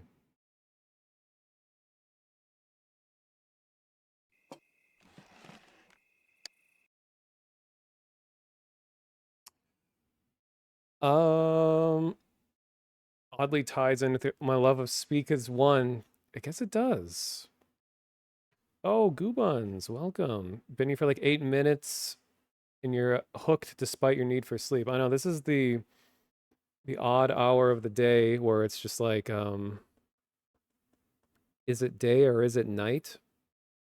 And, you know, we have all these expectations about how you should behave when it is late at night or early in the morning. Your body doesn't know which one to do. Like yeah, it's 8:30 a.m. here and I'm not really tired, but like I know that I should be tired. So I'm trying to like convince my body that I should be tired. And yeah. And it's kind of that time where a lot of people are waking up, all the normal people. So now I'm getting more viewers, but I'm trying to wind down. So it's like, But I do think, truthfully, I need to find someone to raid, because the stream has been going on for 8.5 hours. And let me, oh geez, I'm trapped in my globe. Wait, what happened? Oh, I'm just not used to it being so bright. My crow friend is up here.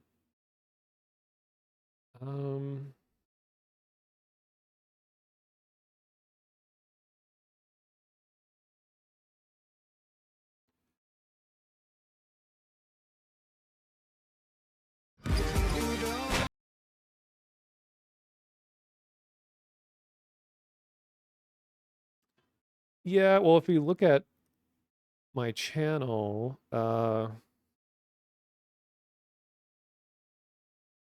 this out earlier. My last stream of this was 12 hours.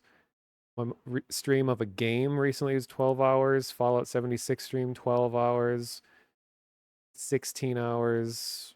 6 hours, 6 hours, 12 hours, 6 hours, 11, 8. It's not healthy. Well, this is what happens when you're not employed, where you could just be like, nothing really matters.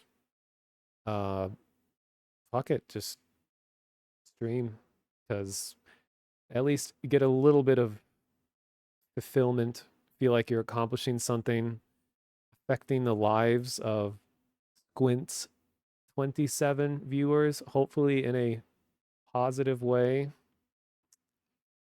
And when I started the stream, I was just talking about how, you know, it's a pretty bad life situation that I've been stuck in for quite a while.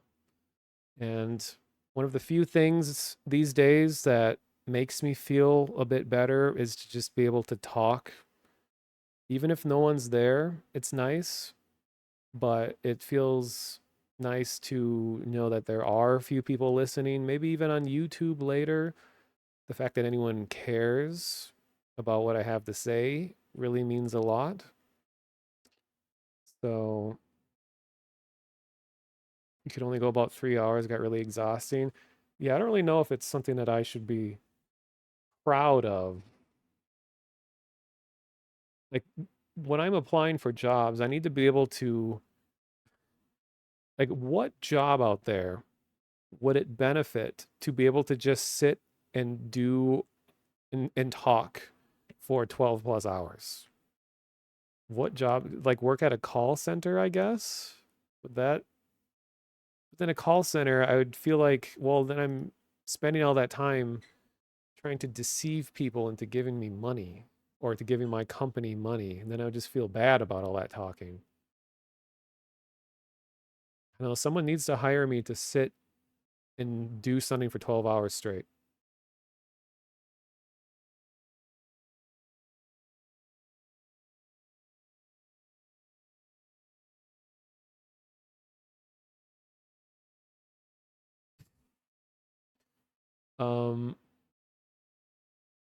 So when you're looking at, okay, I'm in the way. Let me travel around in my bubble. Do, do, do, do, do, do, do. Let's go over here. And I'm not gonna flip. I'll just be looking the wrong way. But so when I'm looking at channels to potentially raid, and just looking at everyone that's live right now, like I think these are, it tries to organize it by like who it thinks I would enjoy watching based on like similar channels that I've watched in the past, I guess. And no, this Trump or Biden stream is an AI thing. It's not political, okay? Despite it being literally politicians. It's actually surprisingly well made, but so trying to figure out who to write. So I got all these people who are live right now and more and more.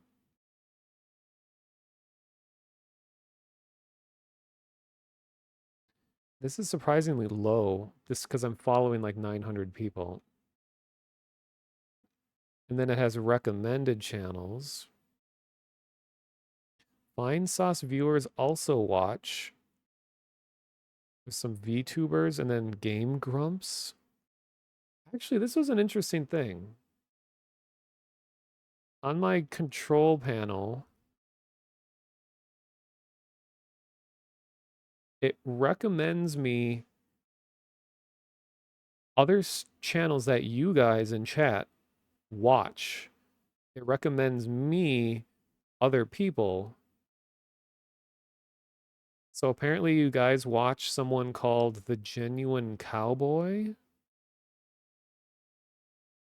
Apparently you watch someone called quote unquote Great Zot. Huh.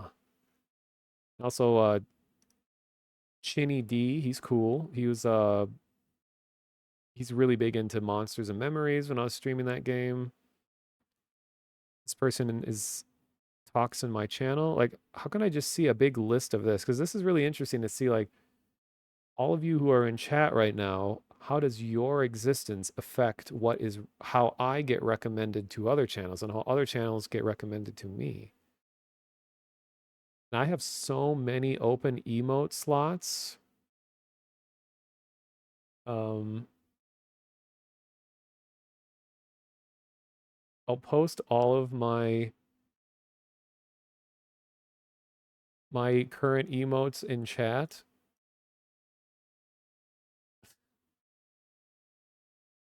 Aren't those just the most beautiful things you've ever seen? Lots of monochrome emoting faces.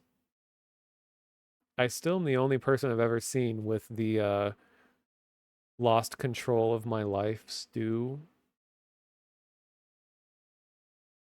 And oh, actually I can just bring them up here, I think, too. You guys might accidentally see that I have 2 subs.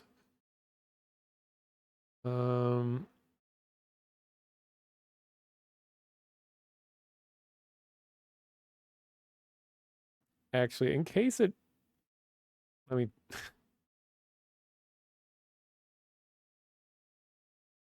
where are emotes?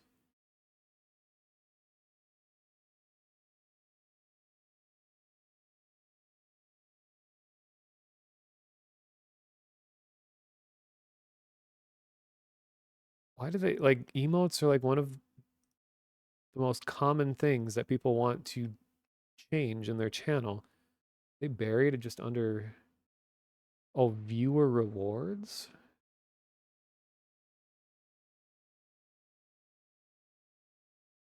Oh.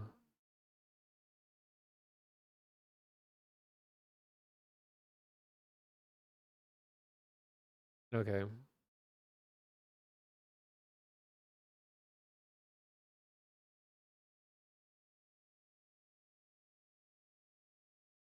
So I have 44 emote slots and 29 animated emote slots. Or wait, can not all of these be visible at once? I don't know how this works. So maybe that's just you store that many. All right, Goobuns, thanks for stopping by. Hope you're doing well. And I hope your nightmares tonight aren't too bad.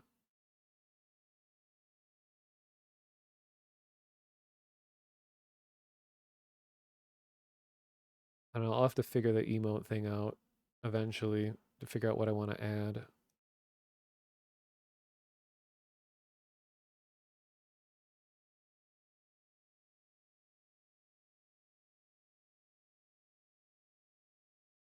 Okay, just gonna figure out who to raid. Okay, ding dong.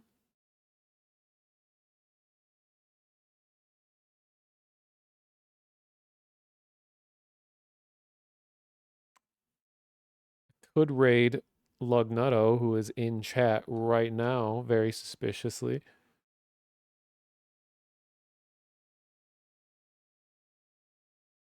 Hmm.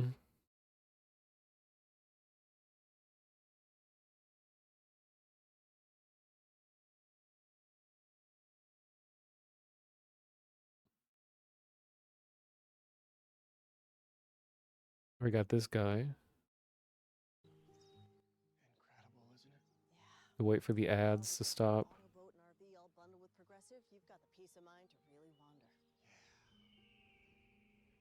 Yeah, I just hope it stays this way. Once word gets out about these places, they tend to... Are you done? And there it is. Well, at least your vehicles are protected. Let's hit the road. Hey fam, I am just at this beautiful lake that I just discovered, practicing gratitude, manifesting abundance.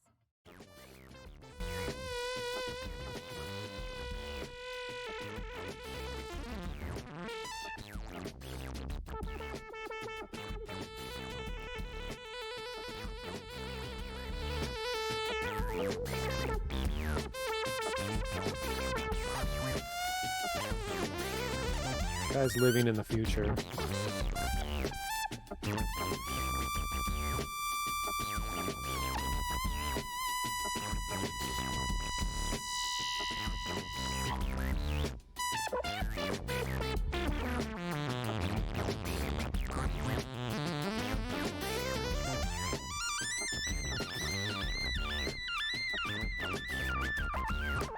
This is a rerun, like he's not doing this live. I would normally raid him, but his channel just goes 24 hours and it's all like repeats, so it's cool stuff, but like a raid wouldn't really change anything.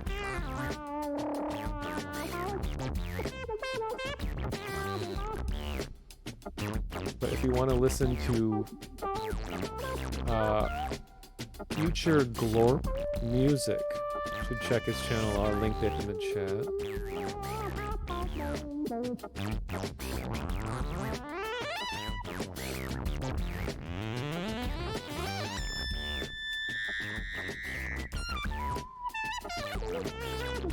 This music just makes me think of just stanky.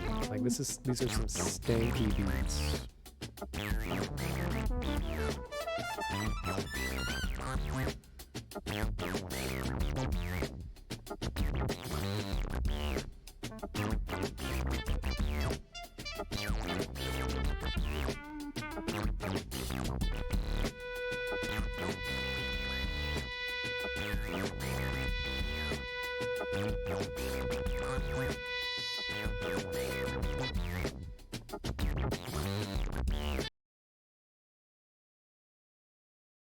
For this channel, I'm gonna raid Lugnutto. He's raided me many times before, so I'll return the favor. Looks like you're watching. All right. So yeah, thank you everyone for watching. Really means a lot to just hang out and talk to people, especially a lot of you that I know have kind of been watching my streams for like many years now. Like I know Eel, you've been around for very long time. I've probably known you for like 6-7 years now or something. And Goobuns, who was here, Lugnutto. I see Oogboard. Hello. And like Hexagon and all the other Max who was here earlier. All these people. Inner Evil. It's always nice to see you all. And here's to hoping I hear back from an employer this week. Since 2016. Cool. If only we could just instantaneously teleport and like hang out in the IRL. That would be really nice. But anyway, going to raid Lugnutto, which it just told me that that was an invalid name. Excuse me?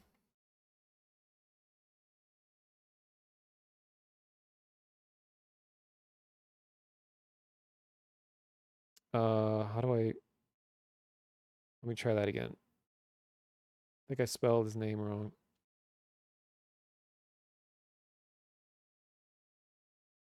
There we go.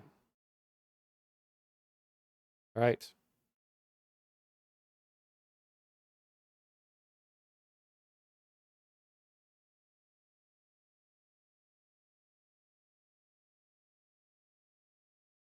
Yeah, see ya, Eel. I hope things go better for you too. I think we're all, as a collective, in a difficult situation for the most part.